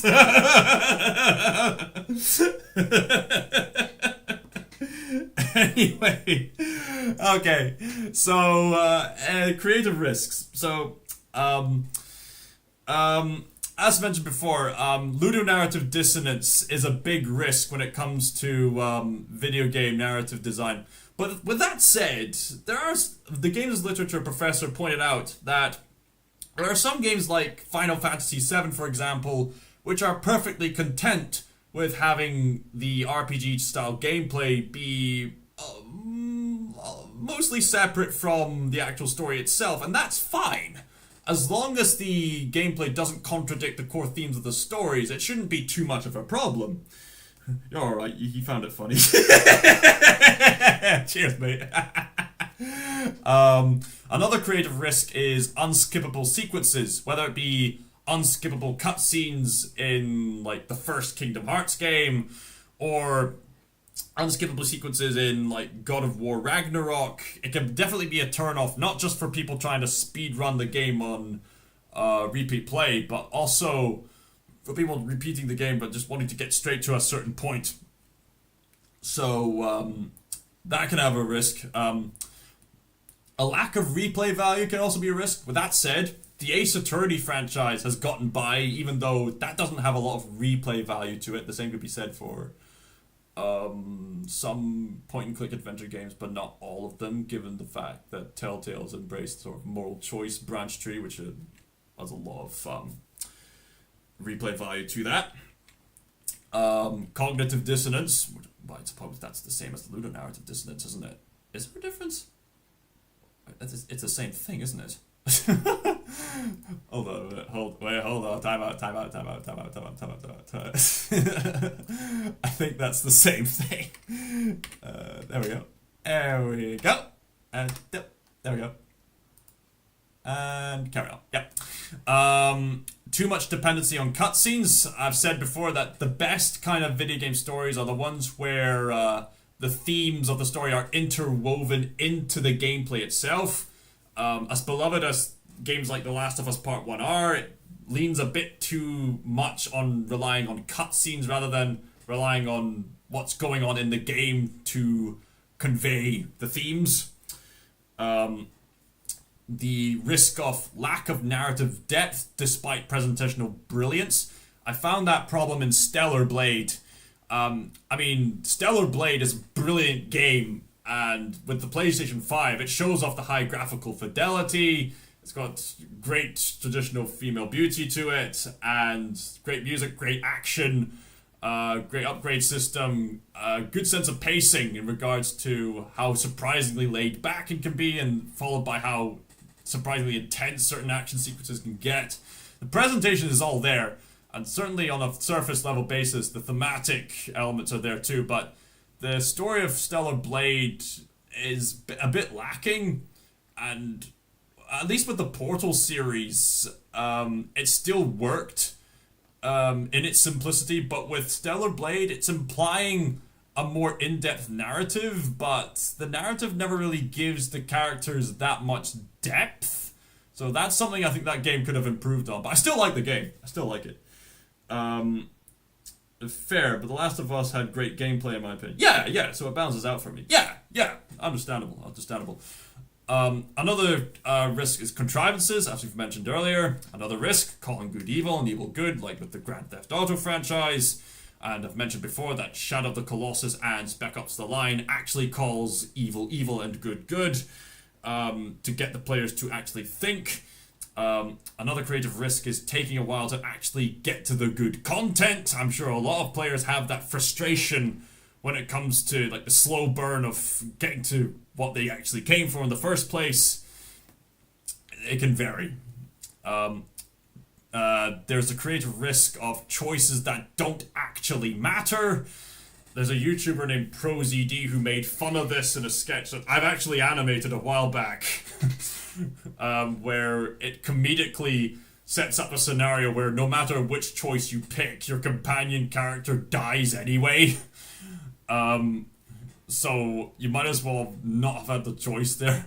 I mean, but to be fair, choices that don't actually matter do have this profound potential to further play into themes of characterization and stuff like that. And the games literature professor has pointed out that there's some choices in Telltale's Walking Dead where it didn't actually matter what you chose. The same outcome would come out, but your character's reaction to you would differ, as well as what those choices say about you as a person. So there is that to consider. Another risk is that the games literature professor has pointed out brilliantly is being dark and edgy for the sake of being dark and edgy. Now, the same applies to a lot of stories really, but there was a particular time in video games where people were trying to play with the big boys and were trying to be taken seriously. Now, there's nothing wrong with art being taken seriously, but there is a problem with artists trying to take themselves more seriously than they probably have any right to be. And the games literature professor found that the worst example he could think of was a game called Prince of Persia: Warrior Within, where it had such a total whiplash compared to the first game, the Sands of Time game.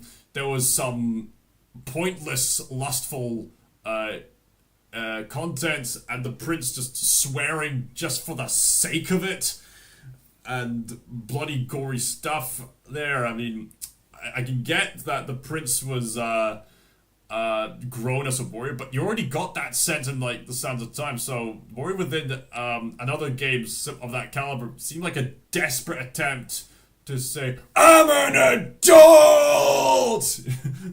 You should watch the video to make more sense of that. Certainly the Shadow the Hedgehog spin-off game suffered from that problem as well. Although there were some interesting narrative beats in regards to Shadow's backstory in that game. But still, there's some pretty embarrassing moments like, where's the damn fourth Chaos Emerald? And stuff like that. Although being dark and edgy can work well with like Jak and Daxter 2 and some other games. In fact, I could name an example of dark and edgy done right. The fifth season of Samurai Jack, even though that's not really a video game. Although there was Samurai Jack Battle Through Time, which there's a certain portion that depicts the same events in season 5, so I guess that counts in this case, where the darker tone in that show actually makes more sense because A, the audience has gradually grown up to be fitting for that kind of age gap, and B, the show was already quite mature in the first place, so the shift to a darker tone actually made more sense. Oh well, there's a difference between dark and edgy, that being tone and mostly age affecting how it is perceived. Exactly. So, to conclude, here's a consideration. When you're designing a video game with the intent on making a story that is uniquely exclusive to being told interactively, could the story be told through a game mechanic or just purely cutscenes? You'll find that you've got a lot of profound potential if you can convey them through the actual gameplay. I mean, you can certainly convey it through cutscenes, don't get me wrong, but at the same time, you could be missing out. You could very well be missing out. So, I just want to wrap up this presentation by mentioning other notable video game series that I didn't mention as much, but I've also had a reputation for being great on the narrative scale. Fire Emblem, the Halo series, Ace Attorney, Soulsborne series, the LA Noire, Mass Effect, Knights of the Old Republic, Civilization, Resident Evil, Metroid, Doom, Wolfenstein, Soma, Stanley Parable. When Stanley came across a set of 2 open doors, he entered the door on his left. The Batman Arkham series, Nier Automata. Well, I mean, to be fair, I have mentioned some of these, but probably not as much as some of the others here. Metro 2033, Hollow Knight, Assassin's Creed, Prince of Persia, everyone's gone to the Rapture, Vanishing of Ethan Carter, What Remains of Edith Finch. I probably have mentioned these, ironically, but the ways you prepare things.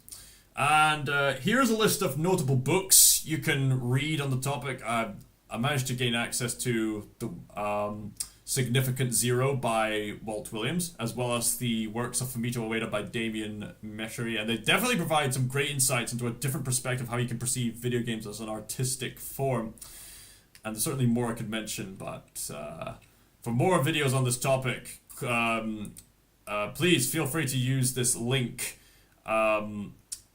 which will lead you to a playlist I made on my Calum Macritchie art channel, which will give you a playlist of videos talking about video games that can be art. So, that's the end of the presentation. How long have I been doing this for? Good grief, I've been doing it for that long? 4 hours? What? 4 hours? Over 4 hours? Good grief! That went on longer than expected. Wolfenstein was not good after Bad Blood, not gonna lie. Fair enough. 4 hours, good grief. It's more like a several part lecture. Oops. I'm gonna have to remember to make them shorter next time. Or at the very least, when I'm editing these, I should probably break them up into definitive chapters. If I shall talk. Well, I'm glad I can keep my audience engaged at least. Alright. So, given that that's the end of the show, the end of the slideshow, does anyone here have any questions regarding video games as having narrative potential? Any questions at all? I'd be willing to accept any questions that the audience will bring up. Any at all. Okay, you got a question? Please bring it up in the live chat. I'll be happy to answer it. Just take your time with whatever questions you got. No doubt your interactions with video games will play a part in regards to how you perceive video games and stuff like that. No doubt. There's no doubt your gift isn't futile to be. Please explain what you mean. Just any question in regards to narrative art in video games. Okay, tell you what. I might as well just go over, like, I've got like 70 slides, but I've been talking about it for hours. I was only here for the last hour or something. Yeah, I'll just briefly go over that notable YouTubers, games of literature, Max Derrat, power of interactivity, more than cutscenes. This video is great. Themes, everything, mental health, medical conditions, video game stories done well, team micro games, Brother Tale of Two Sons, Legend of Zelda, Spec Ops The Line, Professor Layton series, well-written campaigns with like Gamma, Shadow, Arbiter, Joshua Graham, Shoutout to Evan Prince, Sonic Adventure 2, one of my favorite games, Portal series, favorite games, Metal Gear Solid series, great games. Profound moment that Max Derrat pointed out. The Plague Tale series, I love Plague Tale Requiem.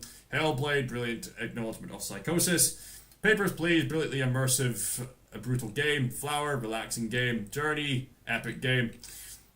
That Dragon Cancer, beautifully personal game. Bioshock, great plot twist. Red Dead Redemption, Ghost of Tsushima, Ori series, Chrono Trigger, Final Fantasy, TellTale, other games similar to TellTale like Life is Strange, Until Dawn, Firewatch, Heavy Rain. Games with implicit choices that are more subtle, like Silent Hill 2, Witcher 3, Metro 2033, Short Hike. Best adapted stories from other franchises.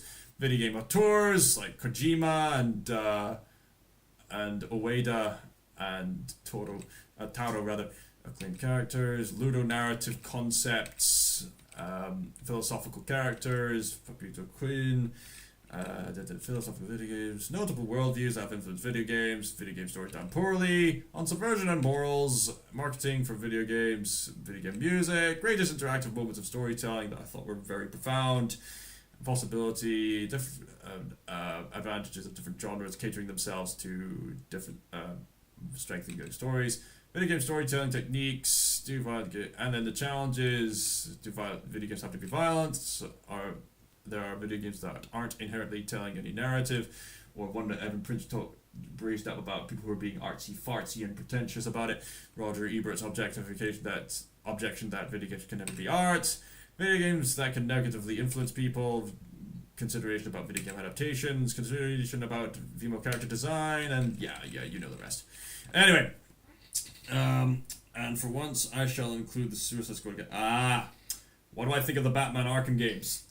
Now, with the exception of the Suicide Squad game, the Batman Arkham series is one of the best ever made. It's a brilliantly authentic experience of what it means to be Batman, brilliantly delving into the lore, and it's a brilliant interactive way to get you to feel like the Predator of the night, and as well as the different skills of his companions, as well as the sheer endurance of overcoming physical, emotional, psychological, mental odds to bring the people of Gotham hope. And as for Suicide Squad, Kill the Justice League, that is such a drastic departure, which made the mistake of claiming to be canon to the Arkham series, but it did such a poor reputation for the series, completely retconning what worked with Arkham Knight, and fans like myself are just gonna pretend that the game is not canon, because it should not be canon. It should have been a non-canon spin-off. People would have still not liked it, but at least it being not canon would have been a compliment. I found Anarchy from Origins to be my favorite villain. Really? Do tell. I'd be curious to hear why. I'd be very curious to hear why.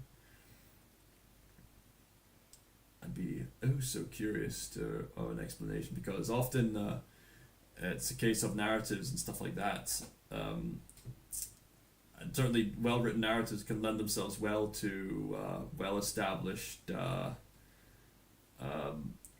themes and stuff like that in games.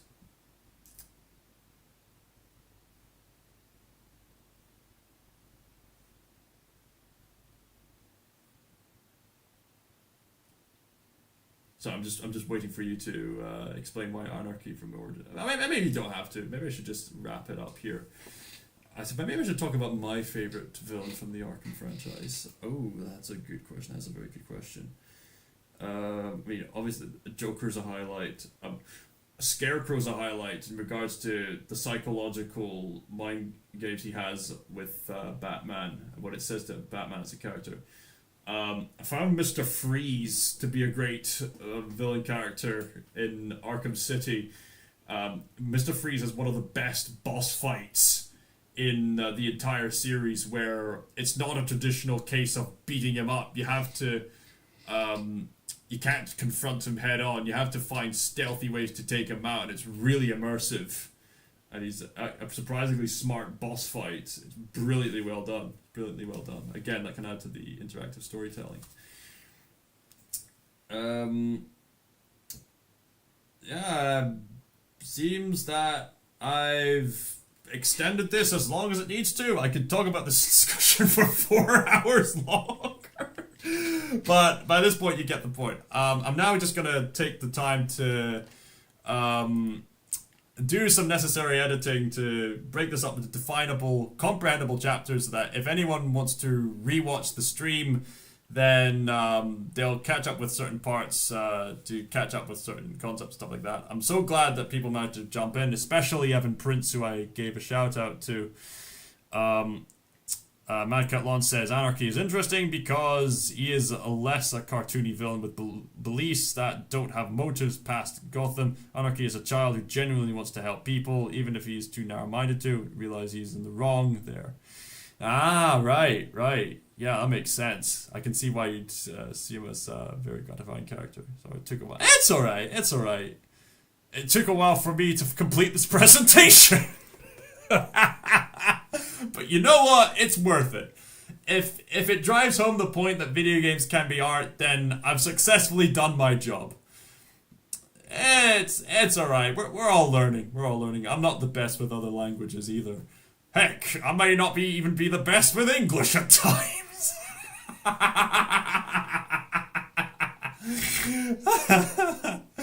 Yeah. Yeah, I think that's a good note to end it off here. So, to summarize, video games do have the potential to be profound works of art if we give it a chance.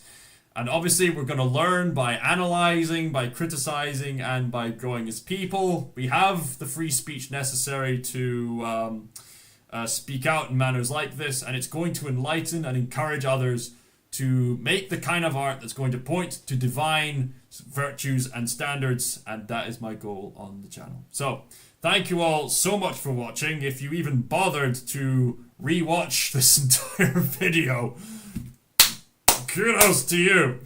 But anyway, I got ahead. And thank you all so much for watching this. Scott's Thinker, signing out.